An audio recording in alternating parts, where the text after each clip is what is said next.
Yeah, baby. All right, sorry about that, boys. We are back. We are back, and we're gonna get into the video. I accidentally pressed end stream. All right.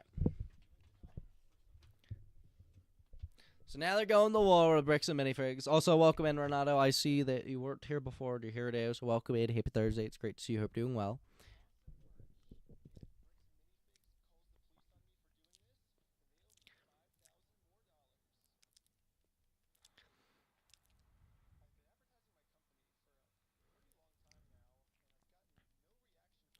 No dollars.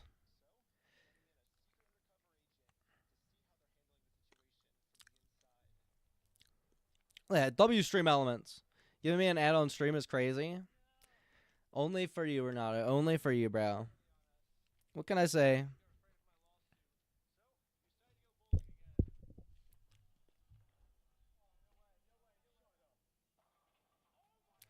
Dang. Hey, that was a pretty good shot.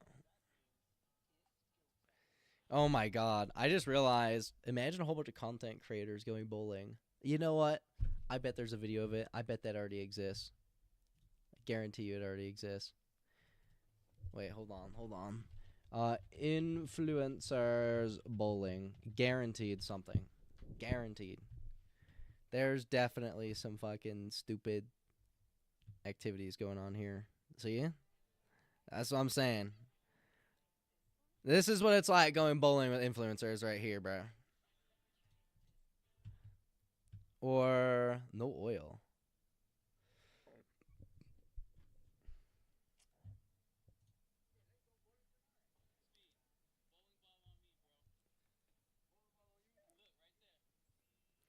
Ooh, Supreme bowling ball.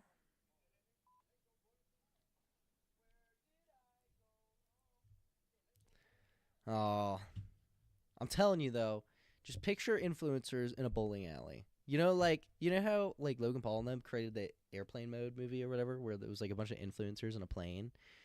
Like it could be literally that, but in a bowling alley. Isn't it Yap those 10 minutes? You're welcome, Renato. Or too late.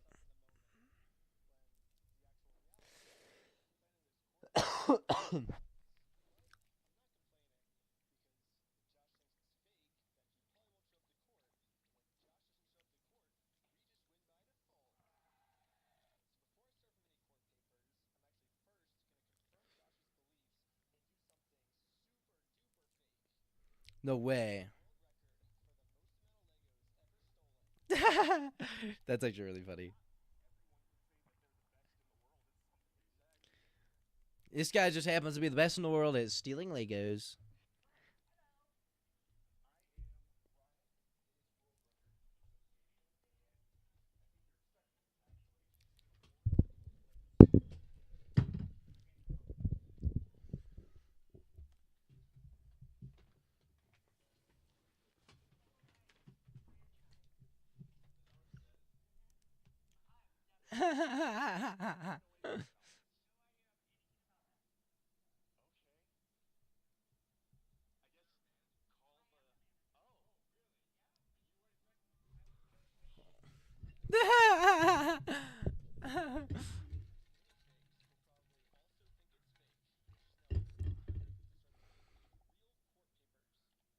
That's stupid. What are you talking about? Stream froze? I just realized too. This is off. With a There. game of I just Hangout. hear it. My bad. Here's your legal paperwork. You have been served. The first lawsuit has officially been served. Good luck, guys. Here's my resume.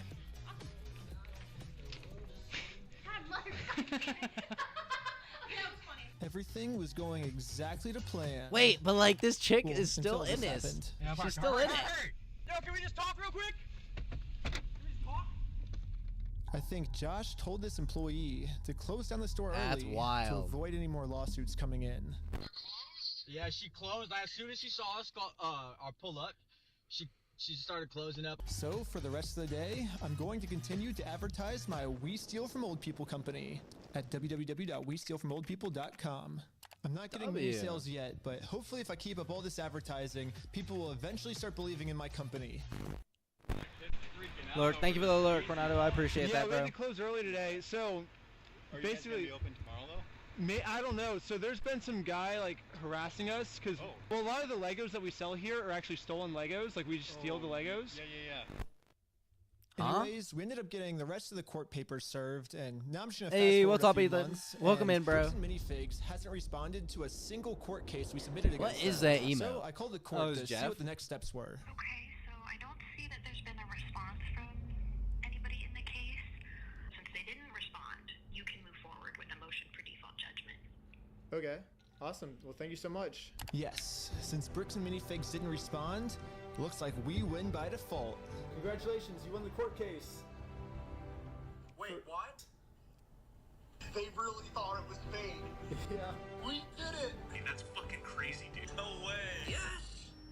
I'm sorry. Did I just miss them saying they We got win. default Thank you so judgment? much. You can move forward with a motion for default judgment. Okay, awesome. Well, thank you so much. Yes, since Bricks and Minifigs didn't respond, looks like we win by default. Congratulations. That's you won the court crazy. case. Wait, what? They really thought it was fake. Yeah. We did it! Hey, that's fucking crazy, dude. No way. Yes! Yeah. Well, I think now it's time to go Default all the way judgments back are to awesome. Bricks and Minifigs. What happened to stream? Did you Collect our crash? money. I accidentally ended it and then I restarted it. I got a cute little piggy I went to a bank here BRB that they screen can so put I the could money in. And so, enter a I call, traveled all the way and then back I to accidentally pressed Oregon end stream, to and finally now we're back. collect my money. It truly is a beautiful ending. This entire video, Bricks and Minifigs has been begging me to sue them. If you think it's illegal, why sue me? Let's go to court. Sue me for us. Let's go to court. Sue me. Let's go to court then. And when I finally followed their instructions, they were too scared to show up. There This is guy no is more crazy. legal loopholes, and there Okay, is this no buddy more just postponement wanted an excuse. I'm not gonna do problem. it. Okay, I just Now, realized that was Bricks not a and pausable Minifigs moment finally right there. has to deal with the Please consequences excuse for me. their I'm actions. sorry. So what if theoretically it went to court, it turns out you were wrong? Would you then admit you're sorry for everything? Yeah, sure, of course. Yeah. I give him the inventory, and the judge says I gotta give it to him. I gotta give it to him. I'm not gonna go against the judge's orders.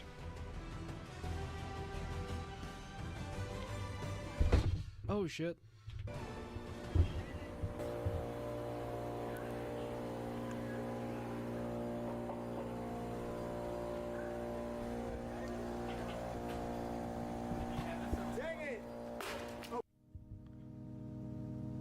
I couldn't believe it. Literally one day after we filed motion for default judgment, they permanently closed down the store. At first, it did feel kind of cool that our plan worked so does not count as well, public they indecency? completely shut them down, but pretty quickly it sunk I mean, in he's in a that Speedo. We're not the winners here. The I only feel winners like- today is I don't Bricks know. and Minifigs. They closed down. Yeah. Now, there's absolutely no way W, to hold this store W, liable W. for what they did. I guess Bricks and Yeah, but now they Minifigs can't is sue kind them. of embarrassed by this decision and forgot to mark online that their store is closed. So over the next few days, a bunch of negative reviews started coming in of people expecting an open store, but then being met Well, with this. his items? It's still nothing.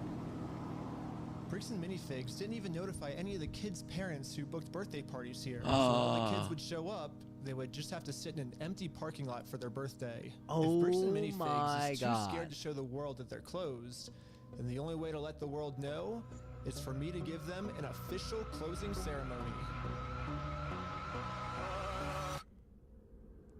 I guess someone driving by happened to take a picture of the sign we put up and posted it on social media. Oh my And god. pretty much immediately, we started going absolutely viral. Oh, The entire that is world has savage. now seen this crime that Bricks and That Minifigs is has committed. savage. And because of That's this, like they that's finally like marked high school level fucking senior prank right there. on Google that their store is permanently closed. I've been reading about this Bricks and Minifigs in Salem. Oh my Oregon. It's goodness. got this sign Wait, that's on in the front. Salem, It's Oregon? been over a week. The sign is still up. and Dang. people have been traveling from all over Nobody's just to taking come it take a down. picture with this sign. If you drive through Kaiser, you may have noticed a mysterious sign appear recently outside the closed mini Bricks and Fig store. Permanently closed, we stole a family's life savings. They sued, we lost. By closing the store, we got out of having to pay the family what we owe them. Oh. Closed down. Hey! Hey, hey, hey. Wait, that's a thing? That's a thing? That's so cool. What? Has been a moderator for 18 months. I'm celebrating my 18-month mod anniversary. W Hannah, that's what's up. That's what's up. Hannah, W18 months is a mod. Hey, shout out to the OGS, so the realist of the mods. My family lived there. Oh my god, Hannah, we have the same anniversary. XD, bruh, Jezza, I did mine the stream before. The fuck didn't you say that shit? Really? You did? I didn't see that. I didn't see no mod thing. Honestly, that's my first time seeing that. If you did do it, I must have vanished in chat or something. I don't know. I must have been a little dirty. Shake my head. Shake that shit.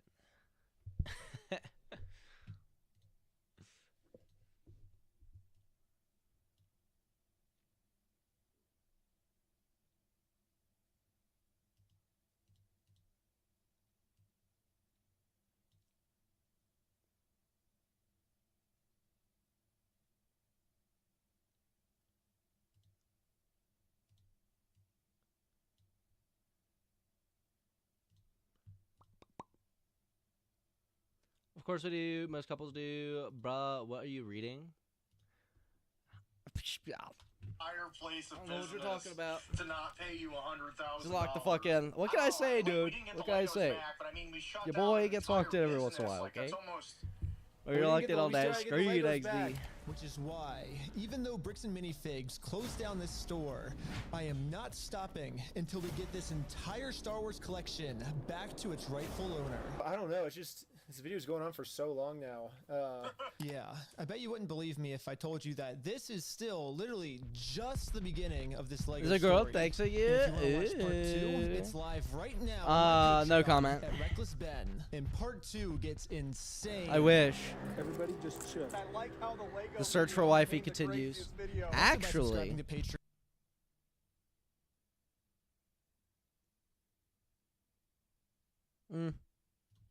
Is the movie I'll just I've leave been it there. making for the last year. Dude, there's a cop car every. I'm just gonna leave that 50 there. feet just I talk about this stuff surrounding too us. much. We were completely surrounded. It was supposed to be for streaming services, but It says mob. they all Honestly, said it was hey, too no, gnarly that's probably for it. TV. So Patreon is the only way.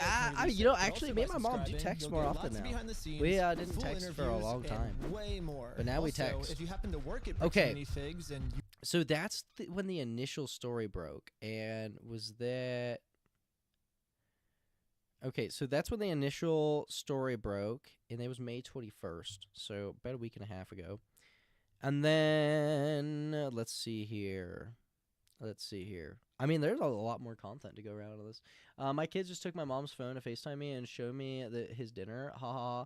I can't wait for them to be senile and hilarious, but also, please never happen. Honestly, Hannah, that's probably it. My kids just took my phone to FaceTime me and show me his dinner. Oh, wait. I'm reading it wrong. You said my dad. Oh, my bad. I was like, what are you... Huh? I was so confused. My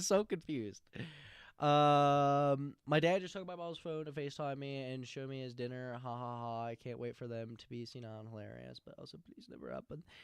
Yeah, being senile is... not good. I have a senile granddaddy, and I'll tell you what, it's not any fun. Why don't I see that message? Well, it's being auto-modded. It's being auto-modded, so you might not be able to see the auto-mods for some reason, Solar. Yeah. These kids are stuck eating what I can make them. I need to fix auto-mod. Auto-mod's a little freaking broken right now. Well, not. It's just too restrictive. Yes, Solar.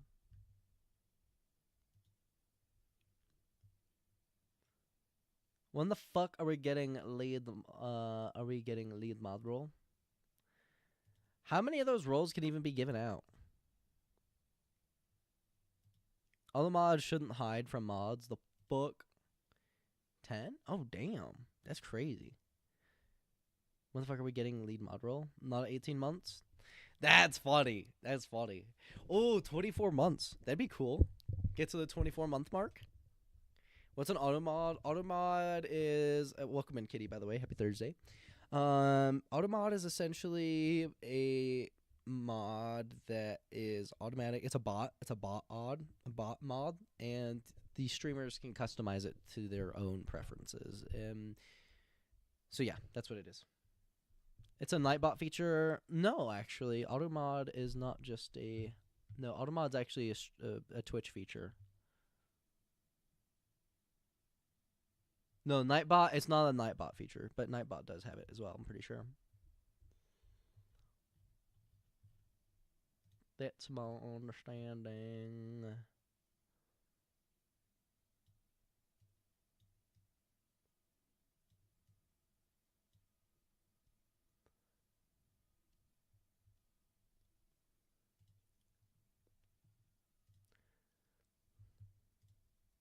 Oh my god, Nightbot has drama? Yeah, Nightbot always has drama. Well, Bricks and Minifigs officially responded to my Lego video we made about them. Alright, by the way, we're gonna get on with the drama, baby. And I haven't read it yet, but someone just sent it to me, so I was like, well, let's make a video about this. This is not Lego video part 2. Part 2 is still on my Patreon if you want to check it out. Patreon.com/RecklessBen. This is just our response to Bricks and Minifigs' response. Okay, should we pull it up? Actually, wait, before we start the video, we gotta talk about our sponsors. This video is sponsored by We Steal From Old People, and you can visit us at www.westealfromoldpeople.com. We're actually at We Steal From Old People's headquarters right now. This is our office, and we've been taking phone calls all day. Give us a call. We would love to steal from old people for you, if you want. Yeah. Well, we can't take credit for our business model. We're literally just stealing from Bricks and Minifigs. They're the ones that thought of this genius business model, so they get all the credit for this. They posted this on their website. Let's see what they said. Over the past several months, many in our community have seen posts and videos regarding a dispute involving the former Bricks and Minifigs location in Salem, Oregon. Like, can you they understand the frustration and passion behind these discussions. I'm ready. Do they understand? You guys came to the right place, baby. Everything combat. When I went to ask him about everything this is his combat. response. What's going on? So you know what's funny, actually? There's a channel that I used to watch that actually has a similar name, and I understand why they picked it. It is a very marketable name, but it was for a different niche. So they were doing like stock trading and stock analysis, which is funny because it's also something I'm interested in doing. But regardless, they named their channel Everything Money. But it's funny because then they can cover credit cards, they can cover stocks, they can cover bonds, they can cover international stuff, they can cover basically anything, everything money. So that's why I did that with combat too. I was like, I could, dude, if I want to do kickboxing someday, that fits the niche. Fucking boxing, jiu-jitsu, MMA, whatever it is.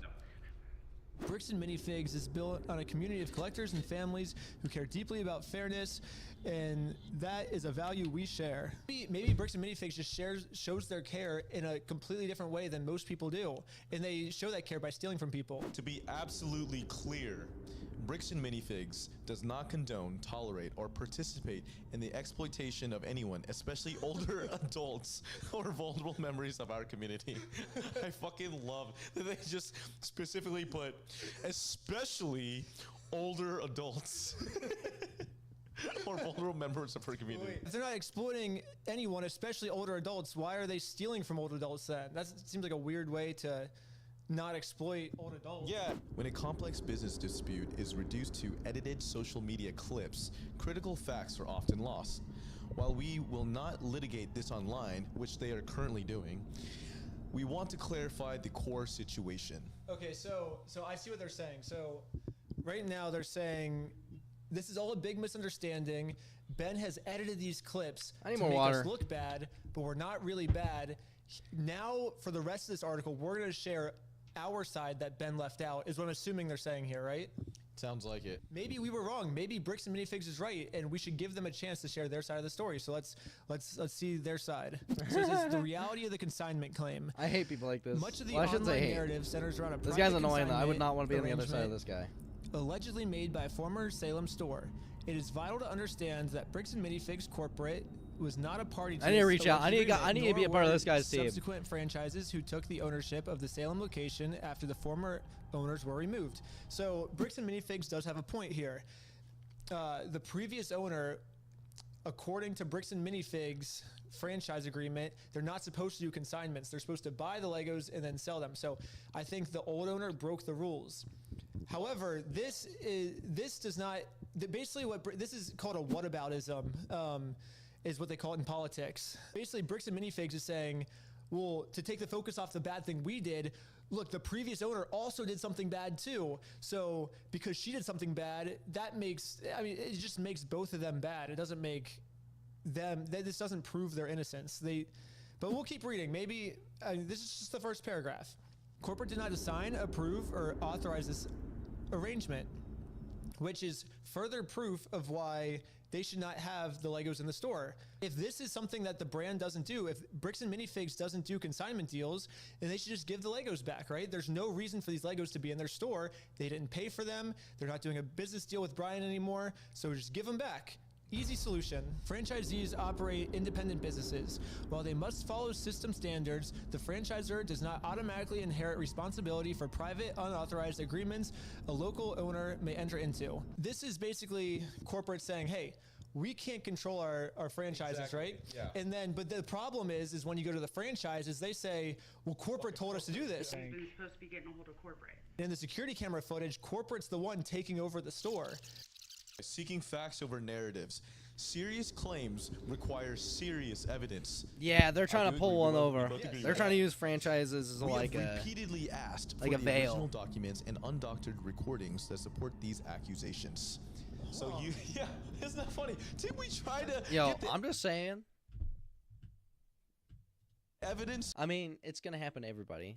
It's already happened to me a jillion times, but this guy's gonna get into some controversy. I don't know why. I don't know what the hell. I'm just sensing it, bro. Straight vibes. Straight vibes. The guy's gonna get some controversy. Over to you guys. This guy already has. Remember that time when I had all the evidence in my hand and I walked into the store?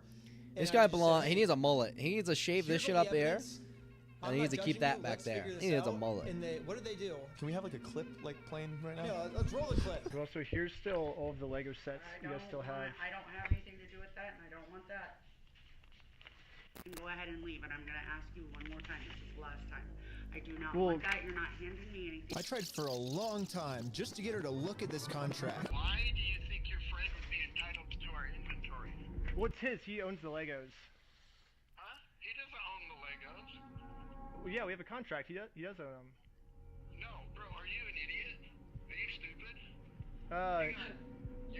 Josh, the police have showing up right now. Oh, that was a good clip. I guess this clip is them begging for us to give them evidence. It right? sounds like it. And that we were the ones that refused to give them the evidence. It makes no sense. They literally go, we have repeatedly asked. Okay, that's bullshit. Selective social media posts and investigative style videos are not a substitute for the complete records and legal agreements that govern the rights of all involved parties. Okay, let's put all the evidence right here. We got the consignment deal. We got the full inventory list that the Bricks and Minifigs store made that shows which sets were sold, which sets are still in the store, and which sets Brian has not been paid for. This was an inventory list made by the store. Here's the security camera footage of corporate knowing the consignment deal. These are ones that he has not been paid his percentage yet. And if I don't have the tickets, I won't know how much I need to pay him. That's a business thing and not necessarily yours. He's taking on the business, he takes on all that consignment. Here's all the metadata timestamped pictures of the sets that were still in the store when the owner got kicked out. I've printed all of this proof out and tried to give it to them, and this was their response. You could go ahead and leave now. Really? So you could go ahead and leave now, or I will call the police for harassment. Well, I'm not harassing you. No, you are. Wow, that was a really good clip. Yeah. It shows exactly what they wanted, which was obviously to talk to you. If a legitimate claim exists, there are established legal and dispute resolution processes to handle it fairly. Attempting to force a business outcome through public pressure, especially on unrelated stores and employees, is not a productive or fair path forward. Basically what they're saying is, let's figure this out the legal way. Well, we did what he said, actually. We did sue him, and we won. And then they didn't like the legal way. Bricks and Minifigs was the one who didn't want to do it the legal way. Do you know why? Why is that? Because this is what happened when we won. Dang it! They closed down their entire store because Bricks and Minifigs did not want to do the legal way. Okay. Bricks and Minifigs stores is a private business with the right to protect their premises. We will continue to support our owners. Did they already in get kicked out of the store? Yes, disruptive they're just conduct and harassment. so It's basically the store Bricks and Minifigs, they ended up like making a response to the whole video that we just watched, and now this is their response back to that. About silencing criticism. It is about to me it's just kind of stupid. It's a back and forth. It doesn't really matter. oh, they're not trying to silence criticism. I feel like Bricks and Minifigs is doing whatever they can to silence criticism. And if you don't, You know what's crazy too is I never even saw this initial bit of the drama. I went and I was watching XQC react to some of it. And the cool thing is that when I react to like XQC reacting to stuff, or when I should say just when I'm listening to him react to things, I'm kind of doing other things already, so it doesn't really matter.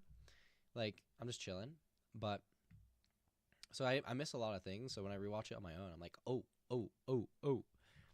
But I didn't even watch any of this. I literally not watch any of this. This is crazy. Part 2. Moving forward together, our position remains simple. Bricks and Minifigs Corporate was not a party to the unauthorized Salem consignment agreement. Wait. But they were a party in the theft of the Legos. Any legitimate claims should be resolved through the proper legal channels where facts can be evaluated fairly. And we already did that. Yep. So, facts can be evaluated. We put all of the documents on the screen. We ask our fans and creators to consider the human impact of the content they share. Fairness is a two-way street. It requires looking at the full picture and respecting the rights of unrelated small business owners and their staff. I mean, they might have a point there because it is a franchise and other people might be franchising it from the corporation who did do the bad stuff, and they might be getting impacted by all of this, even though they're completely unrelated. So there is a bit of legitimacy there. Shouldn't they care about people below them? This doesn't say how they're moving forward. Moving forward should be, let's give Brian his Legos back, right? Yeah. We love the Lego community and the creativity it fosters. I should create a franchise. They're making the Lego community look really bad, so until they give Brian his Legos back, they're just going to keep making the Lego community look terrible. And by that, I mean French fries. Facts before accepting rumors as truth. I think what they're trying to say by this line is that they have the facts and we have the rumors, right? Because we're just trying to promote some narrative when they're the ones that have the facts. But if you look at the situation, it kind of seems like we're the ones that have the facts. I mean, we put all the facts up on the screens, and he now has a narrative with no evidence. Yeah, exactly. Literally just like 4 or 5 paragraphs with no evidence whatsoever. We think those who have waited for the facts before accepting rumors as true. Wait, what? Oh, shit. Oh shit! Their actual supplier backed away. I mean, good to support their local Bricks and Minifigs franchise stores. Okay, here we go. Because this matter involves active legal issues, we will provide further updates only when it's appropriate and legally permissible to do so. So this is what that's when you just pop up under another name. What they're saying. Yeah. Bricks and How about Minifigs and Bricks? Thing is like we're not going to respond again, and they're saying it's because we can't legally do it. Their legal issues are with me. Like we've already been to court like I think 3 times. I can share my side. Why can't they share their side? Unless their side would get them in a lot of legal trouble and they could go to jail, I guess, is why. Actually, it makes sense now why they can't share their side. Bricks and Minifigs is saying, yes, we have all of Brian's Legos in our store. No, we didn't pay for them, but we would, and their answer for that is, we would never try to exploit an old man. But it seems like that's what they're doing. They're exploiting an old man. So I think a better response would be explain why do you have these Legos in your store without paying for them? That would be an explanation, right? Like that would be good. But they won't be able to do that because what they would be doing is they're explaining what stealing is. And that's what Bricks and Minifigs did. And especially not just stealing, but stealing from an old person, which is who Bricks and Minifigs likes to steal from the most. Yeah. There's also one more thing. So there's this other guy. It's like there's a Lego store like a couple blocks it's like literally like right down the street from Bricks and Minifigs. It's called Bricks and Beyond. And this guy's getting a bunch of hate for my video because people are confusing his store with the Bricks and Minifigs store. Yeah, but the problem is this guy runs like a super ethical Lego store. And should we give him a call right now, actually? It's very similar in names. It is not related to Bricks and Minifigs at all. First off, do you enjoy stealing from old people? Yeah, well, it's more of a narrative. So the person who technically owns them is this elderly guy who's in the hospital. His son was managing them. Really, they were stolen from the son. His son was managing the collection, which was worth $200,000. He decided, I am going to go to Bricks and Minifigs and make a co-assignment deal with them. So they're going to have all of these very exclusive Legos, very, very expensive, exclusive, $200,000 worth of Legos. And they're going to help me sell them, and in return, they keep a small percentage, and I get the rest.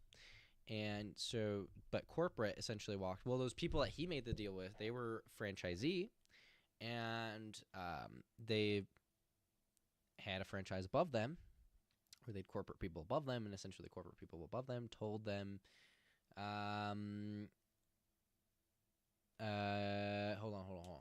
Basically said, you're out of here. The original franchise people that they signed the agreement with, they ended up going to a different country, but they weren't the ones that screwed them. But then the corporate people took over, and then they took the Legos. But now the corporate is trying to say, well, no, that was the small franchisee, not us. It wasn't corporate, so you have to go deal with the people that had the original contract. But they're in a different country, and they didn't do it. They didn't steal it.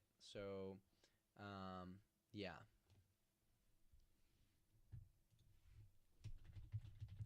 Hold on, guys. I have to use the restroom.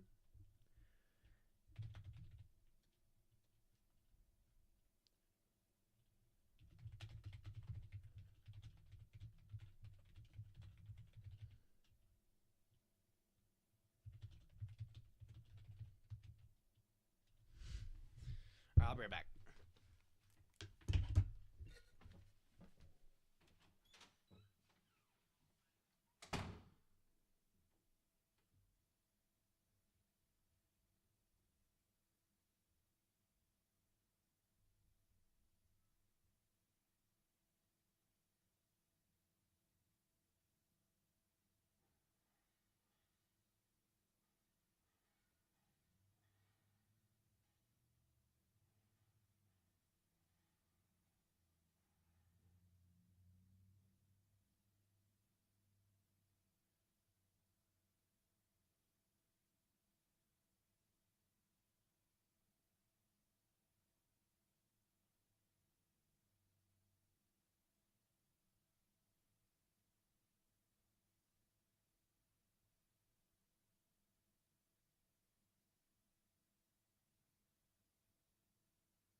Oh, all right, baby. Starting to get a little toasty now.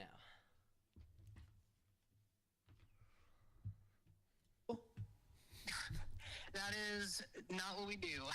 Oh, see, so basically everyone that's giving you harassment then is basically mixing up the two stores is what you're saying. Essentially, yeah. Okay. What was that? Dang it. Oh, this was a stream. A stream, you say? Okay. Leaked email. All right, another update. Leaked email 7 days ago. This guy's eating this drama up. Corporate Bricks and Minifigs sent out an email to all of their lower franchises, basically instructions on how to deal with our documentary we made about them. And we got a hold of this email. The email leaked online. And now we're just gonna read through this. I haven't seen this at all, so dear franchisees, as most of you are aware, our network is currently facing a coordinated negative PR attack stemming from a former franchisee's consignment dispute in Salem, Oregon. A YouTuber, Reckless Ben, has released multiple videos amplifying this narrative, which has unfortunately led to harassment calls, review bombing, and store disruptions across our network. So right away, I like how they say it's coordinated. They're saying like, oh, all the big streamers are working together now, and like all these people that are talking about it, it's all a big conspiracy against us. So he goes to a franchise Lego store in Salem, Kaiser, Oregon. It's called Bricks and Minifigs. Them stealing multiple hundreds of thousands of dollars worth of Legos from at least Brian. And video by Reckless Ben. No way. All streamers reacting. The reality of the situation, That's crazy. Though, is that Bricks and Minifigs did such a terrible thing that a lot of people want to talk about it. Exactly. Like, yeah, it's not like we're all coordinating to take down Bricks and Minifigs. It's just Bricks and Minifigs did such an evil action that everyone on the internet wants to weigh in. Oh, this reminds me of that one journalist guy. I forget his name, but he used to go around all these, like, it might have been like 8 years ago or something. And he actually works for some legit people now, but he used to do this kind of funny stuff where he'd go interview people and he had a mic and he would wear like a suit like this. And then it was like not serious though at the same time. It was really goofy. But now the guy's like legit. It's kind of cool. But this guy's got very similar vibes. I forgot to address where we're at right now. So we are definitely in America. As you can see behind me, we are in St. Louis, Kansas City. Basically, we found out that if you have a warrant for your arrest and you flee the country, it's actually super illegal. Exactly. We're 100% not in Mexico at all right now. As you can see, and you can tell exactly where we are by the background, the arch in the background. We want to give everyone a clear recap of exactly what corporate is doing behind the scenes to protect you guys, what we can expect regarding a life cycle of this situation, and how we can work together as a team to move on from this defense to offense. No longer are we just going to try to defend our actions. We're going to try and take Reckless Ben down. Dang. So now we have the leaked documents of how they plan on taking me down. While we will not litigate this matter in the media, we are taking aggressive action behind the scenes. Why not do it in the media, you know? If they have nothing to hide and they actually are the innocent ones, why not do it in the public? Because then if they make it public, the public will see that they have nothing to hide, or they're going to do it behind the scenes because they know that they're only suing us in order to silence us. Oh, keep going. Sorry. All right. Corporate was not involved in this specific local consignment issue. Wait. Don't we have them on video? They say local? Saying local they're going to consignment? be taking the consignment over? He's taking on the business, he takes on all that consignment. So that person on the phone That is I have actually, to say, they really screwed up in a few spots. If they didn't say a couple of things, they'd probably be fine. But one of the people from the corporate offices that says, we are taking over the consignment now. This is a corporate issue. This is corporate lying to their franchisees right now. Corporate was not involved in this specific local consignment issue, and we are holding firm on the facts.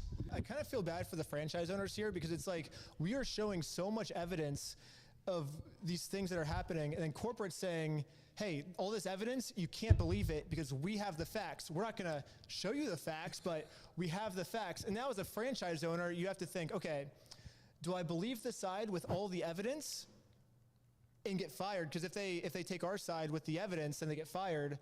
Or do I just take the side that claims they have the facts but don't have the facts, and then this way I don't get fired? Yeah, so corporate's kind of putting all their franchises in a really bad situation right now, and it kind of sucks because it's like, I actually like Bricks and Minifigs. I think there's a lot of innocent franchises. This is exactly out there what I was that talking don't do about. Anything, yep. But corporate's just saying like, we don't care about our franchises. We're going to screw over all our franchises. It kind of sucks that corporates... Yeah, so unfortunately, the way I view this is like, yeah, it's really unfortunate these people are getting hurt by the franchise. They just need to sue. Like, they genuinely need to sue. They need to sue. But also, when you're getting with a franchise, Okay, you go and own a McDonald's store. Guess what, guys? You guys can go buy a McDonald's store and own it and own the profits and whatnot. But you got to make a deal. It's a franchise deal. And with that comes the implied risk. Oh, guess what? There are people that hate McDonald's. No shit. No shit. So when you unlist with the franchise, you have to accept everything that's going with it. And bricks and minifigs, same thing. You know, you got to. Obviously, it wasn't there beforehand, though. That's why you got to sue them. Doing that, and we're trying to help corporate do the right thing right now, so the innocent franchises don't get screwed. But corporate's just screwing everything up for these innocent franchises right now by doing this. Law enforcement and federal involvement.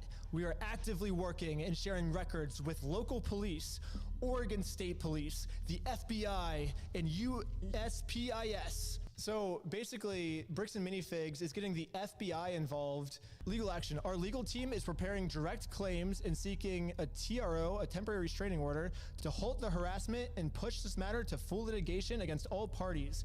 So basically, No way. I think what they're trying to say here is they're trying to get some type of order where we can't post anything about them on social media. And so they're like, oh, well, if we can somehow silence them, then we can get away with our crime, is what they're basically saying. And we can see this because in my last video, they put random like copyright claims and privacy complaints over the entire video of scenes where it's literally just like me and you hanging out with each other. And like, did you want your face blurred in the video? No.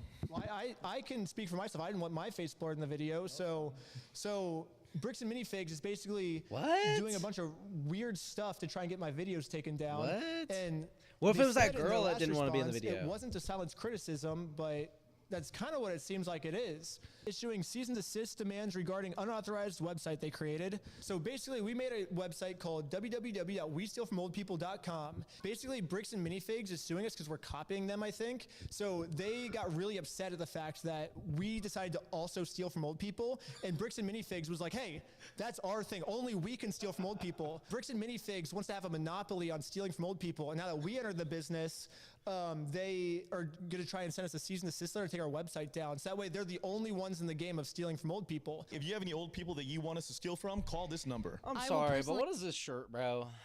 What is this shirt? I mean, I just have to say, like, I understand why people find it humorous, but if the dig is like, I mean, here's the thing. I don't know much about Chick-fil-A. I just know that they're like one of those Sunday restaurants, you know, like none of their employees eat on Sunday. They believe they're Christian. They believe in Sabbath, things like that. So if this is them doing that because they're Christian, that's kind of whack. I answer all your phone calls. That's Thank definitely you. whack. It says the TRO is a preliminary injunction and is valid court order that will get the platforms to remove the content. Basically what they're saying is everything these guys did in their YouTube video was fair use. It was constructive criticism on how we can be a better company. However, we don't like that they caught us in our illegal act. So we're going to go to court and find some crazy loophole that maybe we can take advantage of the YouTube's AI algorithm there's a lot of flaws in the algorithm, so maybe we can take advantage of that and find a loophole to take down their video so people don't get mad at us for what we did. That's basically what this paragraph says. So you want to read the next paragraph? Platform takedowns. We have reached out to Google/YouTube, Patreon, GoDaddy, and Facebook to report the specific pages, videos, privacy That's a lot of work. violations, and the coordinated That's a lot of work right there. Patreon, what the heck? That sucks. Oh man. Well, subscribe now. That while is it's a still up. lot I of can work do this. right there. Part 2. So I'm working as hard as I can right now on part 3. Once part 3 is up in like maybe a week, part 2 will be live on YouTube, and then part 3 will be on Patreon. So part 2 will be on YouTube very soon, don't worry. But as of now, if you want early access, subscribe to Patreon while it's still up. Policy review. We are actively reviewing internal policies to prevent similar transition issues from occurring in the future. Oh, okay, I see. I know what they're talking about right there. So like internal policies. I think they're talking about the consignment deals. That reminds me of another update. So since the last video, I actually got a hold of the franchise agreement that the previous owner, Crystal, made with corporate. And it says in her contract, it says consignments are allowed. Really? Yeah. Holy sh**. I mean, that's their #1 argument. And it just says in the contract, like, oh, you can do consignments. So like, what the heck? corporate. Sharing any of this internal legal strategy publicly with customers can severely compromise or damage our active legal case against Ben Schneider. Well, not only did someone share with a customer, they shared it with me themselves. Keep kicking, keep crying like a and big now I'm fat sharing baby. it with the world. So take that, corporate. What to expect? The outrage Exactly. cycle. Based on historical data and expert I like these guys' mentality, bro. crisis management They got research, good mentality. there's a typical cycle to online outrage. Understanding this timeline helps us manage expectations and maintain stability. Initial wave. I like how we're trying to be like mathematical with this. Like we have calculated every controversy. Okay. Current phase. Okay, initial wave, current phase. Peak intensity typically lasts 3 to 7 days after major videos drop. While the spike in harassment and calls is sharp, it quickly loses steam as online attention naturally shifts. We believe we are currently at or past the peak of the first wave. I think they sent this out when it had only like 100,000 views on it, and now it's like 1.5 million views or something. Like and every day it just keeps getting even more views. So corporate, your math is wrong. Court filing refresh. When we formally file our legal actions, wait, what's it at now? Expect a short This spike. video's alone is at 2.2. Oh my goodness. Oh my goodness. So this situation blew up way more since they made this. Another 3 to 7 days of heightened noise. They're like, hey, our lawsuit is so garbage, there's gonna be outrage, is what they're saying. Yeah, so just be prepared for it. The opposing side will likely frame our legal defense as silencing the little guy. Well, if it's not silencing the little guy, what is it? This is a normal, expected reaction. This is that. Honestly, if I was the store, I would say that too. That's pretty smart. That's like Eminem. Guys, if you've never learned this infamous strategy, all right? You gotta take it from your boy Eminem, all right? If people are gonna roast you, you gotta roast yourself first, okay? You gotta roast yourself first. If they're gonna talk about your mama being a hoe, your girlfriend being a hoe, how you don't take care of your kids, and all this shit, you gotta just put it out there first. Then when they get up, they're like, hey, buddy, everybody already knows. We already talked about it, you know? That's obviously a crazy joke. But, yeah, essentially just putting it out there, though, makes it seem like kind of crazy when people start claiming it. Because it's like, see, called it. Told you so. Hey, welcome in, Randy. Happy Thursday. It's great to see you. I'm doing well. But it is temporary. It's funny because like these last two paragraphs are about like, dude, the wave is gonna end if we just be patient. But now Bricks and Minifigs Corporate has just decided to make this go on for like at least 2 more years because that's how long lawsuits take. So I guess we have content for the next 2 years on this. What they say? They said 3 to 7 days is the heightened noise. Now the noise is going from 3 to 7 days to 2 years, and that's all corporate's fault. So you guys are just screwing yourselves at this point. Decay phase, 2 to 4 weeks. Most online outrage fades significantly within a month. If I was a franchisee, I'd be suing no the major new franchise because of that shit. Do they think this is my only video on them? Like, we have at least like 6. Residual mentions may linger in niche Lego and other online communities for 1 to 2 months, but day-to-day operations will normalize much faster. Long-term recovery, 1 to 3 months. Reputation stabilizes. They think their reputation is going to stabilize. Okay, hold on. I'm sweating over here. It's hot and it's very nighttime in Kansas City. It's crazy how hot it is at night. I mean, they're really trying to like break it down analytically. But how you can weird. help. These are the things that the franchisee owners are going to do to make this better. Please implement the following immediately. Approved response options. Strictly do not engage emotionally. That's good advice. That's good. Yeah, wait. So they're telling. This is what they're telling the franchisees to do. Also, why not just tell them over the phone to do this? Or, like, not even over the phone. Just go to in-person visits and be like, look, this is what you gotta do. Do not comment on the situation online or in person. Train your staff immediately to use only these approved frameworks based on the situation. We understand our customers are smart, and balancing legal caution with our values helps prevent the appearance of corporate avoidance.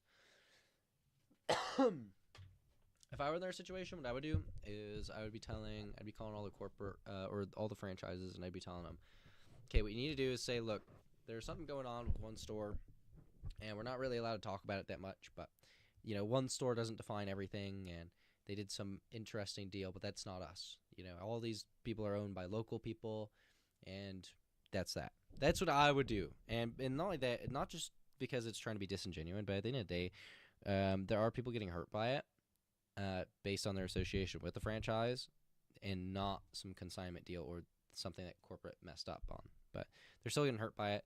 They need to sue the franchise because their own imaging issue caused them to lose revenues. And maybe there's some contracts, I don't know, but it's still worth a lawsuit. Going towards I'm doing well. What's on today's agenda? Basically, we're just hanging out, we're vibing, we're having some good times, some good vibes.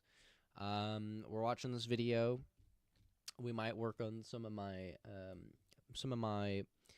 AI stuff in a little bit. I don't know, we'll see. We might work on my other channel. We got a few things to do, and yeah, we're just chilling and hanging out for now, though. Yeah, I'm not sure we'll play any games. I'm not really in a gaming attitude right now. So we just vibing. The CEO, I feel like he was really mad. This is the CEO going. I know, but like he was very emotional about this. Yeah. You know what I mean? Like, I feel like he's writing this to himself. The CEO is just telling the franchises, don't do what I did. Train your staff immediately to use only these approved frameworks based on the situation. We understand our customers are smart, and balancing legal caution with our values helps prevent the appearance of corporal avoidance. Well, it seems like corporate avoidance is they definitely already lost a ton of happening revenue. right now. They responded with. Yeah, I would say they literally just need to sue. Within like an hour, we responded. Sue the franchise. They're gonna go under. They have not responded again. So, should we give them a way that corporate can respond to prove that they're not doing corporate avoidance? Unfortunately, the people that really do get hurt in this situation, it is unfortunate because it's the franchise and the franchisees. They're both gonna get hurt because what's gonna end up happening is the franchisees, if they were smart and had any ounce of brain to them, they would sue the franchise. And then these people are also going to be suing the franchise. Maybe they even combine lawsuits. Maybe they do. Maybe they don't. Probably do. So then they have this giant lawsuit involving all these parties of people. Well, maybe not actually, because some of them might be interstate. So, I mean, yeah, now we're talking about they might be going through the federal legal system instead of the state legal system, because you know I don't know if their franchise is just in Oregon or if it's in other states as well. But if it's in other states, then yeah, it's gonna be federal. It's gonna be a federal lawsuit, and they're gonna get their ass eaten. So they're gonna win. These people are gonna win, and then the other people, the franchisees people, they might win. They probably will win, but to the degree of what they'll win is going to be not as much, because the corporation is just going to end up going bankrupt, not being able to pay their losses, and then everybody walks away undamaged. Now, the people who got their Legos stolen, that's a different story because that's criminal. That's criminal behavior. The other one's civil. So the franchisees, they get screwed the most because they got screwed on a civil level, but the criminal stuff, that's going to get dealt with. If you would like to respond, these are the questions everyone wants to know. Question 1. In this footage, corporate says we are taking over the consignment. He's taking on the business, he takes on all that consignment. However, you say here, we did not take over the consignment. So on one side, we have proof. On one side, which is your side, this we is have all the no way in proof. 2024. That's Why crazy. should we believe your side this if is all there's no blowing proof? up now. If you believe a side with no proof, After that so sounds like long. something a crazy person would do. And your customers aren't crazy. So right now, your customers are siding with the side with proof. But if you want to take the lead, corporate, you can give some proof of why you weren't involved in the consignment. And it also says in the franchise agreement consignments are allowed, but you say they're not allowed. Can you explain that one? Also, why can't Brian just have his Legos back? You're still keeping them even though you didn't pay for them. Like, what's stopping you from doing that? Yeah, well, that's just the main three that come to mind. But if you start with those three, that would be a great way to win back public support if you could answer those questions. Okay, so for general frontline staff, quick casual inquiries. Bro. Okay. Casual, yeah, casual. Oh wow, wait, these are like quotes. These are quotes that they want them to say. Memorize this. Okay, wait, come at me. Like, ask me a question. Okay, ready? Hello. I heard your company stole a bunch of money and is not giving it back. Holding my emotions in. This is a separate independent location, and I don't have any information to share regarding that situation. Well, you must be correct, and I will leave. Where are Brian's Legos? I'm gonna burn this entire place down. Yeah, I'll call 911. I am unaware of the specific details of that situation and have no comment at this time. Well, I guess I better leave then. Wow, that actually works. We're here to get Brian's Legos back. Well, I actually have a script ready for you. Oh, you do? We are aware of the situation involving another independently owned location, and we understand why people are upset and asking questions. While we can't speak to the specifics on an ongoing situation, Bricks and Minifigs does not support behavior that harms trust within our communities. Our local stores remain committed to operating with fairness, transparency, and respect for our customers. Oh. Does that answer your question? Man, okay, well, if that's the case, I guess I'll just... Well, actually, it doesn't answer the question because it says Bricks and Minifigs does not support behavior that harms trust within our communities. But they're doing that exact same behavior that harms the trust within our communities, which is stealing from old people. Exactly. This is stupid. Legos back. Yep. Giving you a step-by-step guide of how you can get that trust back. Step 1, give Brian the Legos back. That's a good step. That's a good step 1. Apologize. Well, step 2, yeah, that's all you have to do. It's a very easy tutorial. I think they just didn't know. No, how it's to not do that easy. before, No. Their reputation's damaged forever. No, they're just not coming from. There's no coming back from that. Realistically, you got to rebrand and everything. Now that we made this You gotta tutorial rebrand, for them, do the whole it should be fucking very 10. easy for them to gain the trust back. They have further canned response. What's a canned response? Like a candid? Like candid, maybe? Canned response. Candid, I think that means like candid. It's not like they put the response in a can and give it to someone, like... I don't think so. Pre-written reply that someone reuses over and over instead of typing a new message each time. Oh, so basically, I think this is part of the brainwashing. You know, it's like, hey, instead of thinking for yourselves, just blindly follow what corporate's saying without asking any questions. Because if you ask any questions, you get fired. Somebody reached out to me yesterday saying they got fired because their friend asked a question on your YouTube channel. Your YouTube Really? post asked a question and they got fired. That's crazy. They're telling their employees, do not say anything. Like they think, you read the whole thing. They think if they just shut up and stand back and be quiet, it'll blow over. It's like they don't know Lego fans and they don't know Star Wars fans. Yeah. This is crazy. That is true. They hire. That is true. That's a good point. Who are you Social dealing with media there? monitoring. You're dealing with the people that are chronically extra online. vigilance is required right now when monitoring your social media. We recommend turning off the ability to comment on your store's social media posts for the time being. Wait, they said they're not trying to silence criticism, though. Isn't that literally silencing? It's like, oh, if we're getting criticism, let's silence it. Yeah, exactly. How is that not silencing criticism? Let's keep going. Sorry, I cut you off. Review monitoring. Monitor your Google, Facebook, and Yelp reviews and immediately flag/report any spam or retaliatory reviews. But they're not silencing criticism, though, Victor. Please instruct your staff to actively solicit a Google review with every single transaction. A brief verbal reminder at the register to share their honest feedback goes a long way. So they're saying we need to flag all of these reviews that expose us for stealing from old people, but then let's make up for it by just every single transaction, leave us a good review, and maybe people won't see the crime that we committed, which is stealing from an old person. Please use the hyperlinks below to download the following assets we have prepared for you and your team. What? Crisis de-escalation playbook. They The posted short this playbook publicly? includes verbatim scripts for handling This is in-store ridiculous. filming, hostile This phone is calls, ridiculous. and social media comments.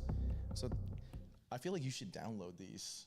And then, Yeah, if any Bricks and Minifigs employees have links to any of these videos and want to send them to us. Next steps in moving forward. That's crazy. We understand how stressful and frustrating situations like this can be for you and your staff. Okay, so this Please is- know that your okay, right, this safety, is just peace a of leaked mind, email. and the protection of your local business are our absolute highest priorities.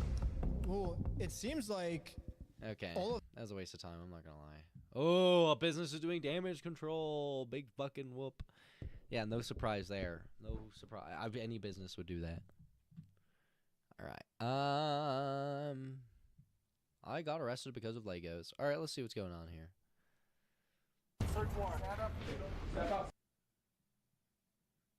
I help YouTuber arrested over Lego videos. Huh? Don't move. This is the story of how I got swatted, all because of Legos. The whole thing started with me investigating a Lego company called Bricks and Minifigs. The company sent 2 guys to steal the world's largest Star Wars Lego collection worth around $200,000. And for some reason, the police are helping them get away with it. The family reached out to me saying that I'm their last hope to get them their life savings back. The video I made exposing them was actually insane. Check it out if you haven't seen it yet. But we ended up taking them to court, and we actually won. When I went back to the store to collect my money, they literally shut down the entire store just to avoid paying us. Dang it! So I personally gave them an official closing ceremony, and it went I'm sorry, but the extremely speedo scene was viral. just weird. And now the entire world has seen how corrupt That scene this was Bricks just and weird. Minifigs company is. We didn't get the Legos back, but I mean, we shut down an entire business. Like, We didn't get the. We still gotta get the Legos back. Yeah, I made a promise to this family that I was not going to stop on my journey until we get them their entire Lego collection back. Right now, the 2 owners, Joshua Johnson and Brandon Best, probably think that they're please. over again. Dude. but personally this time. So I started to file my lawsuit. What are we doing here, man? But right after I Jeez. filed this court case, Editor. it got rejected. And the reason was I failed to demonstrate a good faith effort to resolve the dispute prior to filing. Basically, before this court case can get approved, That's fair. You don't I wanna have waste the court's at least time. Attempt to settle with Josh outside of court first. I tried calling Josh, but I'm blocked. I'm sorry. But the person Man. So my only option left is to travel to his house to have this conversation in person. What if you have to attach that as Okay, like so an Josh exhibit or wants to something save or the what? day. I got him a trophy that says Joshua Johnson saved the day. And we'll give him this trophy, but he has to give the Legos back first. So we started driving to Josh's house to have this good faith conversation the court requires us to have. We're in Josh's neighborhood. So I think this is what I But when watched we showed earlier, up, or at Josh least was the already XQC outside was reacting talking to. on the phone to someone. Oh my gosh, okay, Josh is outside on the phone. That's crazy. Wait, do I interrupt his phone call or do we just like wait? Interrupt his phone call? No, probably not. I thought it would be pretty rude to interrupt his phone call, so we parked around the corner and decided to wait for him to get off this call. I like how we just have this conversation outside. Right. He doesn't want to get his wife involved. He's hiding something. Oh, Yeah, everything's okay. good, They had the same I'm thought. pretty sure Josh is on the phone with Corporate Bricks and Minifigs. I mean, he could have And the been reason I waving to think his kid that right is there. We were actually just there right before this. Okay, pulling up to Bricks and Minifigs headquarters. The plan Hold was to on. give them there with Did he Corporate just do what I thought he Bricks did? and Minifigs. And the reason I think that is we were actually just there right before this.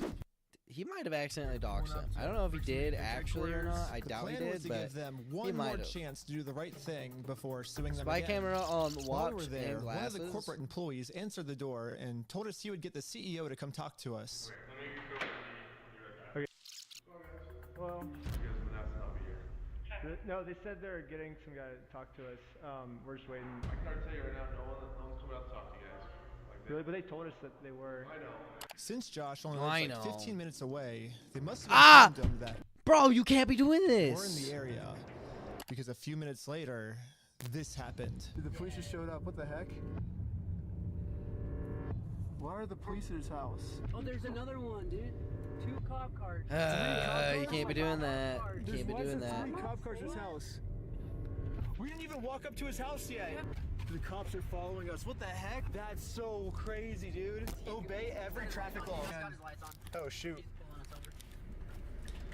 If I were in that situation, here's the thing.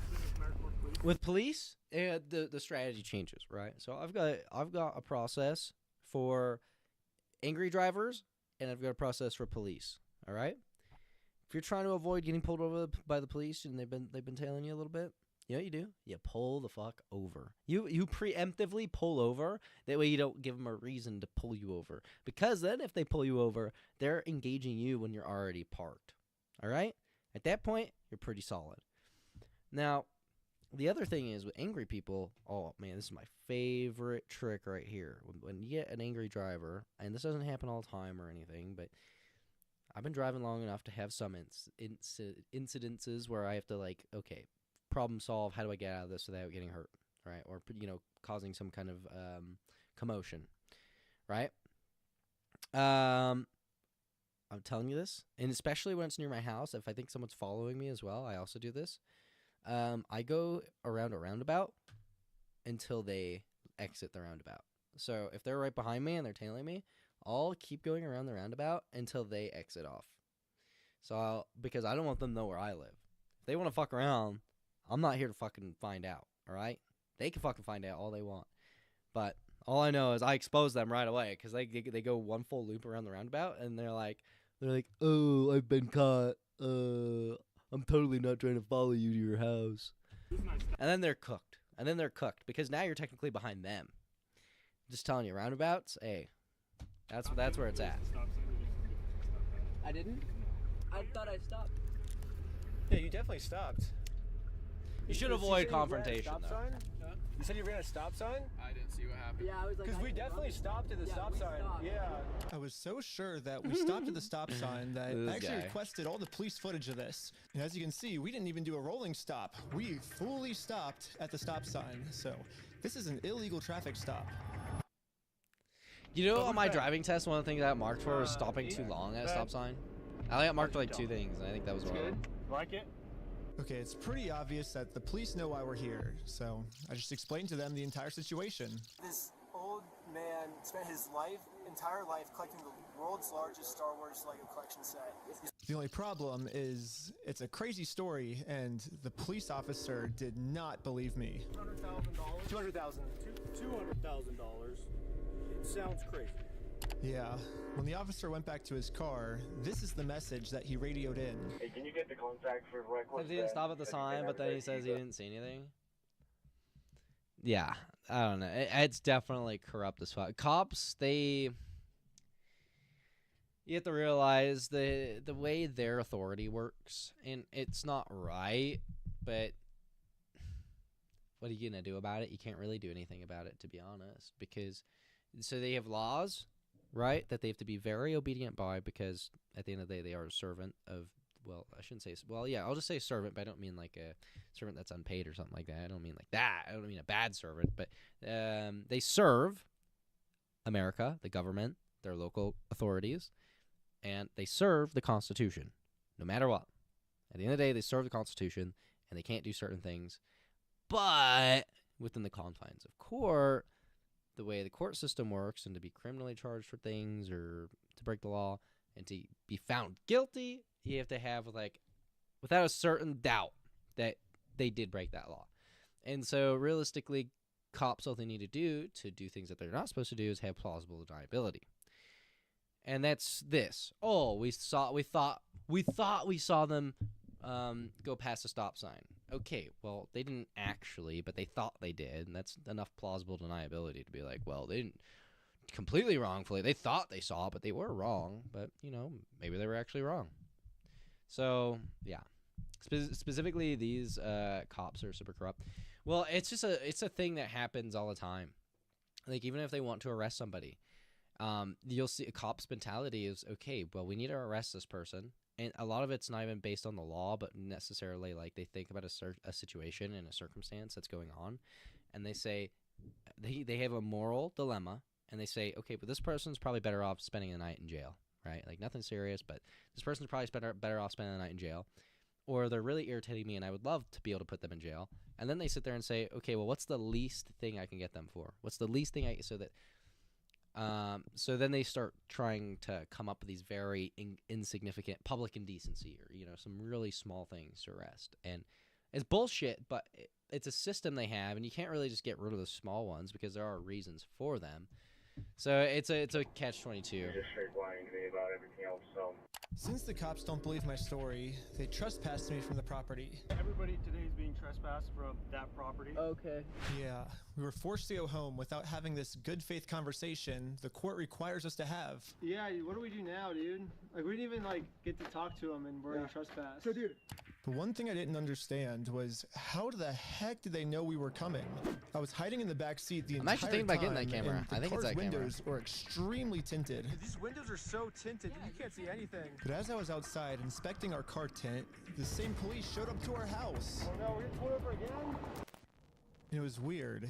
He wouldn't tell us why he was here. Like I said, we've already talked about Yeah, well, thanks for being so cool about everything. Yeah. They're like after us, dude.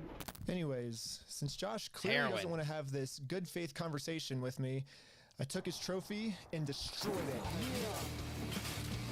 Seems like those are so cheesy. Throw it off that thing. This guy sounds like Mordecai. Just like in the From the previous regular show. video, I tried to give Josh the That's what he benefit sounds like. He sounds like Mordecai from the regular show. of the doubt, the easy way. But again, Josh does not want to do the easy way. The only option left is to go the hard way. I can pull up the Going regular hard show way, right now. I and actually listen to his remembered that voice. there's another owner of the store named Brandon Best. Brandon is the guy in the security camera footage that illegally kicked the first owner out of the store so he could steal all their Legos. I tried calling him, but I am also blocked. I'm sorry. The only option left is to show up to his No house. way. Hello. 2022? This says 2022? This makes no sense. Hey, how's it going? That timeline is off. Why are they doing this? Uh-huh.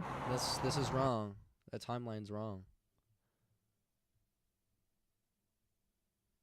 What? Well, either that or it would have happened 2 days ago, but that doesn't make sense either. Yeah. Hey, well, Yeah, you're probably I was right. wondering if It's you all that guys a Mormon okay? doesn't want a good faith conversation. It might not be calibrated properly. Yeah. By the way, I'm going to be honest, guys. This might be a hot take. I think I might have a thing for Mormon chicks. I'm not going to lie. I'm not going to lie.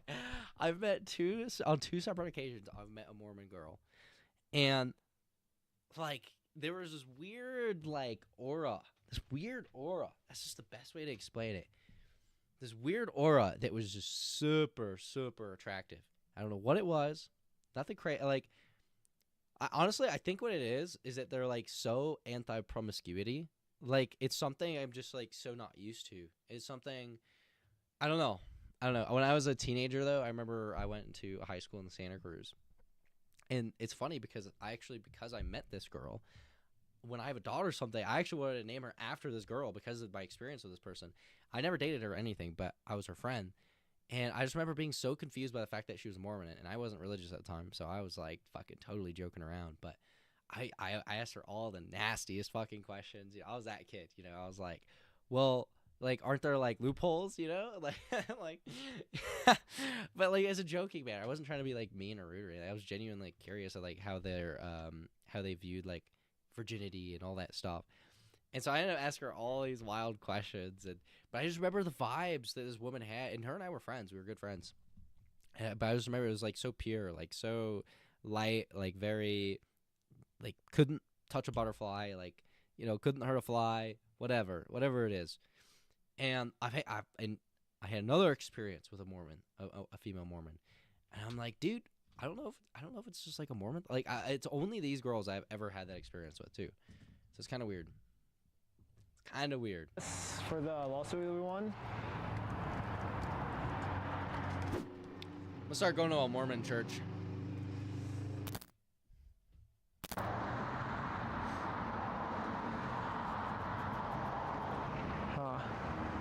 It kind of seems like Brandon doesn't want to have this good faith conversation to resolve this problem outside of court, and I gave him plenty of time to speak. I guess if you don't want to talk, I'll just talk. So you guys told us to take you to court. We went to court and we won. We know you closed down the store to avoid paying us. We went to court and we won. Yeah, we he's could walking just out sue of you his, like, personally half and do the whole thing mansion. again. We would obviously win again, but then the police showed up, and These again, are, by the way, I've been in this exact scenario right here before. There's videotape of this and everything, where you're sitting there with people waiting for the cops, and, like, how should I put it? You're the one being filmed. Like, guys, I'm telling you, Jezza lore goes fucking deep, bro. Okay, yeah, I'm just gonna say this. There was a scenario, about a year ago, where I got put in a situation. Cops had to get called, and people are filming me like I'm the fucking bad guy or something. No, damn well I'm not. And let's just say cops arrive and they arrest the other person. They just outright arrest the other person. But I'm the one. I'm sitting there. I'm getting videotaped. Cops are on their way, and it's like it's crazy. It's fucking wild. But hey, life's wild. Life's wild. We could just sue you guys personally and do the whole thing again. We would obviously win again, but then the police showed up, and again, for some reason, they are really trying to protect these criminals. He didn't steal anything. He inherited the store from somebody else. No, he stole $200,000 worth of. How do you know this? Because I've been spending the last 3 months in the case, and I won in court. He inherited And I won in court? He's being blamed for everything that the previous owner did, and he's trying Well, to that's a lie. So we. Okay, hold on. Okay, I'm sorry. He's still trying to clean up the mess from the previous owner, and now he's catching blame for it, and he's just trying to clean up the mess from the previous owner. No, him saying that it's the previous owner, that's a lie, and we already proved this in court. Okay. Come back and step foot on We already proved this in court. No, that's bullshit. Okay, I'm sorry. I just have to call things where, look, I'm not on these mini figs and bricks fucking people or whatever. I'm not on their side at all, but there are some times where you have to look at things and you have to say, just because you're on this guy's side doesn't mean everything that guy says is correct and right? He says, oh, we proved this in court. He didn't prove anything. He got a default judgment. That does not mean you proved something under court. That's not what that means. So this whole idea is silly. That's not what that means. The police gave me a formal trespass notice, which I took a picture of it and sent it to the court as proof I tried to have this good faith conversation, but Brandon didn't want to have it with me. And turns out this was good enough. My court case with Brandon Best got accepted. There you go. He's gonna harass people. But my court case with Josh is still gonna be rejected until I find a way to have this good faith conversation with him. So I decided to see if I could find Josh online, to see if I could look up any more information about him. Yeah, they look Damn. the same. No. Joshua Johnson. Yeah, Joshua Dude, Johnson. why are all Joshua Johnsons bald in a suit? Exposure to lawsuits. That's hella ironic. Are you kidding me, dude? That's what he's known for, is reducing people's exposure to lawsuits. After some more research, we found out that both Josh and Brandon are super hardcore Mormon, which was actually diabetes.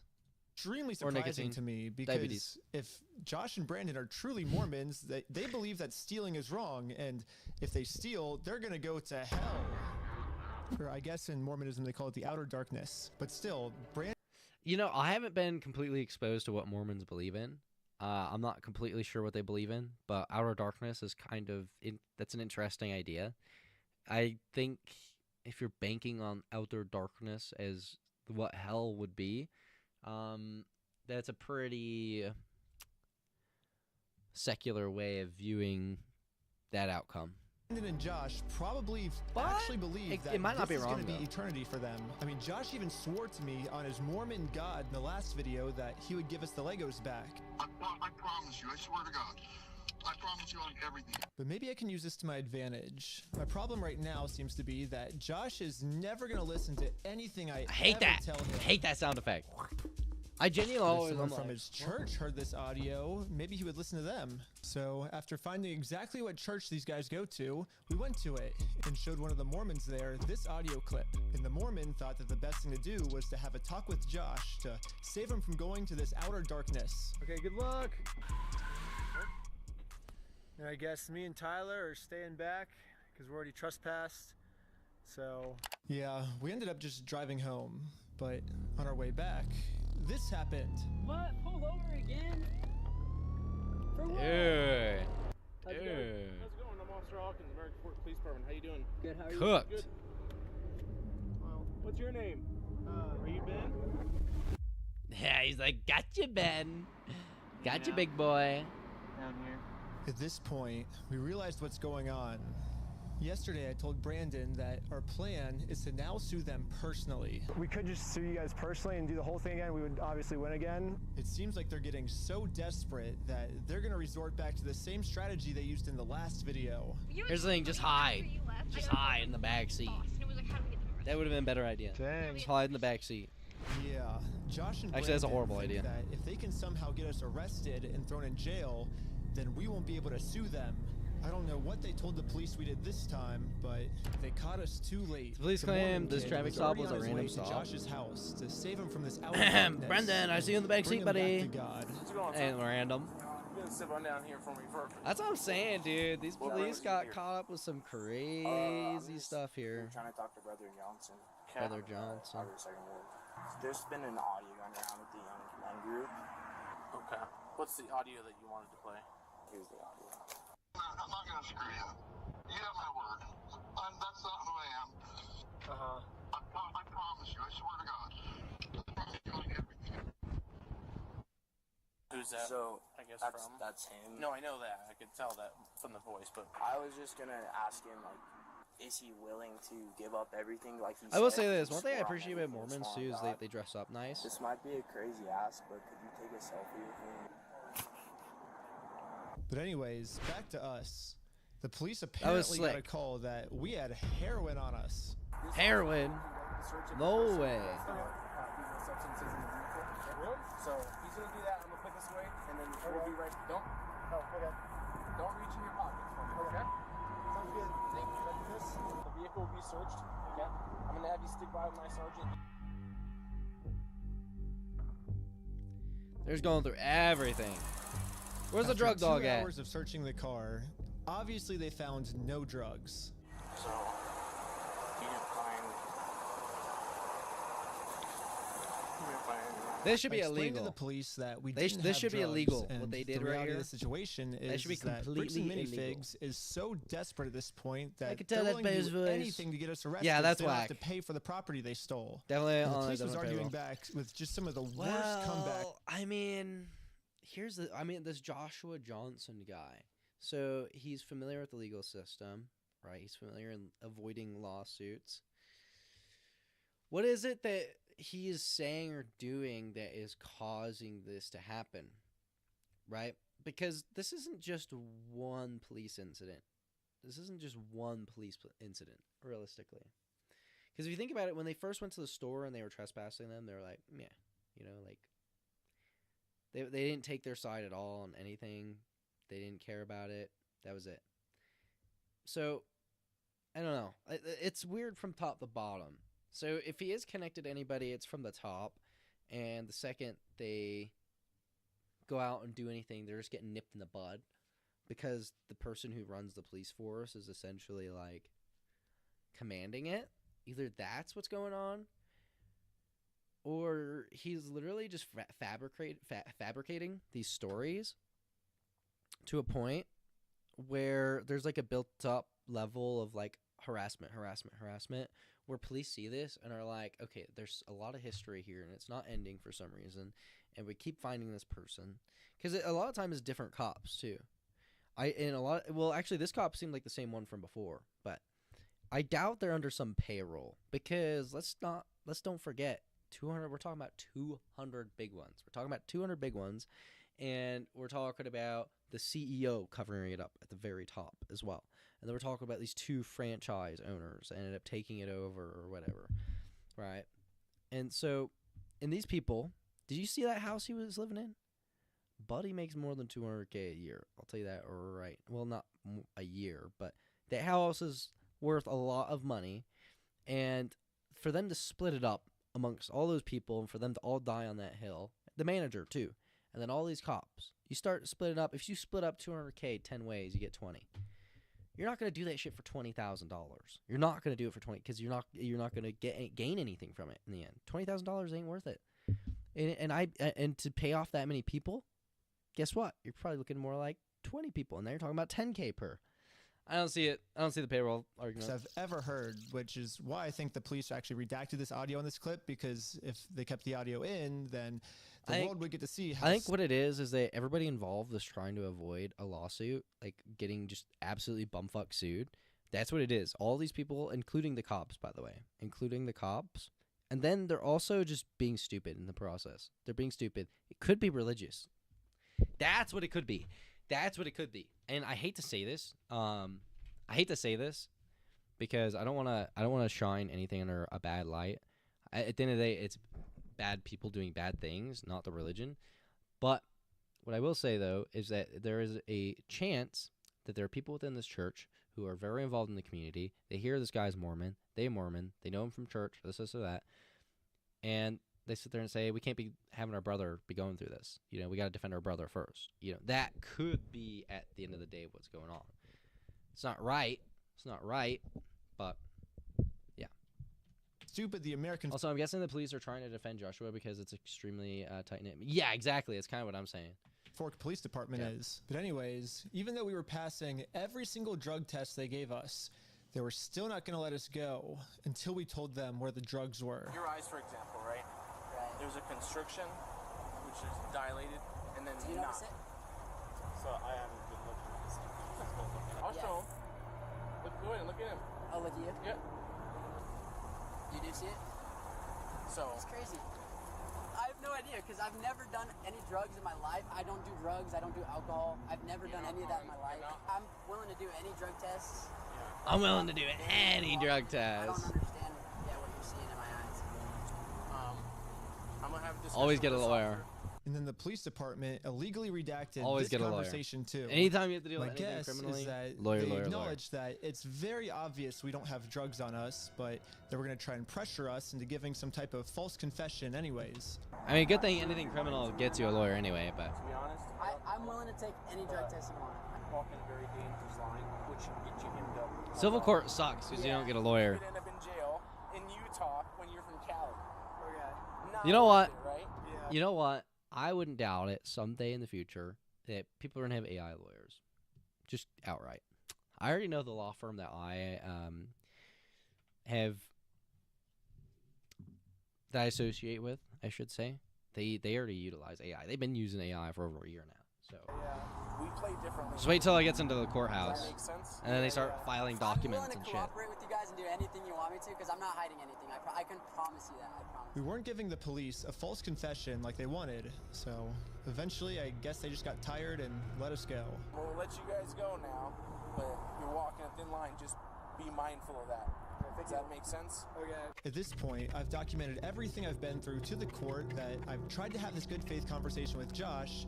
He just doesn't want to have it with me. And because of everything I went through, my court case finally got approved.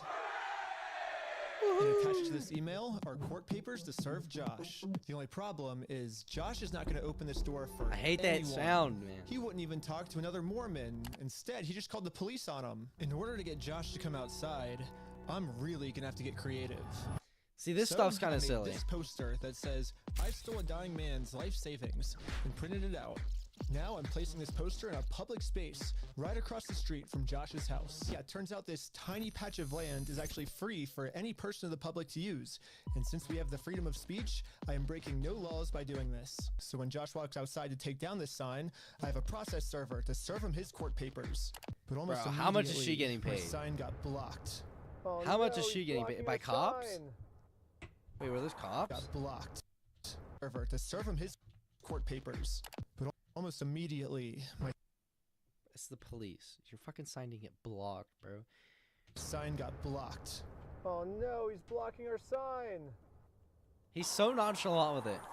He's so nonchalant with his little edits and the narratives and whatnot. I have to say, this guy is spinning up a narrative. He's really spinning up a narrative with all this. What are you guys doing here? So we are in a court case with them, and we have to serve them legal papers. So I explained to the cops the entire situation. I'm not going on his property. Right, no, that's fine. Yeah. That's fine. The police realized that we're not breaking any laws, and they've been called here for a false reason, so they decided to leave. Awesome, thank you. This is going so much better. They're like, this is the best experience So we've now had it's with the time to police so serve far. Josh these court papers. And then we got the police called on us again. Hello. This man stole basically his family's life savings, so we're just here to serve him his court papers. Again, I explained to this police officer the entire situation. Jeez, man. I wish we could just send him an email or a phone call, you know, but... This is wild. Yeah, the court requires us to come in person for some reason, so... Again, the cops realized that we are doing nothing illegal and decided to leave. Now it's time to serve Josh his court papers. I wonder if the But we got police are all police talking called on about it us at the again. station. They're like, oh yeah, I interacted with him too. I interacted with him too. Yeah. what you're trying to serve him with? Yes. That's required by the court. Again, the police agree that we are not breaking the law. They've been caught out here for a false reason. This guy told me that he could even just serve the papers for me. You okay if I give these papers to him? Yeah, for sure. Okay, just give me 1 minute. Okay, thank you. Sadly, Again, we can't see the police officer. This is a frustrating. They're just doing this for content.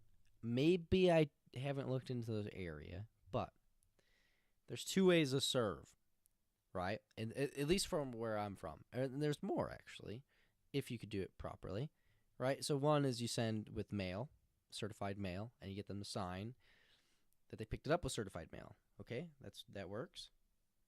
And then the other is process server, right? You go hire someone to go serve them. Boom. Which he technically did. He hired that lady to process serve because the third party has to do it. At least where I'm from, third party has to do it, so that's why she's there.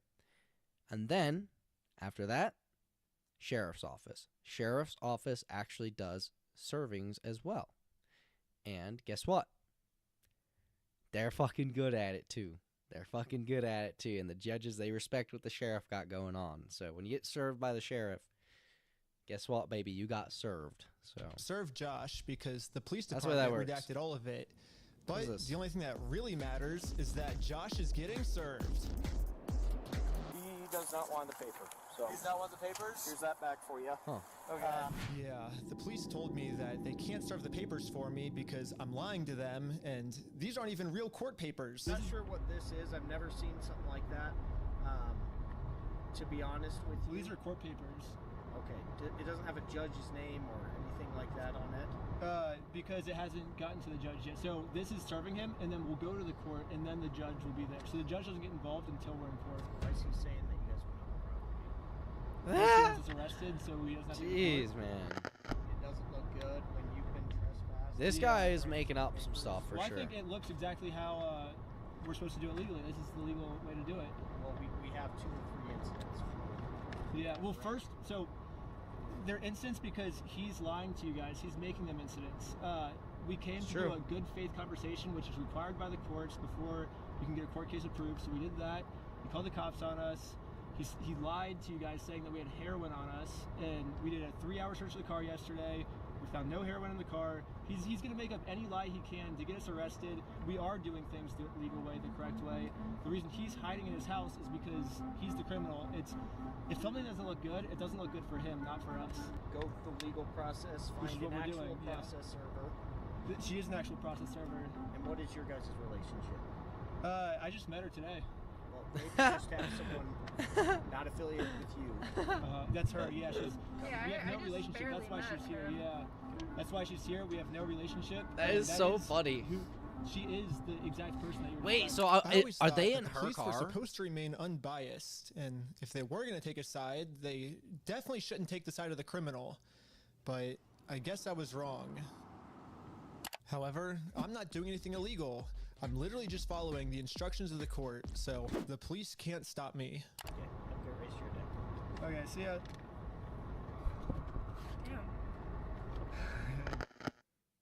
Now that the police are finally leaving, it's time to Also, game I would plan like how to mention serve how Josh. earlier their whole scheme about doing this whole like, oh yeah, we're gonna do this raffle, and they'll have to get, the police will have to investigate this because they criminally took something from a giveaway, which was like a religious giveaway, and you see how that has no relevance now. No relevance now. Who called that? Who called that? I called that. It was silly. It was a joke. I'm home now. Hi. Hello, Cupid. Welcome in. Hope you're doing well. It's great to see you. Happy Thursday. W being at home and safe, bro. But then, you guessed it, we got the police called on us again. No way. They all like to park at the same spot, sure. too. The paper? The serving paper? Yeah. Here you go. Well, They think it's a false case? What the heck? Thank you for holding. How can I help you? Trying to speak with someone to verify if a case is, just verify if a case is real. Yeah, looks like a real small claims case in our court. Okay, thank you for your help.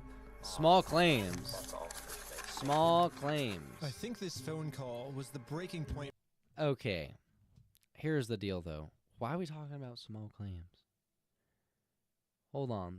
No, but Jared boy, we have to break this down a little bit, bro. Like, we can't just be falling for the narrative. I'm not saying these these bricks and minifig people are in the right, but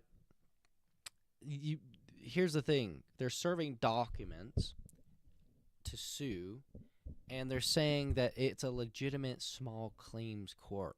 Why would it be small claims court? They already mentioned in the past that they can't do small claims court because it's $200,000, and the cap for small claims is $10,000. So if it's a legitimate filing in small claims, then what are they doing? What are they doing here? So there's some missing information there. Now, either they're talking about the previous court thing they did that they won off of default, or they're genuinely trying to bring this guy to small claims, which makes no fucking sense. And that's what's going on. So there's more questions here for this. I don't know why they're in small claims. The police couldn't handle the fact that I was right and they were wrong. Because here's the thing they might be serving him might mention the small claims court in it, so they're just trying to verify if that thing's real. And, yeah, I don't know. Because I will say, those papers didn't look that official. I mean, I can go fucking grab court documents right now. A little different where I'm from, but there's usually a certain level of professionalism in the documents. Ben got arrested. Like, they didn't say anything when they were putting him in handcuffs. They just said, "You're being arrested." I was confused on what I was being arrested for. I mean, the same police officers that arrested me gave me permission. I don't know, but I think at some exactly point they what I was explained why they doing. went to small claims instead of anything else. Okay. The sidewalk wherever it's public, right? Yeah, I hope that's all explained because, like, I try to look through everything. I got arrested. There's always for bullshit just on doing both what sides. the police told me to do. What's even more confusing is I remember. the I police think are at some supposed point to they be the good explained. guys. Oh, I already read that. Why are they arresting an innocent person to protect an evil criminal? Well, back when I was still waiting in the car to serve Josh, I got a phone call, and this call was from Brian, the collector's son who got all their stuff stolen. And he has a theory of what might be going on here. Yeah, the cops down there are definitely all in with the Mormon community, and being the bricks and minifigs is That's speculative. millions. I would not doubt Speculative. that they have donated hefty sums to the Mormon church, of which all the Wait. donated. Minifigs is part of that and worth millions. I would not doubt that they have donated hefty sums to the Mormon Speculative. church, of which all the cops are probably a part of. Could be true. Yeah, Brandon Best, Joshua Johnson, and Eamon, the CEO, are all super Mormon. Like, the CEO even went to the Mormon University. And when I looked up all the police officers who were treating me unfairly, they were all Mormon too. And they take care of their own. Oh, okay. Well, it's not so much speculation anymore, is it? Instead of trying to get rid of the few bad people who are making Mormonism look bad, they're for some reason choosing to protect these criminals. But eventually, I got released from jail. Out of jail now? And this is when it really hit me that the justice system has decided to protect these criminals. So now, there's really only one way I can think of to get this family the money back that got stolen from them. Which is a GoFundMe. Yeah, it is a pretty anticlimactic ending, but at least I'm confident that I'm not going to get in trouble for this. Now that our GoFundMe is live, it's time to promote it, to start getting donations. We printed out the GoFundMe's picture to hang it up so we could get a nice Instagram video to post to social media. But before the group could even hang the picture up, the police came. What you guys up to? We're starting a GoFundMe. Yeah. What we're doing is we're going to get a bunch of publicity to get basically all this money back for this family. Yeah. You know, we're not going to do the lawsuit anymore. We're just going to do this GoFundMe. Is that We've the already got it process server started. girl? It can run into some defamation stuff. Again, Is that the police were process server thinking of girl? Any She's just hanging out technicality now? they could think of to What the hell's protect going their on here? Mormon friend. Look at your stalking code. See if it's that. If it's not, we're gonna look at disorderly. If it's not disorderly, then What was I talking about earlier? They look at one law and they say, oh, well, it doesn't exactly fit that one. And they look at the one below it. They're like, Maybe. We're going to look at the city ordinance. But after going through every law they could think of, it turns out that hanging this sign on a fence and then taking a picture of it for Instagram is not illegal. In fact, what the group is doing is actually protected under the First Amendment, freedom of speech. So one of the police officers let the group know that they were okay to keep doing this. Right now, I don't think you guys break the law. But this other police officer wasn't able to accept this reality. We're going to take it down. And then for the rest of this footage, the police redacted. Okay, now you all guys of sue the the police audio. department. So I called up the police station to find out why. All the redactions are done pursuant to the Utah State Code. We don't redact things just because we feel like it or, you know, just because something looks funny. Everything is redacted pursuant to Utah State Code. And other than that, I can't really delve into any more detail. But the police made a mistake. They accidentally forgot to mute this police officer's audio. So when you sync the two clips together, I can actually hear what they're saying here. He sees it or give it back? Is it an occasional crime? Is it disorderly conduct? Why? Is he upset about it? I mean, I guess, but that's not.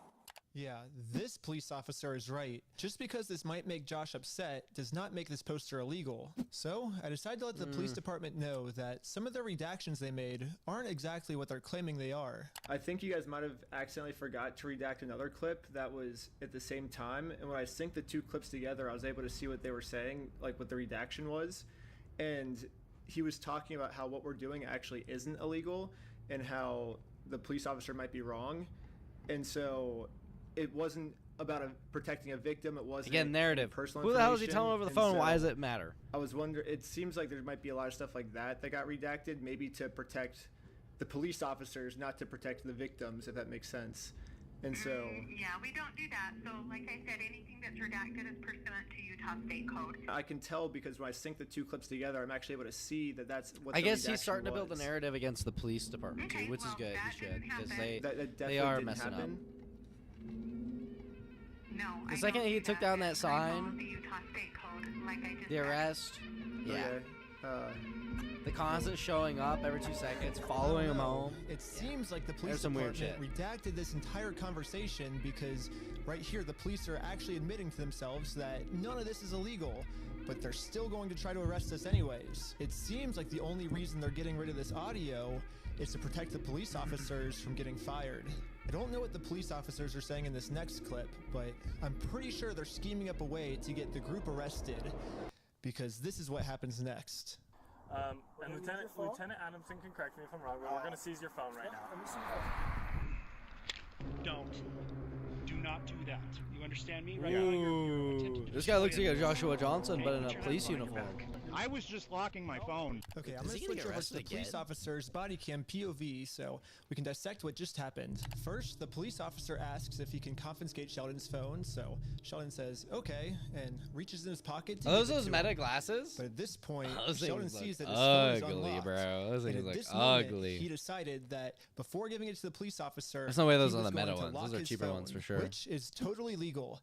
There's no search warrant, so Sheldon is legally allowed to lock his phone. But as the police officer saw Sheldon's thumb moving towards that lock button, he snatched it out of his hands. And now the police officer's claiming that because he tried to lock his phone, he's destroying evidence.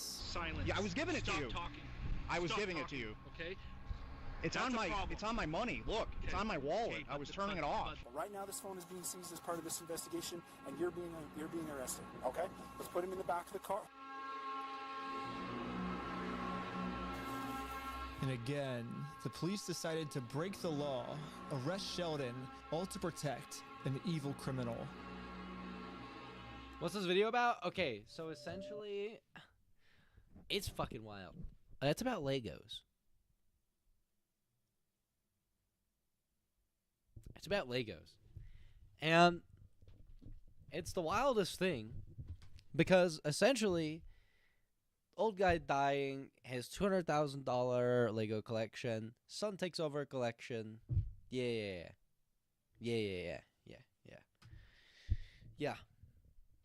Yep, you got it. You got it, Cupid.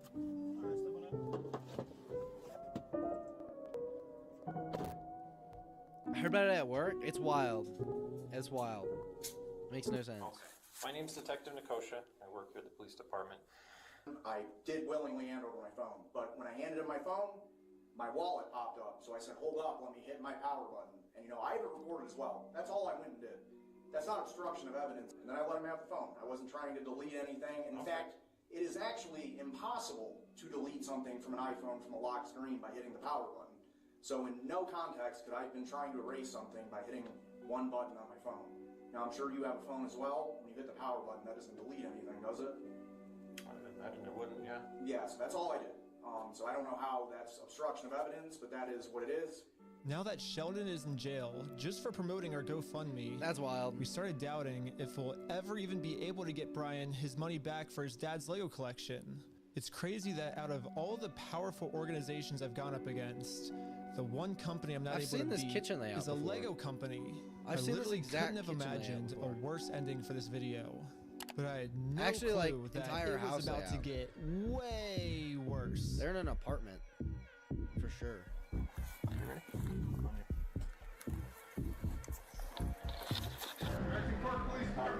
Oh my goodness.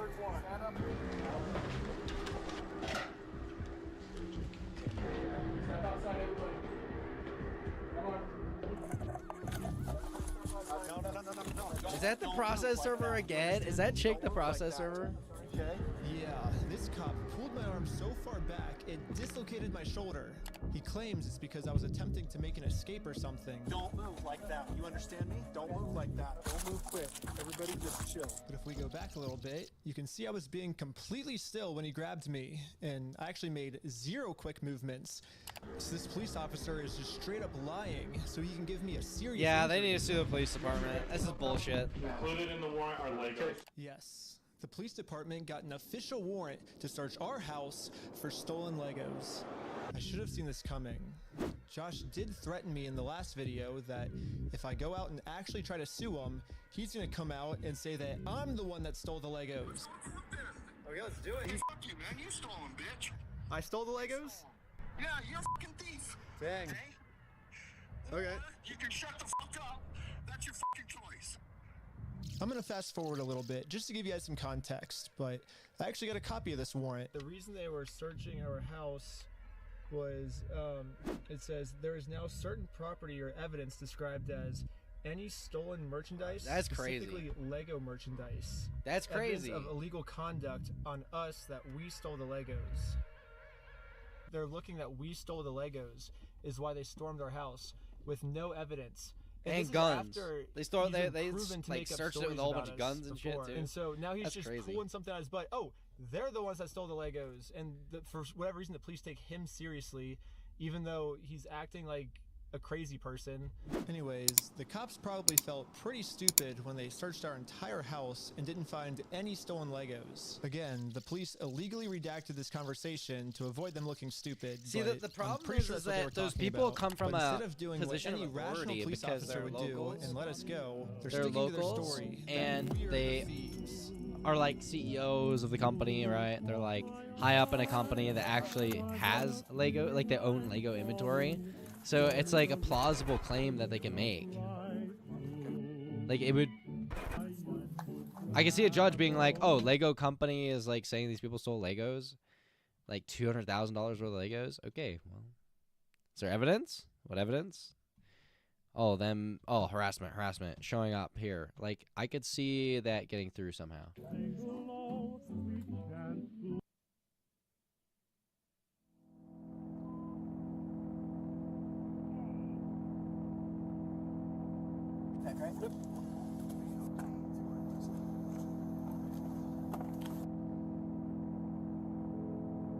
Yes.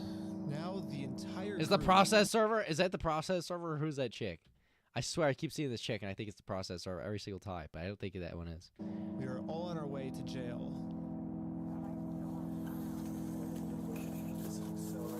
I'm not gonna lie. If I was going to jail, I do think it's the process. That's hilarious, bro. Why the fuck is she hanging out all of a sudden? Except for me. I got Bro. taken to an interrogation room. Buddy hires a so they could processor, find and now some he gets in our reason to pants. lock me up for good. Ben, I'm Detective Nikosha. Last time, I was able to get released on bail. But this time, they're requesting that I be held in jail a month until my court date. That's ridiculous. But there's honestly nothing for me to hide, so I went through the entire story with them to show the detective that this whole thing is just a big misunderstanding. If you think about it, 83-year-old man versus Literally in an interrogation room. First of all, if I ever get thrown into an interrogation room, well, depends. If I'm super guilty, I'm gonna demand some food, some soda, some other things. If I'm innocent, lawyer, immediately. Lawyer, immediately. Who's in the wrong, they're gonna win, you know? I wish we could just send him an email, like, show up to court this day. That would be so easy for us, but... Right here, lawyer. Nope, getting a lawyer. Sorry. Make the law. If I made the law, send him an That email. probably sounds backwards to a lot of people, but how do you think you get framed? How do you think you get framed, bro?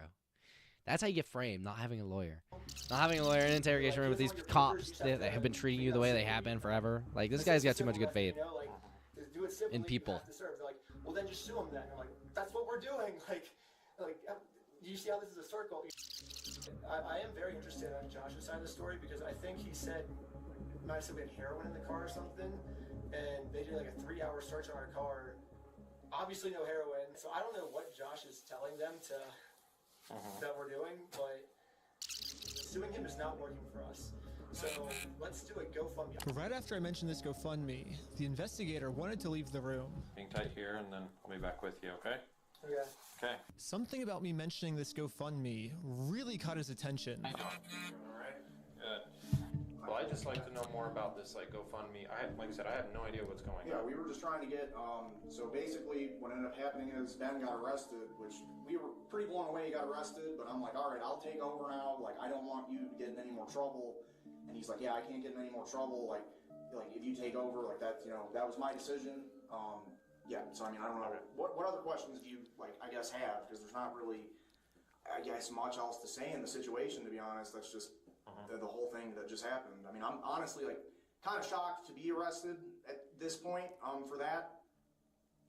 Yeah, this is definitely a very strange thing to be getting interrogated about, especially considering from my angle and the evidence I've seen, the overwhelming evidence that they just blatantly stole from this guy. It's like us trying to then do a GoFundMe to get him his money back, and I'm the one, you know, getting put in cuffs. It's crazy. I guess the detective didn't get what he was looking for, so he decided to interview the rest of the group. Sounded like a great project to me. I was like, okay, like it's for a good cause. How are you doing? And for some reason, he was trying to get all of them to admit that the GoFundMe was my idea. Hello. Obviously, Ben was behind the GoFundMe idea as well, right? I don't know whose idea that was, because I kind of just started, I think they... But he was supportive of it as his channel, right? He said, oh yeah, let's do this for the channel, from my understanding. Was that kind of your ideas to do this video with the GoFundMe and all that? But I wasn't afraid to admit that I actually made the GoFundMe for Brian because a GoFundMe is a safe, legal way to raise money for a family. It if said they lawyer, got lawyer, all their lawyer. stuff stolen. I Lawyer, should lawyer, be lawyer. risking nothing by Lawyer, admitting lawyer, this. lawyer. Listen, please tell me, Here's the do thing. not take this man to What do they say when they arrest you? Bro, everything can and will be used against you. Everything can and will be used against you. Everything can and will be used against you. court, or else you'll get arrested. That's a warning, baby. That's a warning for a reason. And so I was like, just thinking, and we're like, let's do a GoFundMe, you know? And that was our solution. But I was wrong. We're gonna book you back into the jail, okay?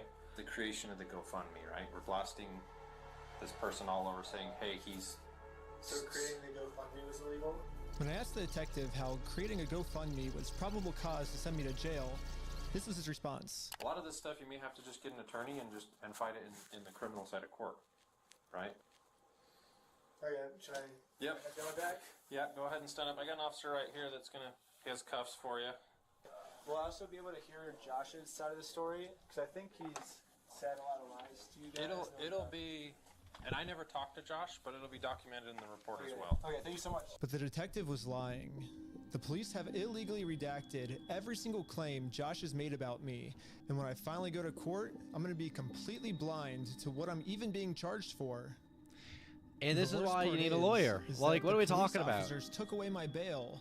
So now I have to wait a month in jail. This is ridiculous. This is all narrative right here, guys. It's all narrative.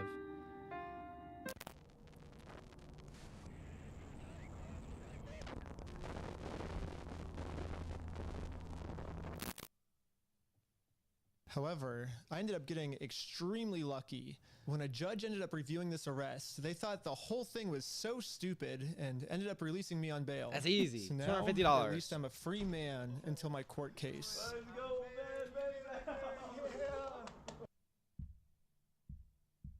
The illegal act that I committed was mentioning that Josh stole the Legos in our GoFundMe. So if you say who the thief is, then that is illegal for us to do that. Now I'm not sure if that's I just true. have to wait for court. And if it is, honestly, I would imagine that's a civil I'm thing, not excited. not a criminal thing. My entire life, I was taught if you steal from people, you get in trouble, and if you help people, you get rewarded. But I guess I was just taught a lie. By me trying to help and do the right thing, all I did was just screw everything up and get all of my friends in trouble. I couldn't fix anything. And now with all the charges I got in this video, I'm looking at least 5 years Narrative. in jail. He would never get 5 years for this. But I finally accept Never. my He wouldn't fate. even get a month. He would. I failed. And now The fact that he it's spent time any to go time home. behind bars is baffling to me. But before I made it home, one of my roommates called me saying that a police... Hold on. Yo, does this guy not realize what the fuck he's posting on the internet? Look at this guy, bro. He's driving the car and he's on his phone. Look at this. He's actively driving. And he's touching his phone. He's like, hold on, watch him look down. But before... He's looking down right there. I made it Okay, it looks like they tried to stop it before he fully looks down. But that's definitely him about to look down to interact with his phone. One of my roommates called me saying that a police officer just showed up to our house. So it rings the doorbell, and he's like, "Is Mr. Snyder here?" I was like, "Why?" I was like, "Can I deliver a message for you?" He's like, "How could you deliver a message?" This guy He looks said it baked just like that. 24/7. He was like, This guy looks baked 24/7. He has a warrant for his arrest. Like, he thought he was in an action movie type walk off, and that was his like end scene line. If I had to guess, I'd say that Bricks and Minifigs has seen that I am a free man, and they can't have me actively working on my lawsuit against them. And considering how many lies Bricks and Minifigs has made about me in this video, Hey, fuck you, man. You stole them, bitch. I stole the Legos? American Park Police Department, make yourself known. Included in the warrant are Legos. I can only imagine of what I'm being accused of doing now. So immediately, I called the Utah Police Department to see what my warrant was for. Someone showed up at my house today saying that there was a warrant out for my arrest. If that warrant says a no bail, those are the ones that are more serious.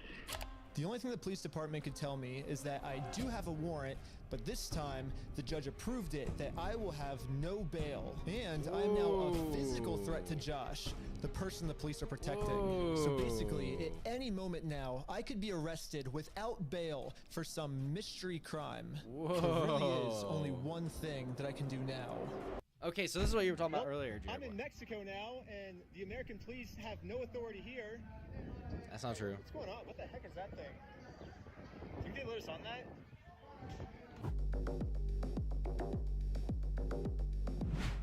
But at this moment, I realized what I had to do. Oh, at Bricks that and specific Minifigs moment. thinks I can just bully anyone. This who guy's tries to stop entertainment them style from is committing their hilarious. crimes. And what's the only way to stop a bully? To stand up to them. If me posting this picture online once got the city this upset where they had to arrest me, just think about how upset they'd be if thousands of people started wearing it. Which is why the picture that got me arrested, I'm putting that picture on a shirt. And you can buy this merch at WeStealFromOldPeople.com. Where does the money go to, though? And yeah, all of the law enforcement that's protecting Bricks and Minifigs is gonna be pissed. But there's nothing they can do because I'm in Mexico. That's not how that works. Anyways, part 3 is now live on my Patreon. First of all, can you even... I guess if you drive over the border, on Patreon, you'll find tons of behind-the-scenes content. I was like, if you flew there, you'd be all kind the of streaming cooked. services rejected once they saw how gnarly it was, and all of the money I make goes directly towards trying to fight bricks and minifigs. Okay. So they stop doing Fair bad enough. things to people. Also, make sure to donate to the GoFundMe we set up for Brian. See, fair, the I'm same guy not snuck really into sure a if I'm allowed to cult. Promote this. I mean, I should got whack. arrested just for creating this thing, but I'm gonna do it anyway. I think it's hilarious though. I thought I saw something about that earlier. I'm in Mexico now. Yeah, no, he was talking about how he infiltrated a cult and then he learned a couple of tactics from them, and he was like, yeah, they usually like really gas up new recruits and then they give them power and authority. And then they brought in the fucking Bricks and Minifigures employee, did that to them, and then they actually got her to say some shit too, which is hilarious because it's literally evidence.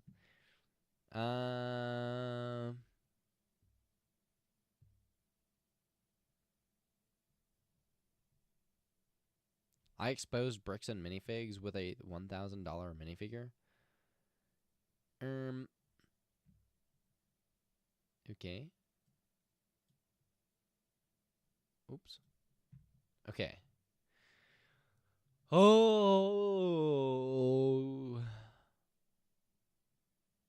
Honestly though, I'm gonna subscribe because it is entertaining. It's just kind of like I don't think I see myself watching a majority of these videos. I'm gonna be so for real. I don't think I see myself but on the off chance he gets another series like this, which I think is quite likely, and I bet if I look at some of these other ones, some of them are also like that. Like this. I think if you do this, that's probably really entertaining. Hiring 2 private investigators to investigate each other, that's probably hilarious.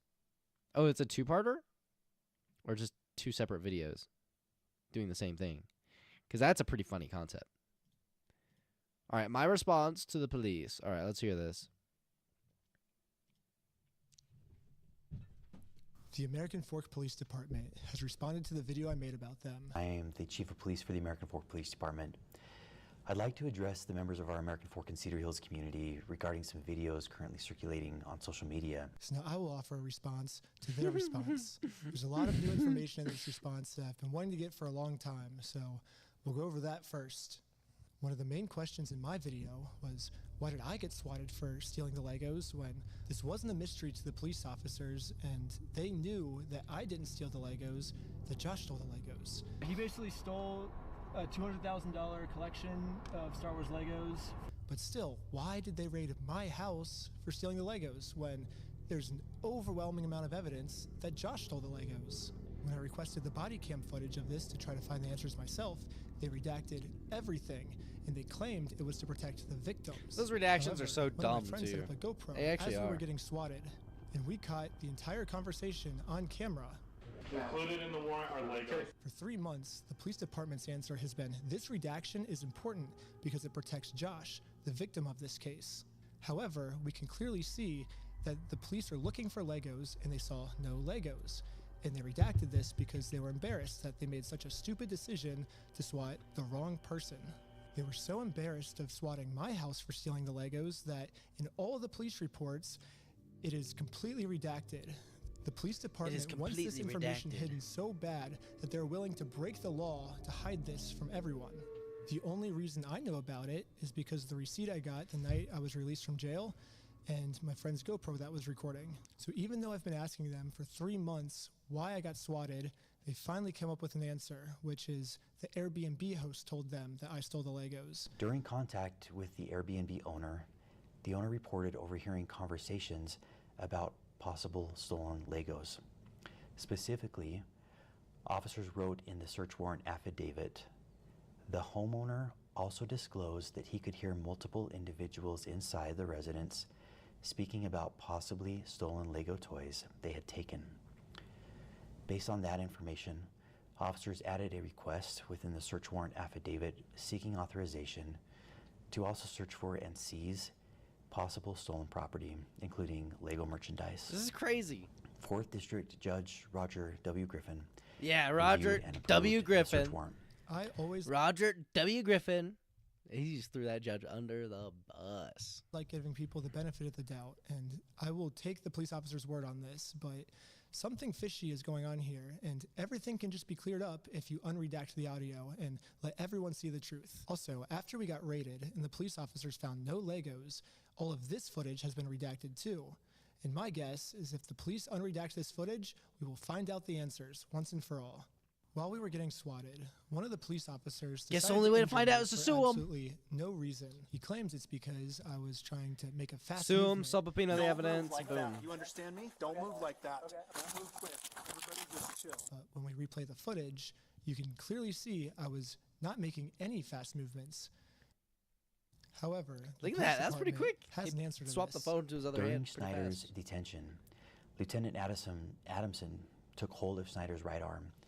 Lieutenant Adamson later reported that he felt Snyder tense his arm, at which point Adamson moved Snyder's right arm behind his back to place him into custody. The police department has made it Don't clear defend I that. did not, in fact, make any quick movements. Don't like the defend police officer that. claims I did. So the police officer was lying, but not fully, because I did tense my arm. However, he lunges at me extremely fast before he even touches me. So how could he even know that I was tensing my arm before he Yeah, even grabs me? there's nothing there. That doesn't make any sense. Yeah. There's only one That's solution. pretty bad. This police officer has psychic powers, and he could tell that my arm was tensing up before grabbing me. However, this makes no sense, because if the police officer did truly have psychic powers, he would have known that we were not the thieves, Josh and Brandon were the thieves. Okay, here's So the this game can't be the plan. case either. Whenever you got I'm stuff trying with the to have cops an going open on, mind just put with your these hands different on your head and possibilities of what walk. this could be, There you but go. That's all you literally can do. the only outcome left Because is they that already this know police it's super easy to officer arrest you if they injured have me to. for no reason. However, the police have another response to this. And of you're nowhere why near I your must be lying. pockets. In the X-ray image displayed They by actually Mr. prefer you Snyder do in this. that video, They say, put your hands on a your head. small L is Because then visible they go, in the upper right-hand corner of the X-ray. The L indicates the image is that of the left shoulder. The video shows Lieutenant Adamson handling Schneider's right arm during the arrest. Yes, the stock footage I used to show what a dislocated shoulder is, an image that's clearly not mine, because I didn't go to the hospital, I went to jail, so how could I have taken this picture? But anyways, the stock image I used is of a left shoulder when my shoulder that got injured was my right shoulder. When I was editing this, I like to think highly of my audience, that they would have known that this was a stock image and I wouldn't have to spoon feed every I don't like tiny this. detail to my audience. I don't like this. I don't like this. I get what he's saying. I read through some of the bullshit, but that you can't just pass over a blind. It's like turning over a blind eye to that stuff. I disagree with that. You have to go into it thinking people might misunderstand things and might assume things. So I actually do agree with the police officer on that one. But now I realize that there's another portion of my audience called the American Fork Police Department that maybe I do have to spoon feed every single piece of information to. So I'm going to use this as constructive criticism, and in every single episode going forward now that I know that the American Fork Police Department's watching, I will be forced to spoon feed every single detail. As a professional So in that spot situation, planner, if you get injured by a dislocating my cop, you always shoulder call is for an almost ambulance. a monthly thing for You me. say, I've been hurt. And you call for an ambulance. You always do that. The whole weight of my arm is just on this bone. Boon. 3 days before I got arrested, I had a really bad ski accident where I had a really bad dislocation of my shoulder, and any movement at all would have dislocated it. So I will say here, I don't think that the police officer was purposely trying to injure me.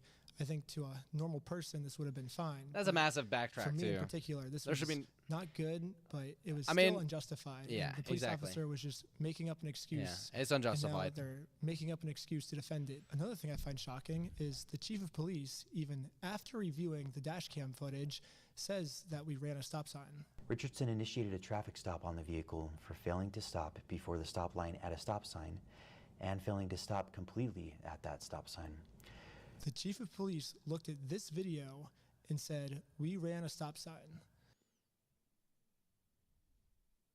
And now he's using that to say, this was a legal traffic stop. The police officers did nothing wrong. At this point, we thought the best thing to do was to take Josh to court so he can be legally accountable for the crimes he committed.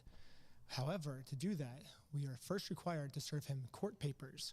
So we did what the law told us to do. I got a process server, and we went to his house to do this the legal way.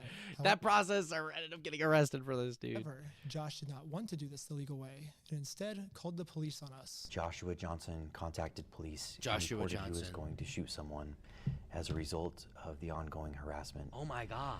Multiple officers immediately responded to the area. Josh was so scared of going to court. Oh my that God. He would rather shoot us than accept these court papers. Oh my Josh's goodness. logic here is that if he See? I told you that he was saying some crazy can shit. murder the process server, That's wild. He can murder me, then he can get away with his crimes because there'll be no one to sue him in court. However, sadly for Josh, murder is illegal. And now he just admitted his plans to the police officers. The American Fork Police should at least be arresting Josh for trying to use murder as a way to get out of court. But sadly, for some reason, they arrested me instead. Am I being arrested? Really? Something about this seems off. This and green all of the screen. answers are in the body cam footage. Oh my goodness. However, they redacted all the body cam footage. So this is where I think if we all come together as a community, we can somehow convince the American Fork Police Department to unredact this footage so we can find out why they arrested me. This guy just has to have a not the Giga guy Chad who fucking threatened to murder jawline. me. However, the American Fork Police does not want to unredact the footage right now, and now have made up a new excuse of why I was the one justified being arrested. Officer Sumbot contacted the Marion County Circuit Court in Oregon to verify the legitimacy of the paperwork. The court confirmed that the case was indeed legitimate, but that papers had already been served and no hearing date had yet been scheduled. The police department said the reason they arrested me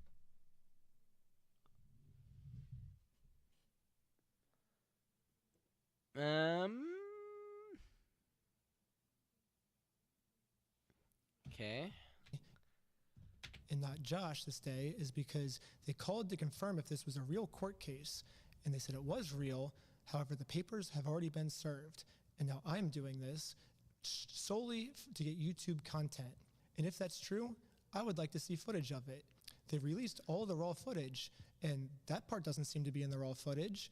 It's already been to Yeah, court, that's. or I mean, I'm glad he didn't make feel a like stand it's on there. But kind of where they're at with the case. There is no hearing date set, and there hasn't been a hearing in the case yet.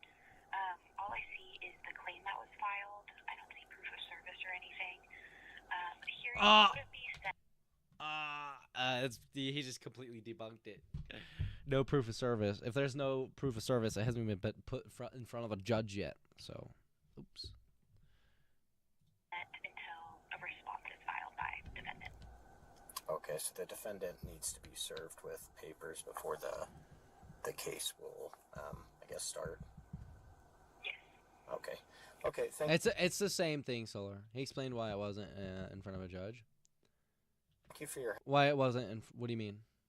Oh yeah. help. I know. It's just police. You know, it's funny. Police know like a certain portion of the law that's separate than all of the law. They don't. Like, okay, why? If they knew all of the law, then why don't they become a lawyer? You know what I'm saying? Like, so there's a reason why they always get caught up in all this stupid shit. And at the end of the day, they know some things, but they just know enough to protect their own asses. They don't know exactly how the legal system works and how to file things and how proof of service works and all this and that. I'm a pretty smart person. When I had to go do all this stuff in court, oh my goodness, was it difficult, and oh my goodness, how many questions did I have to ask? I was like this on the phone for every day, it felt like, asking questions.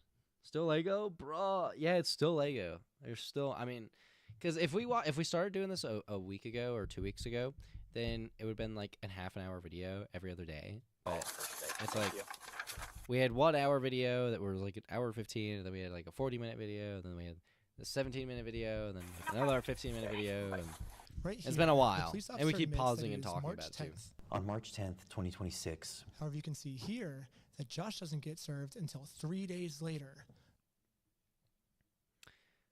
They did completely debunk this. They need to sue that police station. There is too much. One thing judges don't like is bad facts. Bad facts. If you start messing up facts on a case with a judge, ooh boy, I tell you what, they got a hammer and they lay it down. All right. So you don't want to mess up the facts on a case, all right? March 13th. So how could Josh have already been served on March 10th if he didn't get served until March 13th? Unless Josh is a time traveler. There's only one way to clear this all up. American Fork Police Department, show me the time machine. Show me the time machine? They say that I have done all the check marks. I want to see that time machine. Show me that Let's time go machine. through them. Individual commits stalking if the individual intentionally or knowingly engages in a course of conduct directed at a specific individual.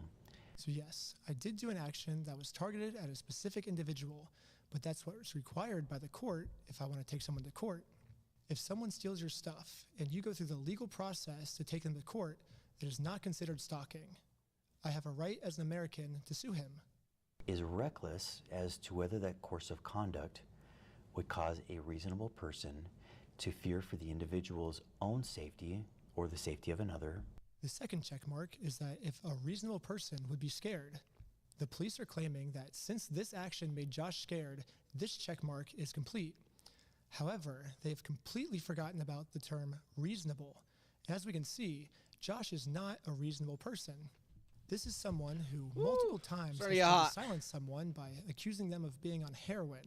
Here's the crazy thing. They told me that they took over that location because the owners were using the location to fund their heroin addiction. What?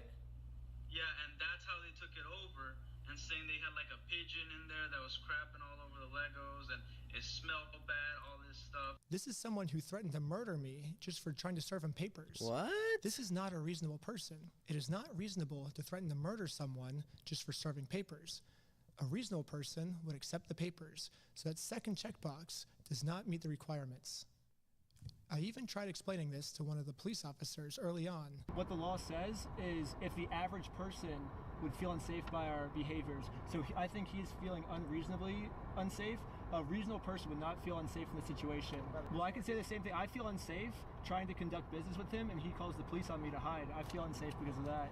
Because we had a 3-hour search on our car. He said we had heroin in our car yesterday. We had a 3-hour search on our car. That makes me feel unsafe. I think that's reasonable for me to feel unsafe. It's not reasonable for him to feel unsafe. So Josh is actually the one who said he was going to murder me if I take him to court. But now, I'm the one that's being looked into for threatening to murder Josh. How does this make any sense? Mr. Johnson alleged that Mansell had hired Benjamin Snyder to harass, stalk, vandalize the store, threaten to murder the manager of the store. Now, let's go to the heroin claim. We got pulled over by the police, and they claimed that we had heroin on us. This officer is going to conduct the search of your person because there are illegal substances in the vehicle. Most of this footage is redacted, so again, there's a big mystery of what happened. Can we all come together and convince the American Fork Police Department to unredact this so we can find out the truth? However, what the police is claiming now is that they did not get a call saying that we had heroin on us. Instead, they could just tell from the second we pulled over that our eyes were glossy. During the interaction, Officer Fraughton indicated he believed Shaw's eyes appeared glossy and expressed concern regarding possible impairment. If we look back on the raw footage, this is what the police officer said his first interaction with us was like. See, you can't engage in this with the content creators. Yeah, you gotta out content the content creators. It's just like impossible. What's the goal? They arrest people. This buddy makes content. Yeah, I was gonna scare him a little bit and let him go. Is all I really was gonna do. Do we have charges, or are we just tired of them being annoying? It seems hard to take what the chief of police is saying seriously because so far almost everything he said is a lie.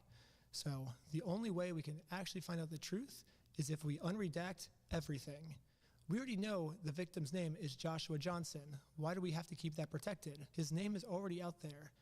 None of these redactions are protecting anything except for the police. It's true. And now I want to acknowledge But my they're friend just following Sheldon's a arrest. code. The group stated they were supporting a GoFundMe campaign for a dying man. One of the individuals later identified as Sheldon Norcross. Officer Richardson then decided to seize Norcross's phone, pending the approval of a search warrant, in order to preserve potential evidence and prevent the deletion or alteration of any data. According to Officer Richardson's reports, When Norcross was informed that the phone was going to be seized, Norcross immediately began manipulating the device. The police officer claims that Sheldon was arrested because he opened his phone to start deleting evidence. However, we can clearly see in the footage Sheldon's thumb is heading towards that lock button to lock his phone. His phone was open when he pulled it out, and the phone was transitioning from on to off, not from off to on. From this response, it almost seems like the police officers didn't even watch the video. So American Fork Police Department, if I'm your teacher, here's your homework. First off, learn the facts of what actually happened. Second off, stop lying about the facts. No one's believing it. The third thing is unredact the audio that makes the police look bad. Some of the best lawyers in the United States are reaching out to me right now, so eventually this is going to get released. Wouldn't you just like to get this over with sooner rather than dragging this out? The more we drag this out, the more content we get, so this only benefits me to drag this out. It doesn't benefit you. If you unredact the illegally redacted parts now, you'll win over audience support much faster. It's kind of funny because a lot of you guys probably think I'm trying to make fun of this other cop by how he was talking. Brother, you mind turning up the volume? Holy, it's actual ASMR. Wow. I cannot really hear Really? him. Is it that bad? Why is he whispering? No, I'm actually just super sick right now. I haven't been sleeping because I'm trying to get out part 3 as fast as I can. And that's caused me just to stay up all night, every night, and not sleep. And now I'm sick. Get Matt Murdock in that courtroom. Oh, But, no. yeah, No, I you gotta guess get Better Call it Saul, kinda- man. I don't know why that Get police Better Call officer was Saul up in talking with there. such a low, quiet voice, but that's He'll why messy that at shit least. up I wasn't making fun of him. real I fast. literally am just genuinely sick.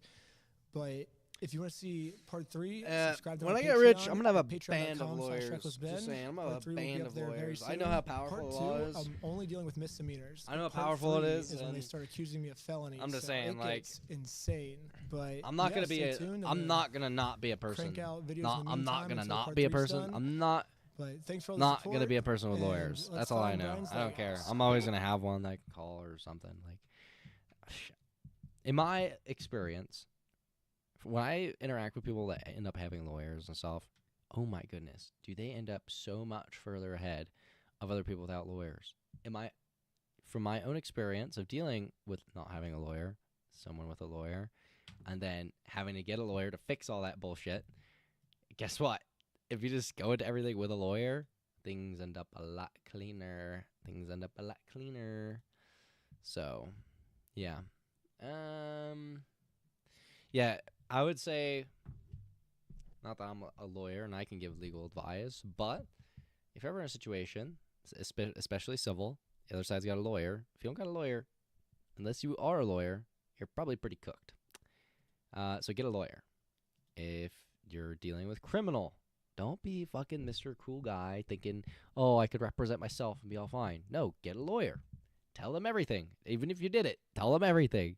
Because their job is to protect your interests as best as possible, and that's getting as light of a sentence on whatever it is, saving you from paying as much money as you can or anything.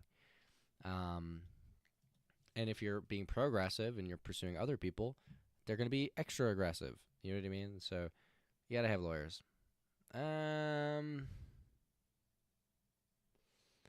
Legal Eagle, everybody is wrong about this bricks and minifigs case. Yeah, I'm guessing if we watch some third-party stuff on this, that they're going to end up breaking it down a lot. But, ooh, which one did we watch? 5 hours ago or 2 days ago with 3 million views? I mean, I'm going to say this one's more recent. So this one's probably, but does this one actually have minute, though? What? It does actually have a minute. So this is like a collaboration of sorts. Did you run a stop? Covering the Reckless Ben Lego videos. Ben reached out to me as well. Basically, he made a video about a stolen Lego collection that ended with him getting arrested and charged by the American Fork Police Department in Utah County, Utah. I was immediately intrigued and I wanted to help him, but before I could do that, I had to understand all the facts. I needed to talk to Ben himself. I got a chance to interview Ben and review all the court documents. This is part 1, where I interviewed Ben. In part 2, we'll dive into the documents and the video of interactions. Ooh. I mean, how much of it is part 2 out yet? Okay, so part 1's only out so far. I think we'll wait for part 2, but we'll go watch the other one for now to see what they're saying. Hopefully he doesn't cover anything in this video.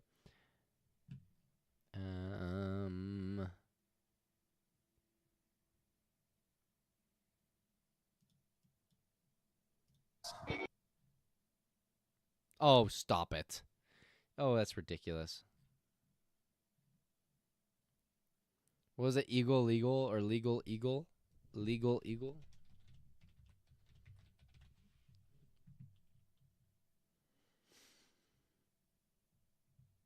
Aha, here we go.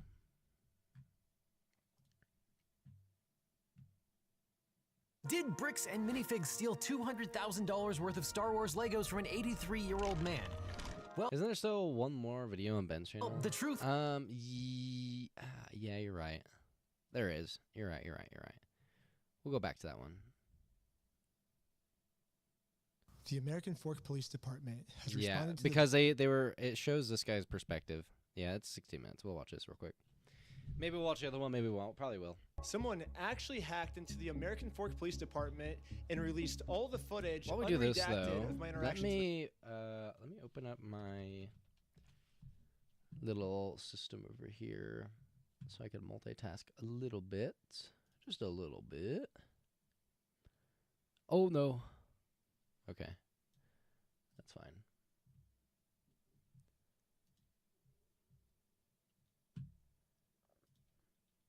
Okay.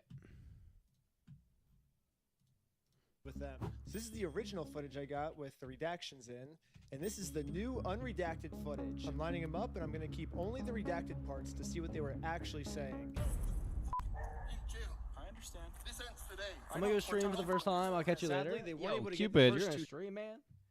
You gonna stream, bro? What are you gonna stream?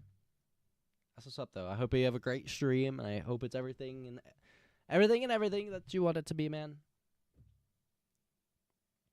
Thank you for stopping by. Also, sorry for not replying to your comment about even the lawyer from Suits. I've actually never watched that movie. Days where Or I was show or accused of whatever having it is. heroin on me. But the final 2 days, we were able to see a lot, actually. The footage starts with me going to Josh's house so I can serve him his legal court papers. Josh knows that if he goes to court with me, he's going to lose. So instead, a much easier option is he calls the police on me to prevent me from serving him. His name is Ben Schneider. He's stalking my house. Will you come to my house, please, and come get them? I'm not going to have stalkers. Are they there right now? They're on the side of the house. One of the dispatchers made a note here saying that you were gonna shoot someone. I'm done with this. Officer, can you please help me and my family and make this stop? Yeah, absolutely. She had a consignment deal with a guy named Brian Mansell. A year and a half, almost 2 years, she had this consignment deal with him and she never paid him. So right away, Josh is lying to the police, which we can easily verify with all of the metadata timestamped pictures that show that the Lego sets were in the store when Josh took it over. He's hired this YouTuber. His name is Ben Schneider. He's Reckless Ben. They sent people in saying Reckless they're Ben. gonna murder our manager. I'm done. To be fair, when he makes this story up and he says all of this, a lot of things check out. And then you go look into this guy, right? You go look into this guy's channel, Reckless Ben, bro. And then you see, before even all this stuff pops up, this is what you see when you open the channel. Yeah, you would feel a little like, what the fuck is this guy doing? How is this guy? This guy's 30 years old doing this. Like, genuinely, this is a consideration that's going through the police's mind when they're dealing with him. So What are you guys doing here? So we are in a court case with them, and we have to serve them legal papers. She is a process server and she's trying to serve you papers. She's not a process server. Okay. Get the papers. Have They're you- fake have you papers. dealt- They're fake. Go get the papers. You okay if I bring those over to you? Absolutely. They're fake. Can I see those papers? Yeah. So this is what you're trying to serve them with? Yes. I wish we could just send him an email. I wish we could just send him a phone call, or the court could send it to him, but this is what we're required to do from the United States court. So we're just following the instructions of the government. He thinks if I just call the cops on me, he can get away with it, but we're showing him, like, we don't have to get away with this crime, so. Okay. You okay if I give these papers to him? Yeah, for sure. Okay, hang tight. Are you okay if she just gives you the papers so we can just get Have her? you looked at the papers? I've talked to the Kaiser Police Department. There's nothing filed. So no, I'm not accepting service from him. Okay. Absolutely not. It's fake. Okay. It's not real. That's completely fine. You have that right. Yeah. Literally, all this police officer has to do is be like, "You are served." Drop it on the floor. Yeah. And then he doesn't even have to accept them. He It's can true. literally just drop them. It's true. But as long as you say you are served, that counts as illegal serving. So why doesn't this cop just do that? Like this whole thing could be solved. It's in true. Literally 3 seconds. Like I hear all the He's time, not wrong. You've been served. Yeah, like literally 1.5 seconds, and this could be solved. This could literally be solved in 1.5 seconds.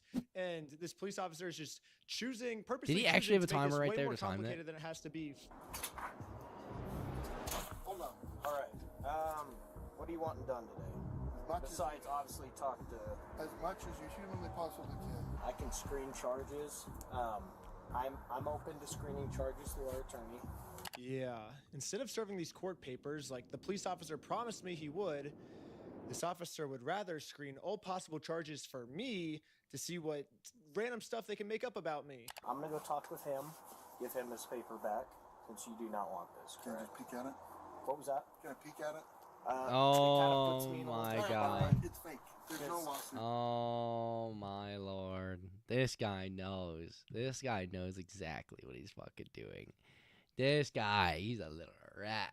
He's a little rat boy. Little rat boy. Sometimes you just have to admire how much of a rat somebody is. Like, you just see somebody and you're just like, wow, like, damn, they got that much rat in them. You know what I'm saying? Like, they got that much rat in them. Like, yeah, you know what they say about Satan, bro? Satan is so much of a rat that he genuinely tried to tempt Jesus, bro. He genuinely tried to tempt him. Like, that's how... yo, come on. So anyway, I'm gonna. Come on, what are we saying? This guy is talking to a cop. He's like, just let me see it. A little picky poo. A little picky poo doesn't hurt, right? Because here's the thing. Like, think about this logically. Do you think a process server would show up with a guy that's been harassing a YouTuber to serve papers in Utah? Josh knows that if he A gets served these YouTuber. papers, it's A going to be YouTuber. really bad for him. And at this point, it seems like he's willing to make up any story. I don't know, he guys. can Maybe I don't want to be a get us content creator. arrested Look at the before fucking he gets spin that served you guys these get. papers. They sent the Fucking lady stick. in, and the lady's like, "Oh, I'm gonna murder you," to Amanda, the manager. And now, Josh has just committed a felony. Lying to the police officers about a false threat I made to get me arrested is super duper illegal. He called the store a billion times, threatened the employees. He does not want the paper. So He's not want the papers? here's that back for you. Okay.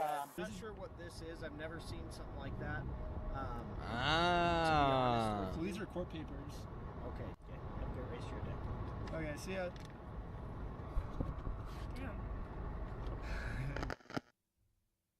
Yeah, process server's really gonna ride with the YouTuber. I mean, how stupid does he think I am?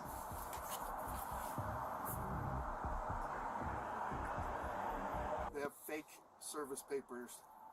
Then the girl is like, she's like, "Oh no, I gotta serve him these papers." Like they printed up a fake lawsuit, you know? And I'm like, "Oh yeah, do you think the process server would really be riding with the YouTube guy to deliver papers to a guy that he's been harassing?" I hate that. I hate Or that like, you energy. think I'm stupid? I hate that energy. I don't know hate what to that do, shit. man. So, did you call the police again? I just don't know what to do, man. I'm done with these guys. That sounds annoying.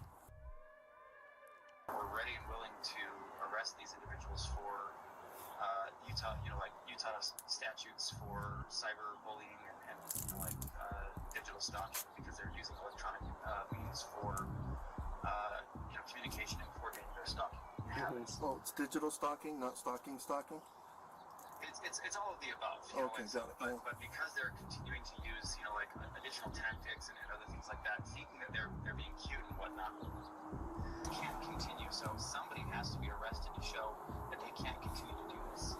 No, we're just kind of wanting to know what you want done on this. As much as we humanly possibly can.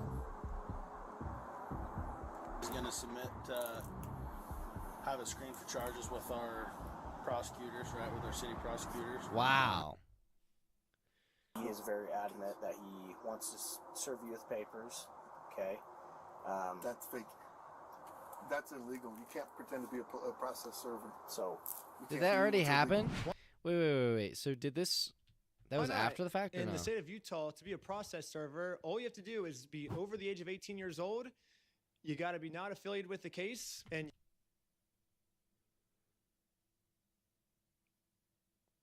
you can't be an attorney. That's okay. Grain of salt. Grain of salt. That's an unbiased third party serving. That's not a process server. That is a server process, though.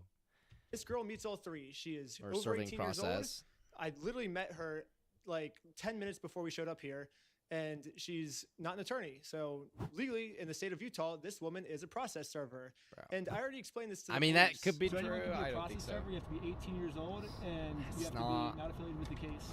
So she is not affiliated with the case. She's over 18 years old. That qualifies as a process server. Okay. Well, maybe just have someone not affiliated with you. That's her. Yeah, she's. Yeah, we have I no just relationship. That's barely why she's met here. her. Yeah. That's why she's here. We have no relationship. She's and clout that is- chasing. She's clout She chasing. is the exact person that you were describing. That's fake. It is a lie. She's impersonating a process server. So for this girl to be impersonating a process server in the state of Utah, she must either be under 18, which the cops took her ID and verified she's not under 18. Do you have an ID or anything like that on you? She has to be related to this case, which Josh says he's never seen her before, so she can't be related to this case. Josh has verified that. And so the only option left is Josh must assume that she's an attorney. But if Josh has never heard of her before, how does he know she's an attorney?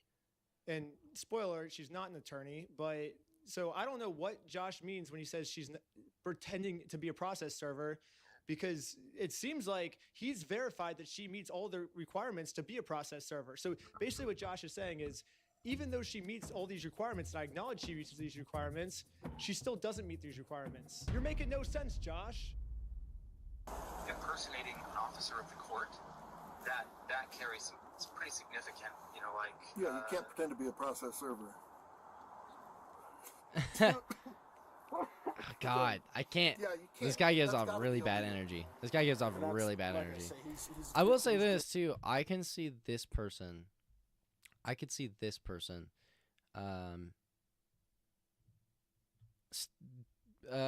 Participating in these activities. I'll say that he looks a lot more needy for the money than the other guy did. I mean, like outside his house, he's got the stroller. He's clearly got kids. It's a Class A misdemeanor to impersonate a process server in the state of Utah. So right now, I want her arrested for impersonating a process server. So right now, I can't just go and pretend. I can't go print up fake documents and go try to process serve people. That's illegal. so these papers that he printed up are Fake. Yes, 1 billion, trillion, gazillion %. Again, this is Ammon. I'm with the corporate office. He's the CEO. Oh, hi. So Oh, what's hi. Hello, CEO. happened is we had a former franchisee, Mr. Schneider, is just a YouTuber that got a hold of the story and then went to this guy and said, hey, if I can harass these guys and if I can do some stuff and get some money out of them, will you pay me some of that money?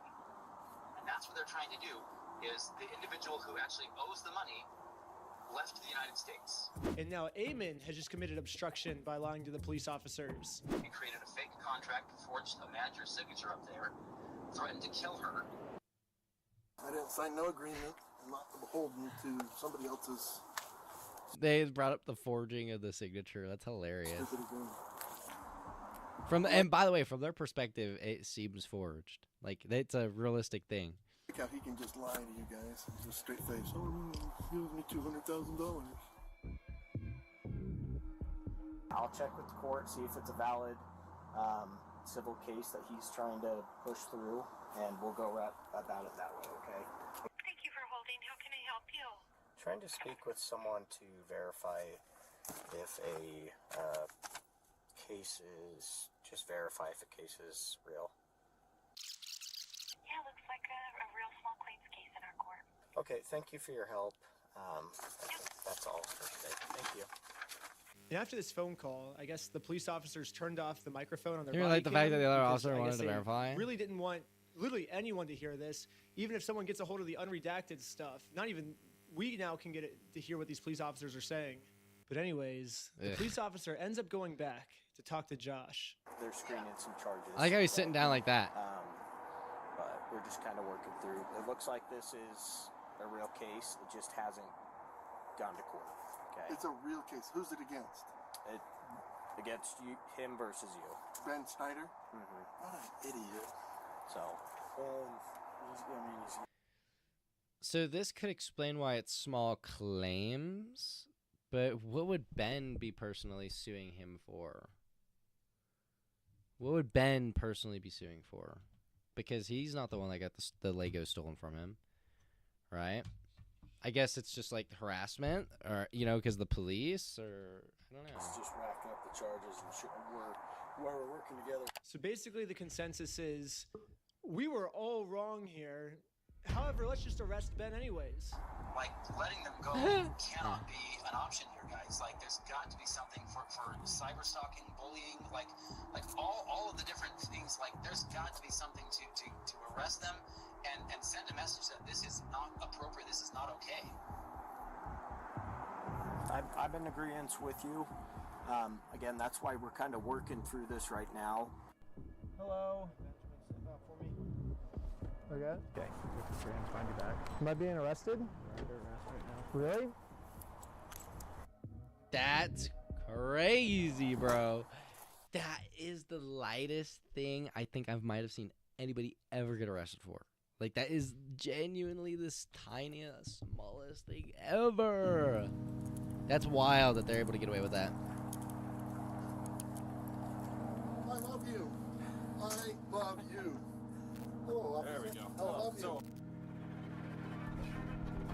Okay, I love you. I love American Police Department. So now let's get to the search warrant, where the cops raid my house because they heard that I was the one that stole the Legos from Brian. So I might have found out an answer of why this cop was so rough with me and threw my arm back. Before we enter the property, the cop warns all the other police officers. Well, it was essentially a full-blown make swatting. sure we are not filming. Hey, they're probably going to be quick to film. Yeah, and he had his phone in his They're probably hand. gonna be quick to I remember pull that. their phones out, so just be aware of that. However, when we got raided, I instantly pressed the record button on my phone because I was terrified these police officers were going to do something and try and hide it from the public. But I guess the police officer sees that I'm filming, and once he sees I'm filming, I think he was like, as punishment for filming me, I'm going to bend your arm back upwards and injure you, is my guess of what happened. That's afterwards, he says this. The main kid had his phone recording, so I shut it off. But The other kid had a GoPro. How many did you get? You got Ben? We got 5 right now. Including Ben Schneider? Yes. Sweet. That's good. Next, we got some unredacted footage of me in Damn. the bathroom. Look at that. Not redacted. Here's you taking a whiz, buddy. Oh, come on. They're not giving him any water, man. Hey, give those guys some water. Another thing about this unredacted footage is we get to see the police's entire office building. We get to see their detective board of us. We get to see that they're actually a member of the Church of Scientology Sucks. All my old school fans will know this, but basically I made a religion called Scientology Sucks, and it legally got approved by the IRS, and Scientology Sucks worships a gold plunger as their god. I even got it tattooed on my wrist right here. It's like a plunger cross on my wrist. I guess the American Fork Police Department is active members of the Church of Scientology Sucks because they literally put my god on their desk. That's exciting. We have a felony stalking case right now. Felonies. Everyone's facing felonies. that's pretty serious shit. It's super serious. I know that you've been told all of, it's a fundraiser. This guy stole $200,000. Yeah. Look at that. He's shitting bricks. Buddy is shitting bricks. He's looking for a way out right now. That cop did a great job putting the pressure on these two individuals because Buddy is like, fuck, am I going to go to jail? Like, did I not realize? And he's saying, like, look, I know you had this perspective, but... Yeah, so we're going to use critical thinking. Anyways, we're going to fast forward a bunch. So this is basically a spoiler for episode 3, but basically this Episode Bricks and 3 Minifigs company has non-stop been making fake bomb threats, fake fire threats, fake murder threats in my name that I'm going to murder them. The only problem is obviously these are all fake threats. I would never do something like that. But The police think that these are real threats. So now the police from Los Angeles, from Utah, they're all working together now to catch me. Here's a phone call from just a few days ago of the Los Angeles police calling the Utah police of them scheming of a way to get me arrested. This for is all crazy. these mystery threats that I've been making. Paul, we got a complaint from a guy in Provo about this guy Schneider. Okay. And so it seems like I talked to the guys in Sandy police too, and then trying to get a hold of Provo police. So it seems like, yeah, Schneider's kind of all over the place. Yeah. Basically, so he called me and he's just like, this guy's crazy. He's like making threats against us, my employees, our business, etc., etc. It seems like this guy might live in LA, or his last known address is in LA.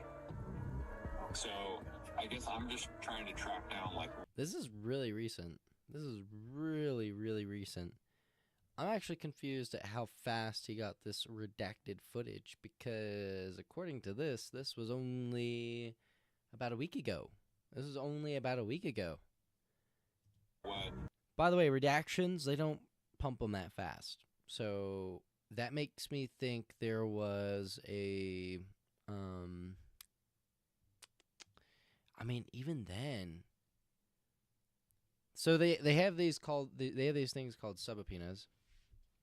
And so if they had a lawyer, they could have had the lawyer subpoena. I'm not sure if you're able to subpoena on your own. I mean, I guess you are. I mean, a lawyer is a person too, right? But so you would subpoena them, but this is usually during active court cases, which by this point, I don't know if it's active or not. I don't think it is. And then they basically are forced to give over the footage. Otherwise, people start going to jail.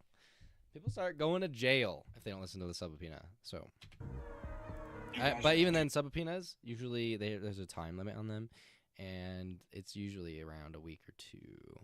doing, if anything. I know, at least I've been told that there's technically a couple open cases. This guy's already being charged in Utah by 3 different places. What are we doing? Mm-hmm. Any idea where he actually is? No idea. Okay. I know we had asked to hold him until we had further, but I'm guessing they just let him bond out. So. Okay. The only problem is I'm in a place the American police have no jurisdiction over, so they're never gonna catch me here. Yeah, no American police in sight. Good luck finding me. You are never gonna find me, police officers. Damn. Wait, so is he still in... Is he still there? Is he still in Mexico right now? This came out today? Well, I know the video came out today, but if you look at the body, if you look at the body cam footage right here, it says 05/26. That was about a week ago. So they got this actual incident, this conversation happened a week ago, and this is police. So I'm not sure how he was able to get his hands on that. Because usually they do redactions, they have a whole process for it. I'll just sit here and say, I've had to go through the same process before. Maybe where I live is a little different. And it took me 3 or 4 months before I got a response. And when I did get shit, it was like nothing. So, yeah, it's horrible. It's horrible. It really is. But so it makes no sense how he was able to get this. It's like you said at the start that hackers got to it. Oh, really? Someone actually hacked into the American Fork Police Department and released all the footage unredacted. Oh. Of my interactions with them. So this is the original footage I got with the redactions in, and this is the new... How did I miss that crucial part? Unredacted footage. I'm lining them up, and I'm going to keep only the redacted parts to see what they were actually saying. In jail. I understand. This ends today. I know. We're talking to them. Sadly, they weren't able to get the first 2 days where I was accused of having heroin on me, but the final 2 days, we were able to see a lot, actually. Wow. Look how much publicity this is getting, though. First video, 4.2 million. So it's 4 times as big as it was when he made this video. Right? Or is it this video? I don't know. One of them. Okay, well, it's pretty crazy. Like I said, the way this is going to end, though. I mean, unless there's other factual things that come out. But based on what we're being shown as of right now, I would say the franchisees are probably gonna sue the franchise, and I mean, if they're smart, don't you know why they wouldn't? And then on top of that, I don't know why Ben would be suing them, but I guess Ben could sue them too for something. Don't totally know. I bet that's what he's doing, but that doesn't really make much sense. And then the other guy who actually had the Legos stolen from him, he has to sue for that money back too, and some on top of that, for all the fucking bullshit, that everybody had to go through. I guess Ben's lawsuit would be for all the bullshit they had to go through. The fact that the police were called so often that he had to get searched. But Ben seriously needs to sue the police department. That's where his real beef is. He needs to sue that police department. That police department was so dirty, so bad. All right, Legal Eagle. Let's watch this video now. Before we jump into this, though, I think I'm going to use the restroom, and we'll be right back. We'll be right back.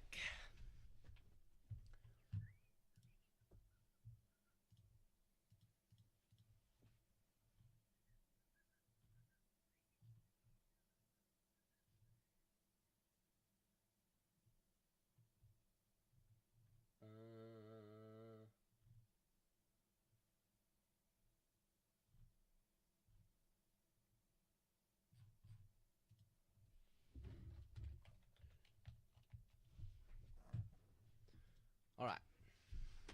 I'll be right back.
All right. What up to? Welcome in, Ethan. Happy Thursday. We're still watching some of this legal stuff. This is probably going to be the last video before we stop entertaining it. But yeah, this is where we're at right now in this situation. Basically, my prediction is that a bunch of lawsuits are going to happen. The bricks and minifigures store. They're going to end up going under. There's no way they're going to be able to afford everything, and if they do pop up again, they're just going to rebrand, and that's that. Did Bricks and Minifigs steal $200,000 worth of Star Wars Legos from an 83-year-old man? Well, the truth is more complicated than you might think, and it actually might be worse than you think. Or it might be better. It depends. It's complicated. But one thing is for sure, it's definitely different than you think, because there is a lot of misinformation out there.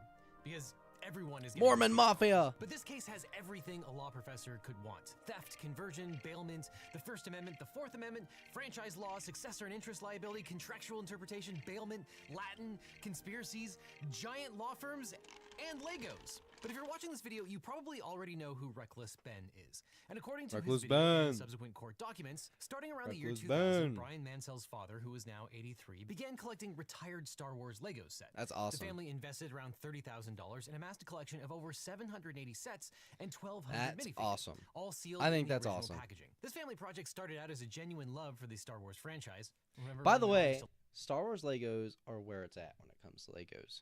Is genuinely where it's at. If I have to go to the store right now and pick up a Lego set, I'm either picking up one that's going to be like a fake plant on my desk, I'm going to pick up one that's like something I can hang up on my wall, or I'm going to pick up the fucking Death Star, Millennium Falcon, you know, like some pretty cool things. Like Star Wars, but it turned out to be a great investment as well.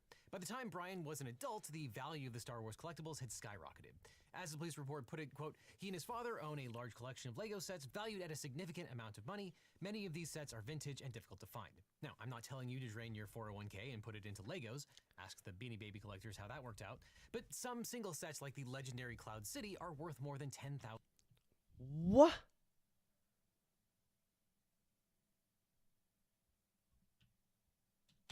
A piece. The solid chrome Darth Vader minifigure is going for That's cool. That's cool. over $1,300 a pop. And Mansell estimated the value of the collection at approximately $200,000. But also, it may not have been worth anywhere near that. Some estimates peg the value of this extensive collection more at $60,000.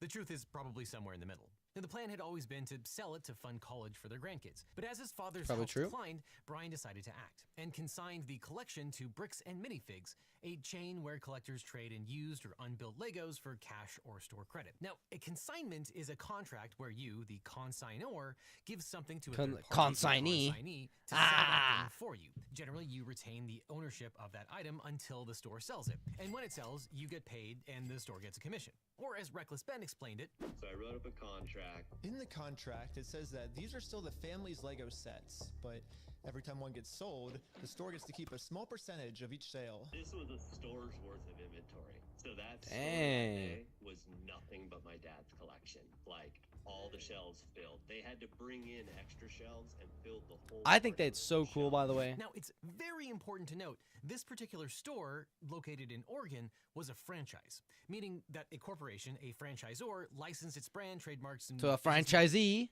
An operating system to a franchisee who owns and operates a semi-independent business under that brand. Now, McDonald's is famous for this. Most McDonald's restaurants that you see are not owned by the McDonald's Corporation. The McDonald's Corporation agrees with an independent franchisee to own and run that. What was I saying? Location. What was I saying? Minifigs seems to operate on the McDonald's model of franchises. I think it's really important for people to know that this guy's a lawyer, by the way, guys. Bombing other Bricks and Minifig stores.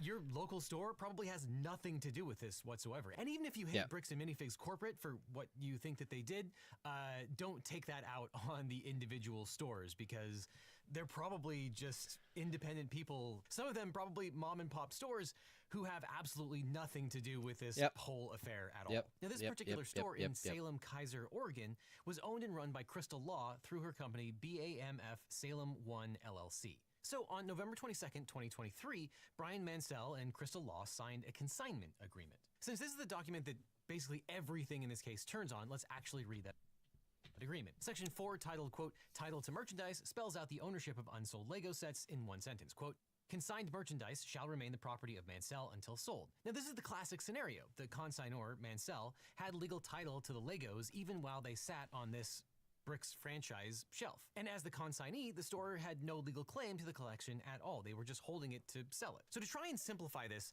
we're really talking about three different buckets of stuff. The first bucket are Legos that were sold and the proceeds of which were returned to Mansell, or Lego sets that were not sold and given back to him. Yep. Obviously, there's no dispute over that. The store did what they were supposed to. They sold the Lego set and gave the proceeds, or at least his portion of it, back to Mansell, or eventually returned some of the Lego sets. Then there's bucket number 2. Those are Lego sets that were sold, but the proceeds of which were never given to Mansell. We don't know exactly. And then you got the bucket of they were never sold and they were never given back. How big that bucket is, but we do know there are some sets that fall into that because there was a messy takeover that we'll talk about in a second. And then finally, there's bucket number 3. Those are Lego sets that were not sold and were not returned. Again, because there is a messy takeover from one franchise to another, that's where the main dispute is going to be. And let me tell you right now, it is highly disputed how many Lego sets and the value associated with those Lego sets actually remain in bucket number 3. And mainly, this video is talking about bucket number 3. And the one thing we know for sure is whatever amount is in bucket number 3, it's not anywhere close to $200,000. Now, Mansell could have asked for all or part of the collection back at any time prior to the sale, and the store would have to hand it over. And the contract actually anticipated the store changing hands, which, spoiler alert, is going to happen. See section 10, quote, transfer of rights. This agreement shall be binding on any successors of the parties. Neither party shall have the right to assign its interest in this agreement unless the prior written consent of the other. Oh, no. Oh, that blows up everything. That just blew up the entire case. Because what's going to end up happening is neither party shall have the right to assign its interest in this agreement unless the prior written consent of the other party is obtained. So the liability of all the Legos falls on the people that are in a different country. Party is obtained. So the deal binds whoever takes over the store, and neither side could assign its interest without the other's written consent. And the store had certain obligations on its end as well. According to Section 5, it had to maintain insurance that covered the full replacement value of the Legos, just in case something bad happened. You know, like the store burns down. Quote, Bricks shall be responsible for all shortages, loss, or damage to Star Wars Legos, while the Star Wars Legos are under the control of Bricks and represents and warrants that it has purchased insurance sufficient to cover the loss or damage of the Star Wars Legos due to, without limitation, fire, flood, theft, or vandalism. Now, assuming that the Gormans in the Salem 1 store had the insurance that was required, I think what they should have done here is made a claim on the insurance. They should have claimed that the underlying Legos were stolen, which seems like it would be covered by the policy that they would have gotten. And then the insurance company would have paid them out. They could then pay out the Mansells. And then the insurance company would have become what's called subrogated to the claim, and they can figure out who is the person that, or entity that actually did the stealing and get compensation from them. Yeah, but obviously if the idea is that the people who own the store stole it, then why would they snitch on themselves? That's what an adult would have done. Or as one of my favorite journalists, Mike Masnick, put it, everyone in this Lego dispute should have spoken to a lawyer earlier than they did. Yes, this is true. By the way, guys, I'll give you a free tip right now. Look up in your state, if you ever like, oh no, lawyers are so expensive. Phone consultations. Look up phone consultations. I bet your state, the bar. Every state has its own bar. And within that, a lot of these bars, and I don't mean bars where you drink at, this is legal bars. They have situations where they have these things set up where you can actually pay a fixed price for a consultation, usually half an hour. It's not as good quality as what you'd usually get, but it gets you through the door with a lawyer, guaranteed, cheap, and you get advice, true legal advice from a real lawyer on what you could do about your situation or what. And if you want to retain them, you could do that. If you want to, that's for down the road. But regardless, if you ever get into any kind of legal, just call a lawyer. Like, if you have to spend $50, call a fucking lawyer. It's worth it. Yes, that is going to be an extremely common theme throughout this affair. And by the way, you should totally read Mike Masnick's article about this in Tech Dirt. Now, if you don't have $200,000 worth of Star Wars Legos, you might have had to take out some student loans to get through college. And if your private student loans are in default or you're struggling with payments, the sponsor of this portion of the loan and offer costs you thousands to loan month. Location, not track, refers to Bricks. In this context, this contract refers to the franchise location, not Bricks and Minifigs Corporate, which is the franchisor. Now that is extremely important, which we'll get to. But Mansell also had an explicit right to inspect. Section 3 says, and I quote, Brian Mansell shall have the right to inspect such records and remaining inventory from time to time. Now, the store earned a 35% commission on gross sales, and Mansell got 65% of the purchase price payable to him by the 15th of every month. Now, the agreement expired on January 31st, 2025, so that whatever remained unsold would be returned to Mansell no later than 10 days after the expiration date. Now, there is some dispute about whether this store, the franchisee, was authorized by Bricks and Minifigs Corporate to sell things on consignment. And as you can already probably tell, selling things on consignment can get messy. You're holding inventory that belongs to somebody else. But there are advantages. Rather than buying everything at once, coming out of pocket, and then reselling it, you don't have to pay for anything that is unsold. So, pros and cons. But the store announced the deal on November 7th, 2023. This one is why I call this the greatest set I have ever seen. Keep in mind, these are brand new in sealed boxes. So the store hyped the collection, and the attention drove sales. And for almost a year, it worked. The store sold sets, Mansell collected his cut, everything tracked on a spreadsheet and backed by receipts. And this particular store in Salem, Keizer, Oregon, was owned and run by Crystal Law and her partner Benjamin Gorman through their company named BAMF Salem 1 LLC. So Bricks and Minifig Salem 1 LLC. So to try to avoid confusion, I'm going to refer to the original owners of this particular franchise as the Gormans. Not to be confused with Bricks and Minifig Corporate, that is the franchisor. And by the Gormans' own account, about half the collection had sold by early November 2024. Then everything fell apart. In early November 2024, Crystal Law, the Gormans, contacted BAM Franchising, the company that franchises Bricks and Minifigs, because she and her partner Benjamin Gorman were considering moving abroad, and she asked generally about selling the store or having Bricks and Minifig buy it back. And again, the franchisor owns the brand, the logos, the trademark, manuals, training, marketing, and licenses that to franchisees who pay an upfront fee and ongoing royalties. And they generally have a say in the sale or shutting down of any particular franchise. Now here is where the two sides tell very different stories. According to BAM Franchising CEO Ammon McNeff, the Gormans contacted corporate after receiving a job offer overseas and asked how to shut down the store.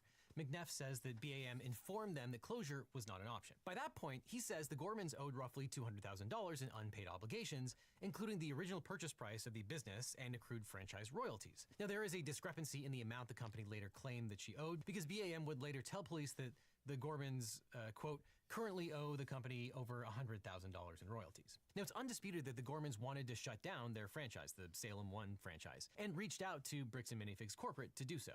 It's also undisputed that the Gormans Salem 1 LLC owed Bricks and Minifigs money. Now, how much is in dispute? The Gormans also claim that they were unable to pay.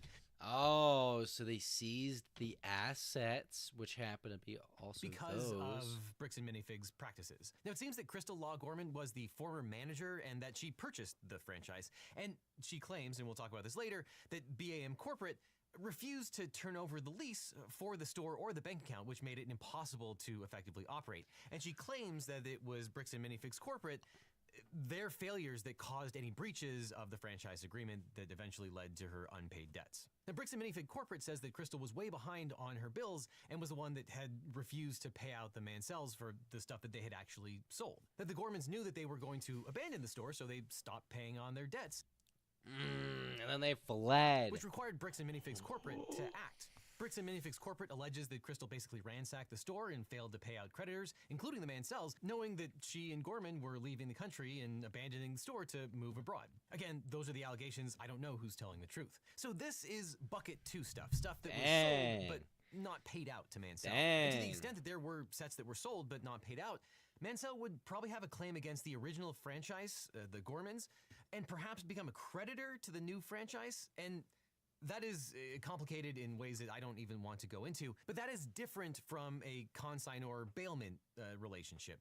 And it wouldn't surprise me that if a store that is behind on its debts and doesn't pay out what it owes I'm just really trying to focus because this guy is talking about some stuff where you do have to pay attention to really understand it. Also doesn't pay out some of its debts to the consignor. This guy's very intelligent. Especially if it's being taken over by the corporate mothership, or if it's being ambushed and taken over, which we'll talk about just really in a good second. speaking. But as a franchisor, Bricks and Minifigs Corporate does have a right to take over a store that is in breach of the franchise agreement or is going to be abandoned.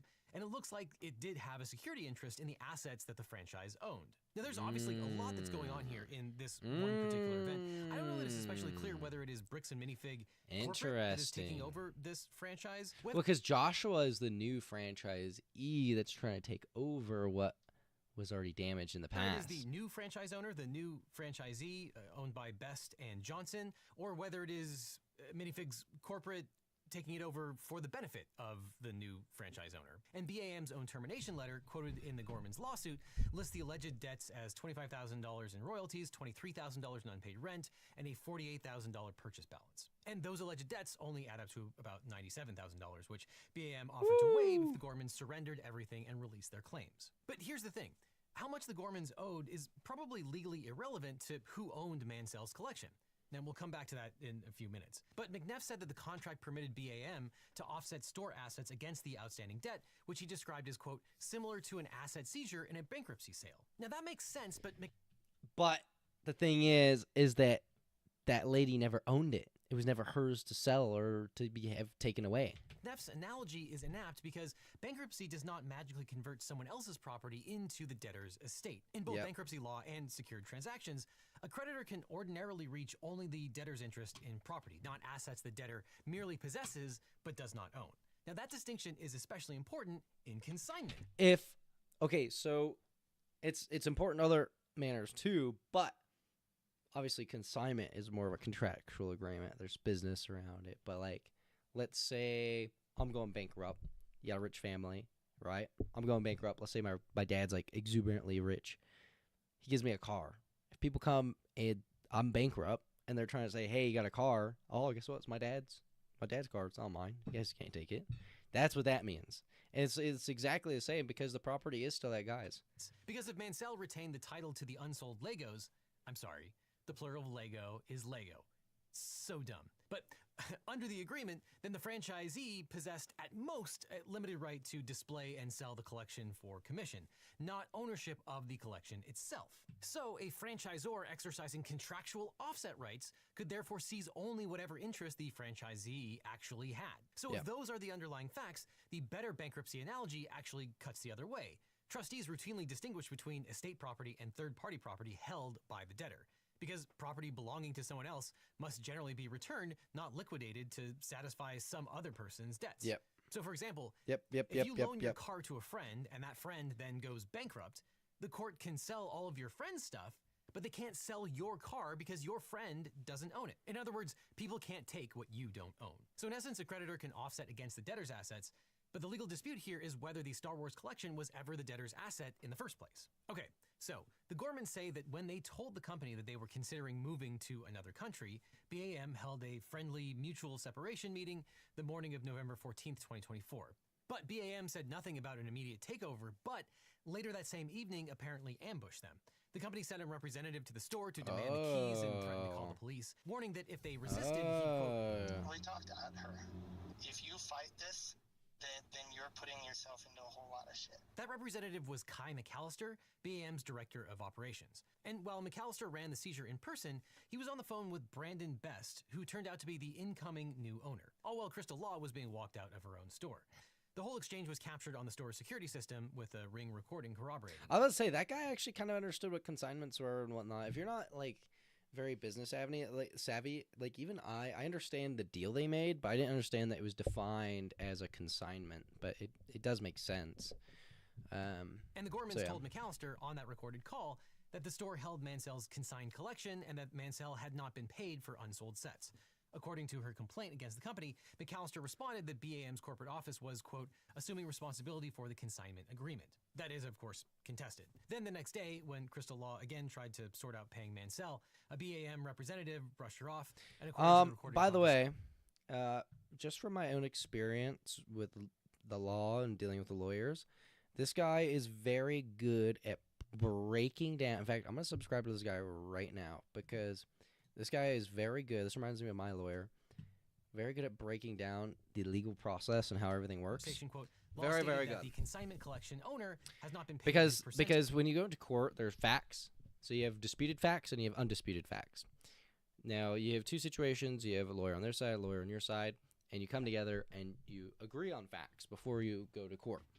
and everything that's not agreed on, then you present it to court and you say, well, here are the facts. And both sides argue and both sides show their case, and then boom, they push that. Yet, and that quote, if I don't have my tickets, I won't know how much I need to pay. And apparently BAM's representative dismissed her concern, stating, quote, that's a business thing and not necessarily yours. He's taking on the business, he takes on all that consignment. Now, later, every person tied to Bricks and Minifigs, from the CEO to the new owners, would later insist they knew nothing about the consignment. Or alternatively, that this conversation wasn't binding on the relevant parties. Now, there are some circumstances where one employee doesn't have the ability to... Oh, wow. I'm reading a tweet right now. It says, Bricks and Minifigs is parting ways with Brandon Best and Joshua Johnson due to a devastating social media campaign. They say they have reached out to the family that owns the $200,000 Lego collection to return it and offer compensation for any missing items. And 11 videos. Look at that. They won. They caved, bro. And the photos show Star Wars sets marked with her yellow dot stickers, the markers identifying Mansell's property, still in the store. The Ring camera also shows Brandon Best inside at 7:12 p.m., with people detected through at least 8:34 p.m. The Gormans also say that BAM cut their access to the inventory spreadsheet in every other business system, so they couldn't even print the records tracking each consigned item. And apparently Bricks and Minifigs Corporate did not send over a formal notice of immediate termination until hours after the agent was already in the store taking the keys. And in fact, Crystal can be heard on the video mid-seizure saying, quote, "You might want to let them know to send me that email." And when the night ended, the Gormans left with a single box of personal belongings. Now, spoiler alert, eventually Bricks and Minifig Corporate is going to sue pretty much everyone involved. And you can imagine why. You have various franchisees engaging in conduct that they don't like and possibly hurting the Bricks and Minifig brand. Yep. Now, this is its own legal can of worms, but suffice to say, they haven't exactly covered themselves in glory either. Now, the store and its inventory passed to new franchise owners, Brandon Best and his partner, Joshua Johnson. Now, Best apparently handled inventorying the store after the Gormans were removed. Now, what was that inventory worth? Well, lots of different numbers have been tossed around. In later filings, Bricks and Minifigs claimed the store inventory was worth only about $38,000, of which just $5,000 was in Lego sets. But that number is difficult to square with a store that spent months marketing a $200,000 collection. But of course, the Mansells had every incentive to use the highest number possible. And the Gormans say that the store had about half of Mansell's collection in its inventory, estimating the value at over $100,000. All the footage and evidence is there. In the security cam footage, it's him at the store kicking her out. In that footage they sent us is Crystal asking him, how am I supposed to pay this guy? These are sets he has not been paid for. These are ones that he has not been paid his percentage yet. And if I don't have the tickets, I won't know how much I need to pay him. But I will say this too, she doesn't seem like someone who's fleeing and like not trying to pay her debts. Like if you were trying to be a malicious person and like escape some stuff, like you're getting kicked out right now. Just get the fuck out, you know? Like I wouldn't be sitting there and like, oh, this person hasn't been paid yet. Like, who cares? Like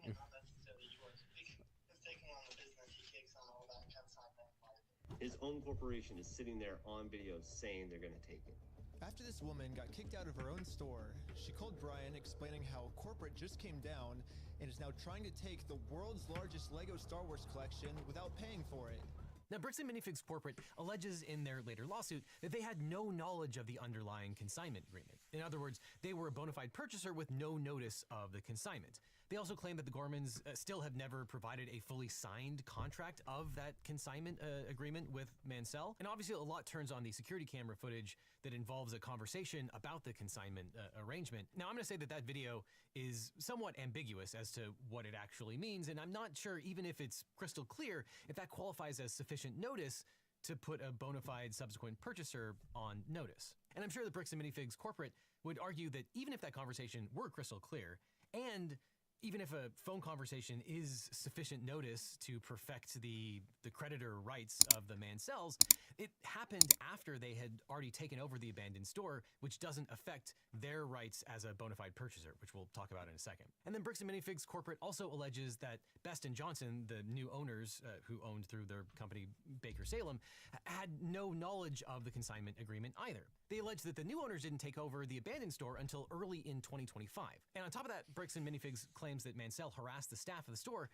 seeking compensation for the consignments, and that after Mansell confronted the franchise staff, Best & Johnson tried to corroborate the contract, including with staff who worked at the prior iteration, who worked with the Gormans, and those staff members told them that there was no such consignment contract. So both Bricks and Minifigs and the new owners, Best & Johnson, claim to be bona fide purchasers for value. Again, this is a factual mess. I have no idea who's telling the truth here. But I can also imagine that when I wonder if this guy actually reviewed the videos. And it's important to note that the general rule, and I think probably the main... and if he does, I feel like he's looking at it kind of through a similar lens that I was, maybe a little bit more aggressively, though, where a lot of the stuff is like kind of childish. Argument here is that a lot of it's just kind of silly and not accurate. Someone who acquires a property for value in good faith and without notice of a prior claim or interest takes that property free of many pre-existing rights that otherwise would have bound the seller. And that's yet one more reason why you follow your UCC1 financing statement, so everyone in the world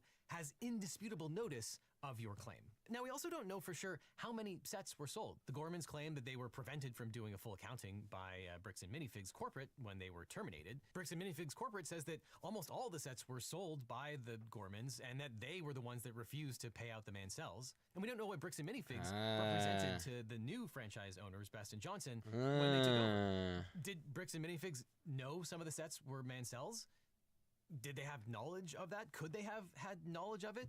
Did they tell Best & Johnson? And even assuming that Best & Johnson and their company Baker Salem knew that some of the sets were Mancells, they might not have known which ones. Some were probably marked, but seemingly not others. And the termination created a fog that might have made it impossible to know exactly how many sets were left, how many were sold, and how many were paid out. But as you can imagine, no one knows the full story here. And some of that might have been intentional, some of it might have been negligent, yeah, and some of it might have just been a byproduct of an emergency situation. That benefits. What happened to the Lego sets? That benefits the people who got stolen from, though, because then they're sitting there saying 200,000, 200,000, and other people are, I don't know. Well, guess what? If they're running with 200,000, and that's the only number being tossed around, yeah, well. So Brian called the store to see what was going on. Called the store. And I said, what happened to Crystal? And he goes, well, that's kind of a private matter, but the corporation's taken over the store. There's something I can do to help you with. I said, well, yeah. I am the owner of about half your store's inventory. All those vintage Star Wars sets you have in there are ours. And he goes, I don't know anything about that. I said, well, you better get to learn about it because I have a contract, I have photo evidence, video evidence, like that is our collection. Now, Johnson and Best say they informed Mansell that they had no knowledge of his consignment and that his property was no longer there. So I went down to the store, brought a copy of the contract. We're like, you need to let me in back and let me see the sets that you still have. All you have to do is let me in back. We can go that route or we can go to court.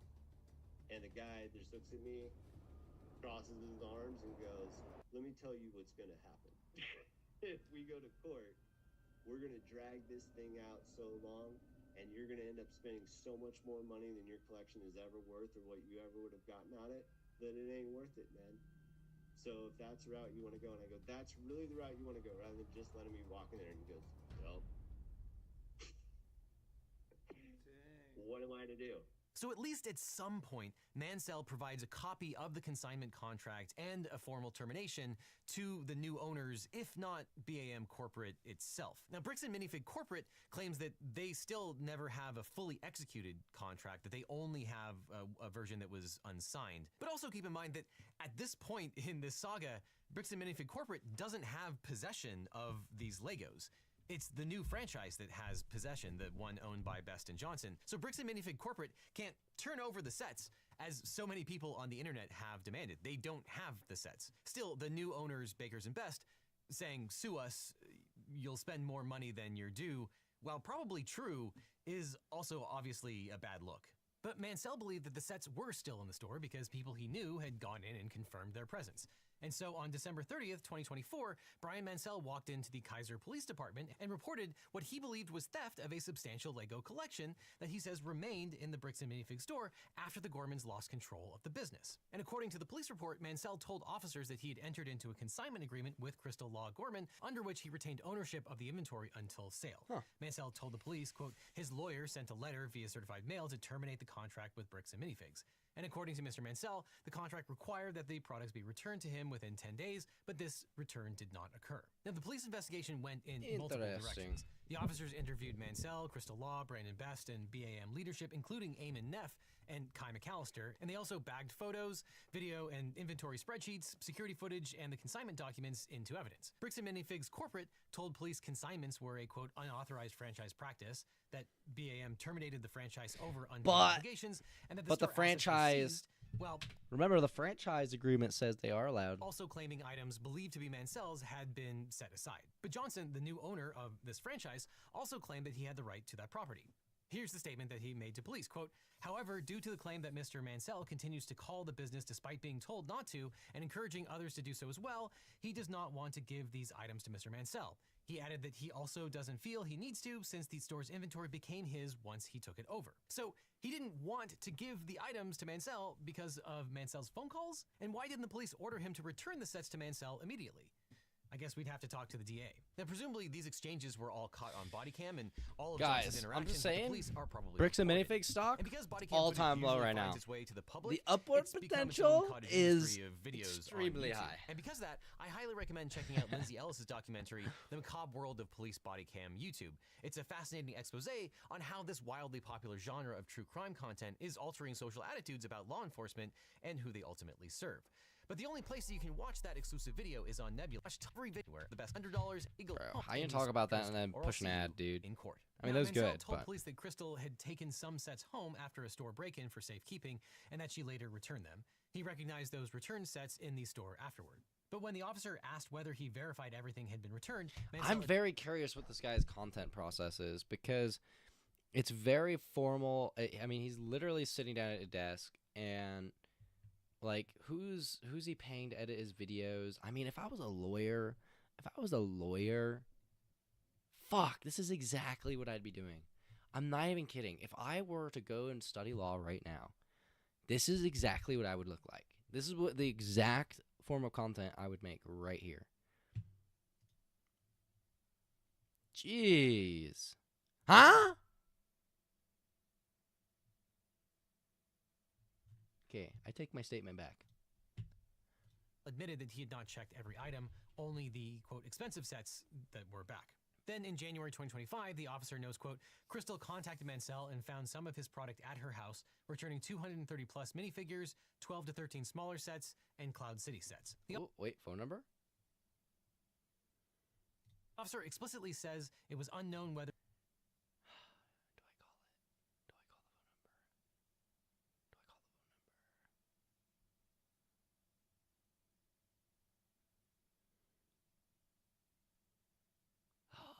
Fighting demons right now. She took them during the lockout or had possessed them all along. So the police suspected Crystal, and this had the effect of making Mansell believe briefly that the Gormans stole his property. But the thing is, even after those returns, Mansell maintained that major pieces of the collection remained inside the store after the store had been turned over to the new owners and corporate had terminated the original ownership agreement. And photographs taken the night of the takeover appeared to support him. This guy's got a nice tie. I like this fit, by the way. The bright blue. I think I have a pair of dress pants like that right here. Yeah, they're similar. These are a pair of dress pants I got. Very similar. His is a little bit more brighter, and the his blues are a little bit more contrasty, but it's a pretty nice color. I enjoy that color. In a supplemental report months later, police documented photographs taken. I can't find my ties anywhere, though. Removed from the store. It's kind of frustrating. According to the investigating officer, those photos appeared to show numerous Lego sets matching Mansell's description of his inventory, complete with the distinctive yellow stickers he said identified his property. One photograph included Brandon Best in the background, and the officer estimated the value of just the identifiable sets at more than $6,200, including items she couldn't price. Now, that number might be low because it's only what one officer could count from photographs. Or it could be correct.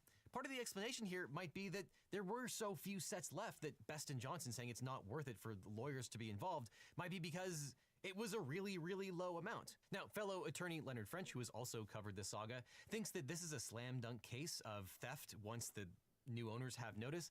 I'm pretty skeptical, though. So this seems like it could be a pretty good criminal case, right? Someone owns property, another person's not turning it over. Well, initially, the Kaiser police treated the dispute as civil and closed the case, telling Mansell that there was not enough evidence to proceed criminally. Now, Mansell disagreed and continued pressing the issue. And in May 2025, after additional evidence was submitted and at the request of the Mansell family, police forwarded the matter to the Marion County District Attorney for review. The officer even warned Johnson and Best that if property values exceeded $10,000, potential criminal exposure could include aggravated theft. But on May 30th, 2025, the district attorney declined to prosecute, concluding the dispute was a civil matter to be, quote, resolved between the attorneys already involved. Case closed. Now, a prosecutor declining charges is not a finding that no one committed a crime. It means prosecutors concluded they either couldn't prove criminal intent beyond a reasonable doubt, or thought the ownership tangle belonged in civil court. Or it was just a matter that was too small to warrant the resources of a criminal prosecution. Now, a matter can be both civil and criminal at the same time. If someone steals from you, the state might prosecute them for theft, but if you want to get your money back, you would sue that person directly for the claim of conversion. We saw something very similar in the O.J. Simpson case, where he was found not guilty of murder in the criminal prosecution, but in the civil case, he was found liable by the estates of the murder victims, and he had to pay civil damages. But you don't need to say wait. victims. But in the civil case, he was found liable by the estates of the murder victims, and he had to pay civil damages. But you don't need to say, try to run a fake lottery to convert something into... See, I knew it. I knew it was stupid. A criminal matter. It already is or is not a criminal matter, and it can be both at the same time. But that leaves the central question. That's what I'm saying. When it's a stupid. franchise collapses, who owns the third party's property that's sitting inside that store? Now, when BAM Franchising terminated the Bricks and Minifigs Kaiser franchise owned by the Gormans in November of 2024 and assumed control of the store and its contents, did ownership of Brian Mansell's unsold Star Wars Lego collection transfer to BAM Corporate, or the successor franchise operators, or did ownership remain with Mansell under Oregon law? Well, under ordinary Oregon property law and the Uniform Commercial Code as adopted in Oregon, ownership of the unsold Lego collection likely remained with Brian Mansell. Note, however, that when you sell things via consignment, you really should file the UCC-1 financing statement. Leonard French, your favorite copyright lawyer, did a really great video on the various legal liabilities of this case, which you should definitely check out after you finish this one. But Leonard has this to say. Under Article 9 of the Uniform Commercial Code, specifically Section 9102A20, a consignment of goods worth over $1,000 to a merchant is functionally treated as a secured transaction. So, as Leonard discusses in that video, if the consignor can prove the consignee is generally known by its creditors to be substantially engaged in selling the goods of others, and this location probably was, the consignor's rights are generally superior to the creditors. So even if Brian Mansell didn't fill out that notice, he still can win. And here, the Kaiser store advertised the Mansell collection. It was on their social media accounts, and the store sold over $100,000 worth of Mansell's collection. So arguably, the creditors had to have known what the store was selling, and that exception probably applies. But like Leonard says, if you're ever in this situation... Sorry if I'm not giving a bunch of commentary. This guy, it's like I'm putting on twice the speed. I'm getting so much information put in, and some of it's like, it really sticks out, and some of it I'm like falling asleep to, you know? File the UCC-1 notice. Now, regardless, the UCC-1 notice. Don't even know what that is. Wait, hold on. And that exception probably applies. But like Leonard says, if you're ever in this situation, file the UCC-1 notice. Now, regardless, a successor Okay, let me rewind that a little bit. Accounts and the store sold over the... So even if Brian Mansell didn't fill out that notice, he still can win.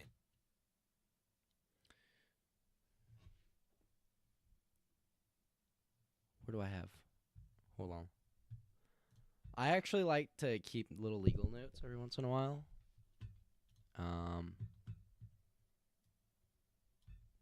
me see. I haven't done this in a long time.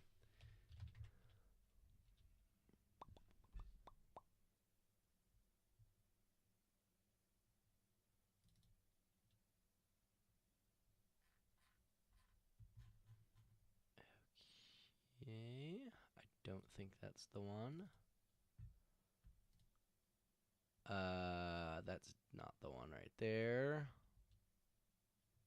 Oh my goodness.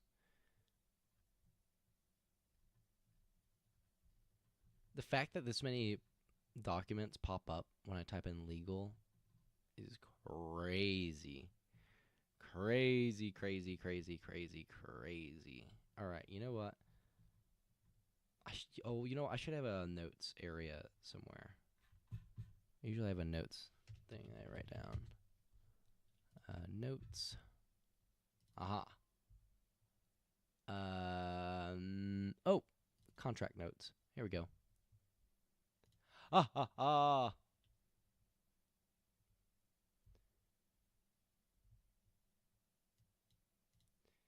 I'll actually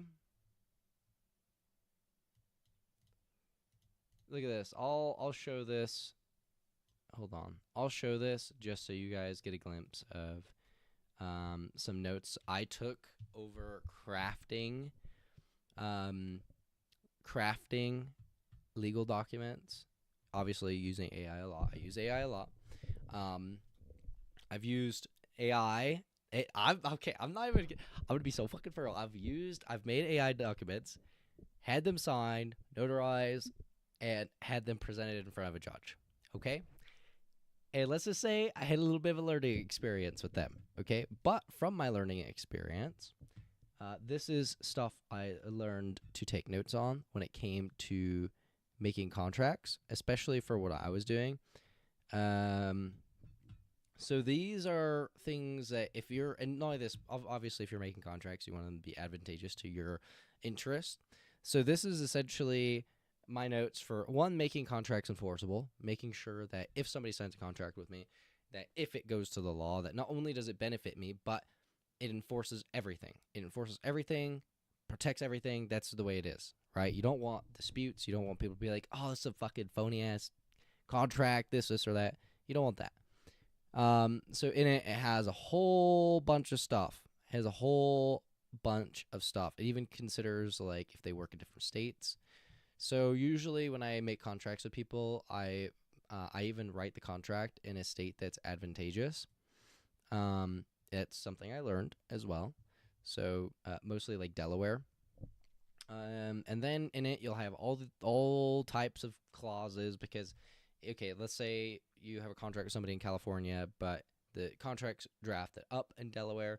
Okay, well, the thing is that even if you win a judgment against them, they still need to be able to shove that judgment down into California and get them to collect there if those people don't disagree.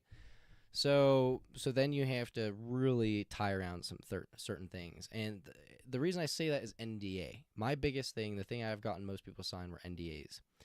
And the problem with NDAs, though, is their enforceability. Okay, now, most of the time when you say NDA, I was like, okay, what's your interest? You don't want people to talk about these things ever. You just want people to stay silent. That's what it is. You just don't want people to talk about certain things. You want to keep things private. That's that. The problem with that, though, is that those are illegal unless there's trade secrets or other considerations involved. So essentially, you have to tailor the contract around other things as well as just non-disclosure. So yeah, here is some of the notes I had. Non-compete, make sure you have remedies in contract with specific agreed damages. And these are the liquidated damages I was talking about earlier, Jerry Boy. If you must work with someone in a hostile state, lean more on NDA plus non-solicit. So non-solicitation plus IP ownership plus forfeiture clauses. So if you just get somebody to sign an NDA in a hostile state, and these are the hostile states: California, Washington, Oklahoma, North Dakota. If you get people to sign NDAs in these states, good luck enforcing it. Good fucking luck. They don't enforce it for shit. But a contract is more than just one agreement. You can make many agreements in one contract. So that's the thing. So when you're making contracts and you have an NDA in there, you also throw in all these other things: non-solicitation, IP ownership, forfeiture clauses. So forfeiture clauses are like if you have a revenue deal with somebody and they're not holding up their end of the contract, you say, okay, well, I'm not going to give you your money because you're not holding up your contract, and I have every right to because guess what? It's forfeiture. You signed it. But the NDA portion is not really enforceable everywhere. But the non-solicit, IP ownership, forfeiture clauses, those are enforceable everywhere. And then the liquidated damages, too. Liquidated damages are pretty much enforceable everywhere, too. Make sure you have remedies in contract with specific agreed damages. Yes, use Adobe Sign signature system. Make sure all contracts pass this test. A contract is enforceable if there is offer. The written terms you present acceptance. The other party agrees to those terms and consideration. Each side gives something of value, and mutual assent. Both parties understand, intend to be bound. So, yeah. I genuinely, there was a point where I was going to, actually, I'm not going to say that. I'm not going to say that. Regardless. Okay, so what's the note I want to take here? So with consignment, if you make a consignment deal, be sure to file a, what is this? So even if Brian Mansell didn't fill out that notice, he's this owned by his creditors to be substantially engaged in selling the goods of others, and this location probably was. The consignor's rights are generally superior to the creditors. So even if Brian Mansell didn't fill out that notice, he still can win. 20. A consignment of goods worth over $1,000 to a merchant is functionally treated as a secured transaction. So as Leonard discusses in that video, if the consignor can prove the consignee is generally known by his creditors to be substantially engaged in selling the goods of others, and this location probably was, the consignor's rights are generally superior to the creditors. Yeah. So even if Brian Mansell didn't fill out that notice, he still can win. It's not telling me the notice. I just heard the notice not too long ago. It was on their social media accounts, and the store sold over $100,000 worth of Mansell's collection. So arguably, the creditors had to have known what the store was selling, and that exception probably applies. But like Leonard says, if you're ever in this situation, file the UCC1 notice. UCC1 notice. File a UCC1 notice. Assuming you're the consignee. Or wait, consignor. I believe it's I believe Brian's the consignor.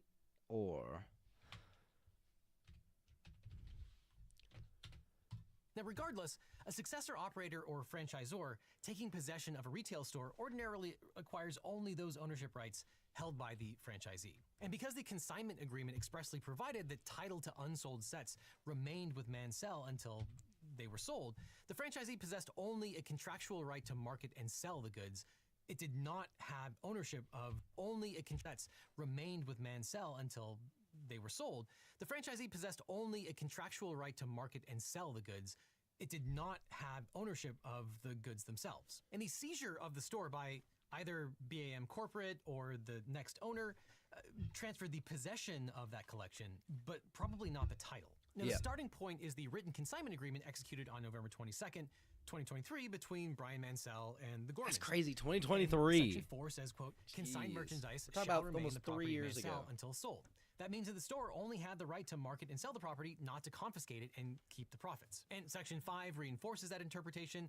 It placed responsibility for, quote, shortages, loss, or damage on the store while the property remained under its control, which is more consistent with custodial possession than ownership. So, if the original franchisee did not own the collection, the next question is whether BAM or successor franchise operations nevertheless acquired ownership through the franchise termination process. Now, BAM Corporate says it finalized a business and asset purchase agreement with Joshua Johnson and Brandon Best on March 27, 2025, and that their company, Baker Bricks, operated as replacement franchisees, that it assumed none of Law's obligations, and that Johnson and Best were never parties to Mansell's consignment. But the Gormans counter that the new operators were selling from the seized inventory as early as November 15, 2024, which is more than 4 months before the asset purchase. And they say that corporate transferred the store inventory and goodwill without ever providing them with an inventory appraisal or accounting.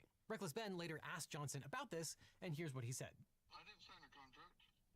I didn't sign that agreement. I didn't agree to anything in that. And now I finally understand the legal loophole that Josh is using to get away with this. It's probably the stupidest loophole I've ever heard in my entire life. Josh is claiming that it's not his name on the contract, it's the previous owner's, which makes no sense because in the security camera footage, he tells the previous owner that he's going to be the one taking over the contract now. He's taking on the business, he takes on all that consignment. I guess this is some sort of just contract loophole he's trying to use to steal the world's largest Lego Star Wars collection. This legal guy, he's laying it out. Or you had to take it over from the previous owner, right? No, that's not how the law works. Yeah, it is. Now, there are several points to make here. If Best and Johnson were selling Mansell's consigned sets from November 15th, 2024, if they were doing so before any asset purchase existed, they probably have no colorable claim of ownership at all. And even after they signed a franchise agreement with Bricks and Minifigs Corporate on March 27th, 2025, BAM Corporate still could not convey title to property that it never had. And an asset purchase doesn't necessarily cure that problem. It documents the disposition of property that was never BAM's to sell. And the assertion that they assume no obligations contradicts their other claims. Yeah. BAM and its operators cannot simultaneously disclaim the consignment and also retain and sell the consigned property. Yep. If Johnson & Best assumed none of the consignment obligations, then it had no contractual right to Mansell's goods. And yet they may have continued to sell Mansell's goods. Now, knowledge is also an important issue here, but it definitely seems like everyone involved had actual knowledge of the fact that someone else owned these sets. And generally, a transferee cannot receive greater ownership rights than the transferor possessed. And this is summed up in one of those Latin phrases you learn in law school, nemo dat quoed non habet, or one cannot give what one does not have. And applied here, the corporate and its new franchise owners could only seize or receive those rights that actually belonged to the Gormans.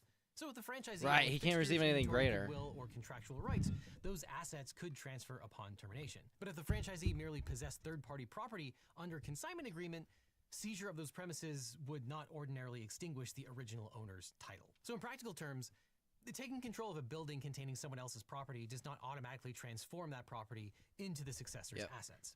And a landlord who retakes leased premises does not become the owner of the tenant's belongings merely because those belongings remain inside. And similarly, a warehouse purchaser ordinarily does not acquire title to goods owned by warehouse customers simply because those goods remain in storage, because a contract for storage is a bailment rather than a sale. Okay, so in sum, the takeover likely only transferred possession of the collection, not ownership. But the other question is, what legal obligations did BAM corporate or successor operators assume when they took possession of the store and its contents? Well, Oregon recognizes principles of bailment. For example, a party entrusted with possession of another's property assumes duties of reasonable care and return. And that means that if the new operators, Johnson & Best, inherited the Mansell collection, they likely stepped into at least a custodial role. That means that once they had notice of competing ownership claims, treating the property as unquestionably their own became legally riskier. And the concept of notice is particularly important here because BAM Corporate and its successor operators allegedly received multiple forms of notice about the consignment agreement, including statements from Crystal Law on the night of the seizure, identifying yellow stickers marking certain sets, inventory spreadsheets, direct communications from Mansell, a formal demand letter from Mansell's attorney, and photographic evidence of specific inventory. And if proven, such facts could tend to support the argument that BAM Corporate and the new operators knew or had reason to know that they had a whole list. They had a whole list. Belonged to Mansell. And they probably have pictures of it previously. I think they got everything they need. Property, insure it, and probably return it to Mansell when he asked them to. And under those circumstances, continuing to sell, withhold, or transfer the Star Wars sets is a serious problem. And so, now we get to the first lawsuit. And no, it's not by the Mansells. Actually, Law and Gorman, the original franchise owners, filed a lawsuit with 12 causes of action. And as we talked about, this lawsuit alleges that Bricks and Minifig Corporate did not turn over the lease or bank account, making it impossible for the Gormans to effectively operate their franchise, and thus they claim that they are absolved from any debts or infractions that they incurred because the corporate made it impossible for them to comply. But what about Mansell? What claims would he have? Under Oregon law, the strongest claim they have is probably conversion, which generally occurs when a party intentionally exercises dominion or control over another person's property in a manner seriously inconsistent with that owner's rights. And Oregon courts have described conversion as wrongful interference with ownership interests sufficient to justify requiring payment of the property's full value. In plain English, conversion is the civil version of theft. You can't sue someone for theft, you would sue them for conversion. However, in Oregon, the tort of conversion requires more than just mere interference with another person's property. If a party merely possessed the property temporarily or negligently mishandled it, that conduct may fall short of conversion under Oregon law. However, where a defendant exercises ownership-like dominion over another person's property, like selling consigned goods, refusing to return them upon demand, or incorporating them into store inventory, or otherwise treating them as its own, the interference is more likely to qualify as conversion because it substantially impairs the owner's right to control that property. So to the extent that the new operators retain sole or exercise dominion over Mansell's consigned Lego inventory without authorization, Oregon law supports a potential claim for conversion.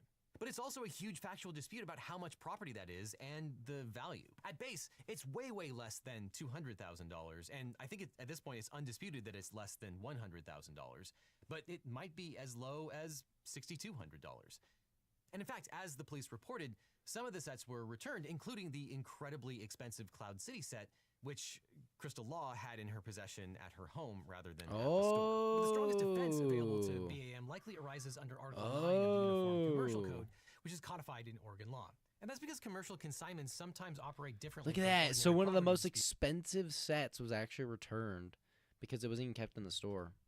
Because the UCC protects creditors who might reasonably believe goods displayed in a store belong to that store. And that makes sense. Imagine you're buying a store and the seller of the store says you can have everything that's inside of that store as part of the sale. You, as the buyer, would assume that they have title to everything that's in that store. So if a consignor fails to perfect the security interest by filing appropriate financing statements, competing creditors can sometimes obtain priority over consigned goods. However, here, several complications weaken that defense. First, Oregon's version of the UCC contains exceptions where the merchant is generally known by creditors to substantially engage in selling of the goods of others. And whether Bricks and Minifigs generally or this particular store qualifies would probably be a factual question. But here, the franchise's business model of acquiring, trading, and reselling third-party Lego collections would probably complicate the BAM corporate reliance on creditor protection principles. And second, these rules generally protect creditors who are misled about ownership. If BAM corporate or the new franchise owners had actual knowledge of the consignment arrangement or a clear reason to know that the goods belong to Mansell, and here it seems like they did, the equitable rationale for the rule becomes weaker. And third, even if priority rules complicated title disputes between creditors and consignors, they would not necessarily eliminate obligations concerning identified third-party property once possession and notice existed. But what body of law actually governs whether a successor Bricks and Minifigs operator or Bricks and Minifig corporate, the franchisor, become responsible for their predecessor store's consignment obligations? Well, franchise law would be the starting point, but neither federal law or state law directly answer that question. The FTC governs the franchisor's pre-disclosure obligations to a prospective franchisee, but it's silent on whether the franchisee inherits the legal obligations of the predecessor. Some states have entire codes of law to define the relationship between franchisors and franchisees, but it looks like Oregon's laws governing franchises are pretty narrow. They focus on ensuring that the franchisor doesn't make a little different. That way I could crack my back.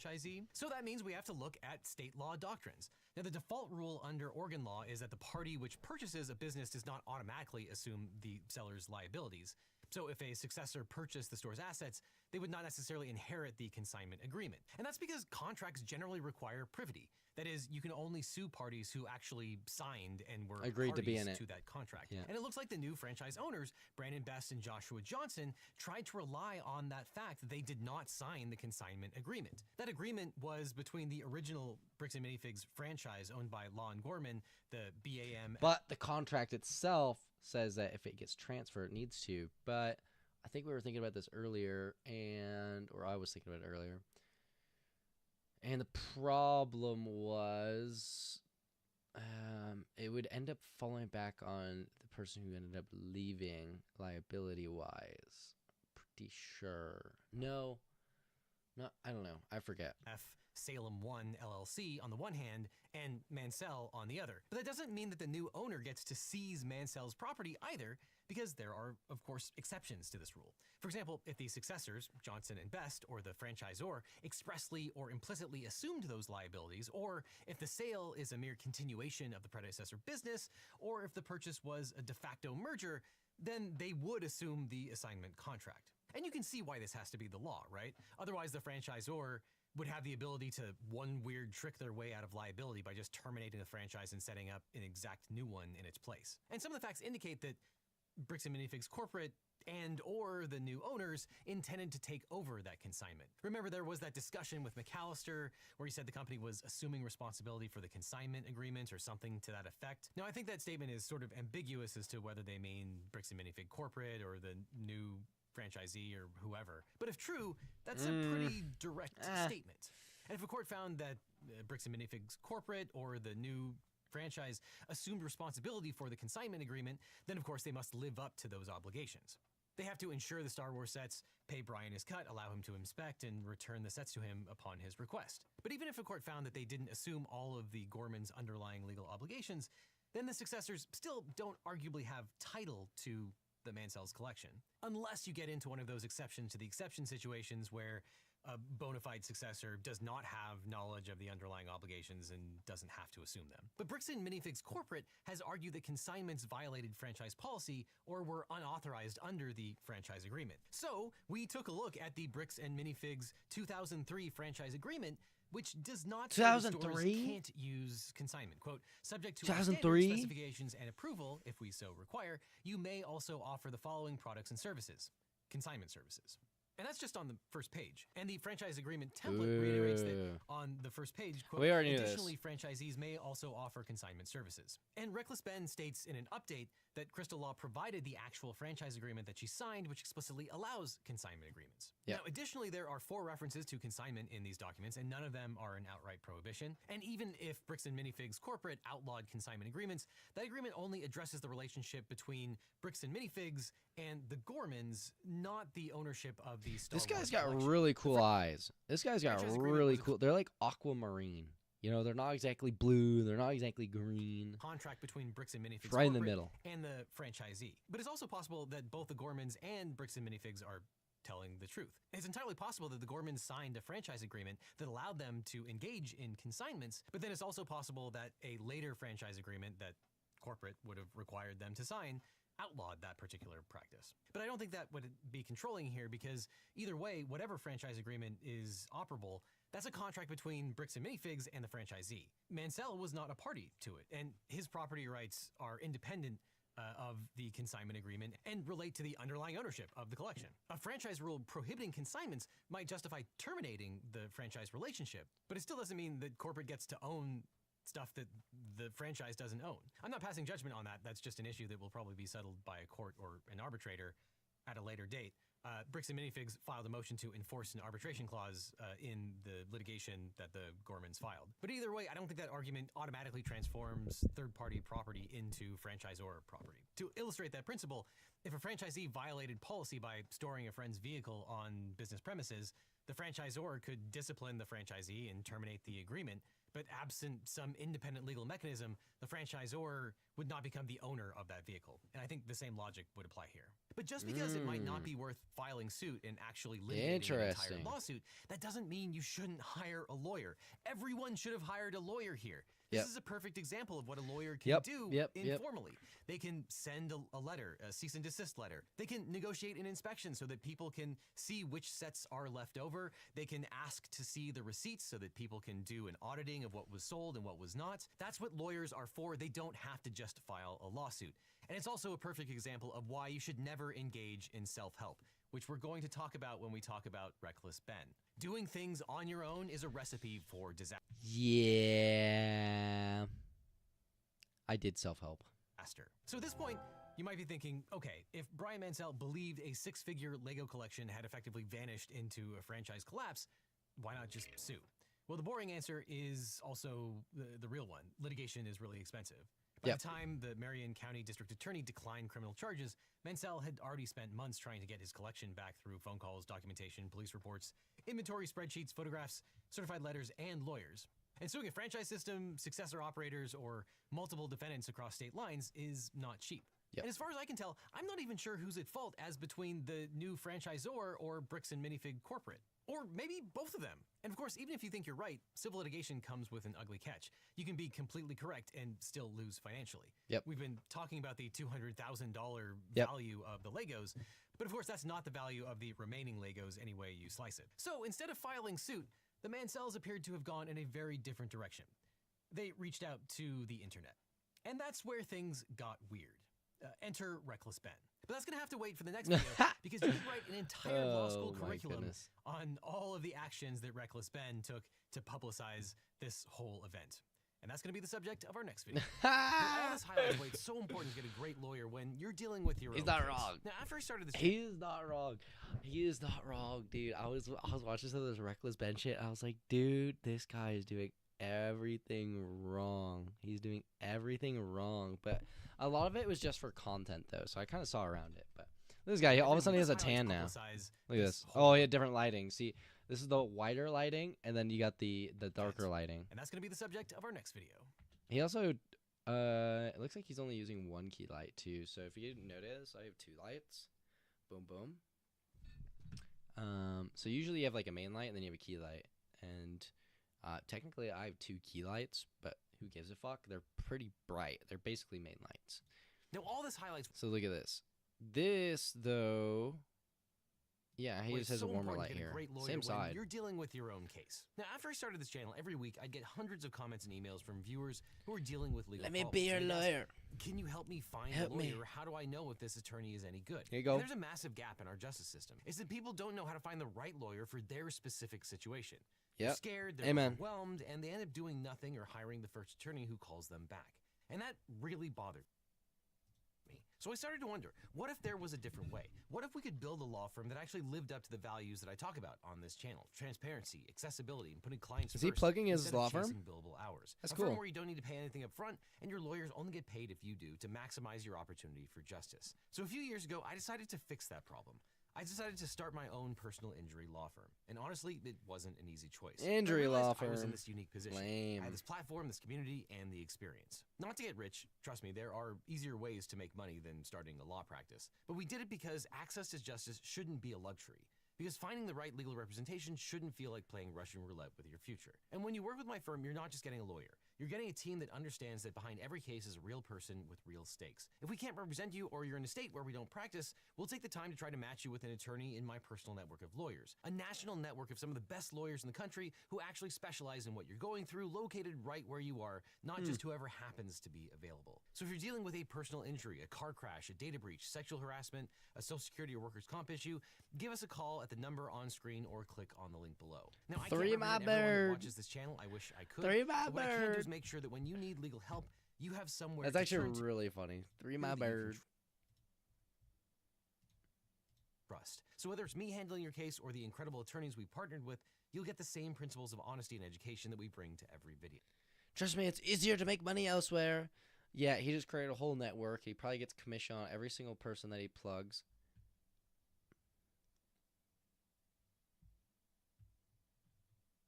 Eagle Team, LLP. Yeah, my guess is that he gets a commission every single time somebody gets a case from his recommendation. And yeah.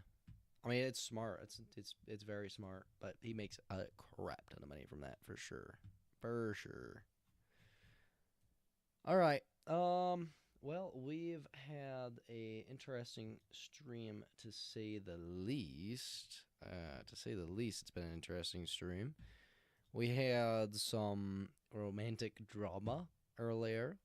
Not really sure what that's about.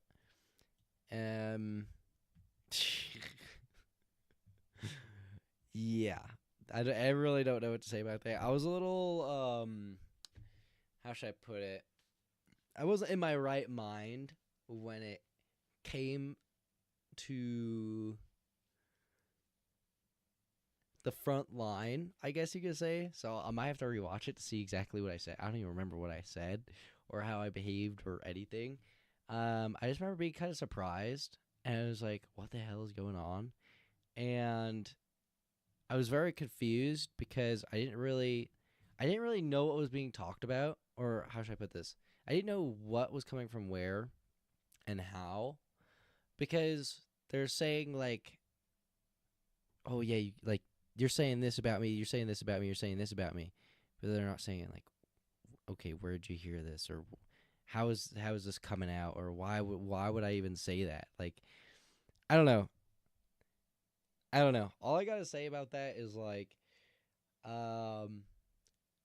Illy, there's never been like any vibes around us or between us, nothing. So I'm not sure where this like romantic narrative has come from. You know what I mean? Like, I'm not sure where this idea is, or like the idea that would perpetuate it.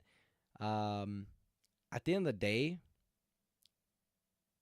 oh, actually, I shouldn't say that, because I guess the idea is that I was gonna say something, but I shouldn't say that, because at the end of the day, I guess what the accusation is that I said you fell for me, but I definitely never said those things. So yeah. Now, will I ever? I will say. Well, no, I can't. I'm just not gonna say about it. I'm just gonna say, wherever you got your information from, I would highly question it. It's kind of crazy, and that's that. All I know is I'm trying to find a wife out here in real life. That's all I know. So, but yeah, other than that, we're gonna go raid out, and we're probably just gonna go raid out to my alt account because we don't got tons of peeps in here. It's a little late. We haven't streamed in like freaking a week. And we're also doing React content, which doesn't really perform all that well on Twitch. Sometimes it does. Depends. But yeah, regardless, go in here, follow the All Day channel up. I didn't really see any shout-outs to give. I think Solar was one of the shout-outs. She subbed just the other day while we were offline. W4 viewers who are going to go there with the raid. As I always say, guys, if you guys would like to support the channel the most contributive way possible, I would say tier 3, tier 3, tier 3. That is the most beneficial way to support the channel. And because it actually helps increase the revenue share with Twitch, whereas other forums don't really do that as much. And what else? If you're a streamer, reach out to me. I've got business ideas for you, concepts. At the end of the day, I run a media business, so I'm willing to manage people. I'm willing to tell them what they got to do, what they need to do, and give them the tools to do certain things, including all-day channels like what we're about to raid out to. And, yeah, I honestly, like, I can genuinely help out people a whole bunch on when it comes to streaming. It's just got to be worth it for me. Like, it's genuinely just got to be worth it for me. So, yeah, go in there, follow up the all-day channel if you don't already. I'll talk to you guys probably, definitely tomorrow. It might be an earlier stream. I don't know. Maybe we'll be talking to girls tomorrow. Or I'm going to be talking to girls tomorrow. So I don't know if I'll be doing a later stream, but definitely probably earlier stream. Probably. See you guys tomorrow. Peace out. Bye-bye.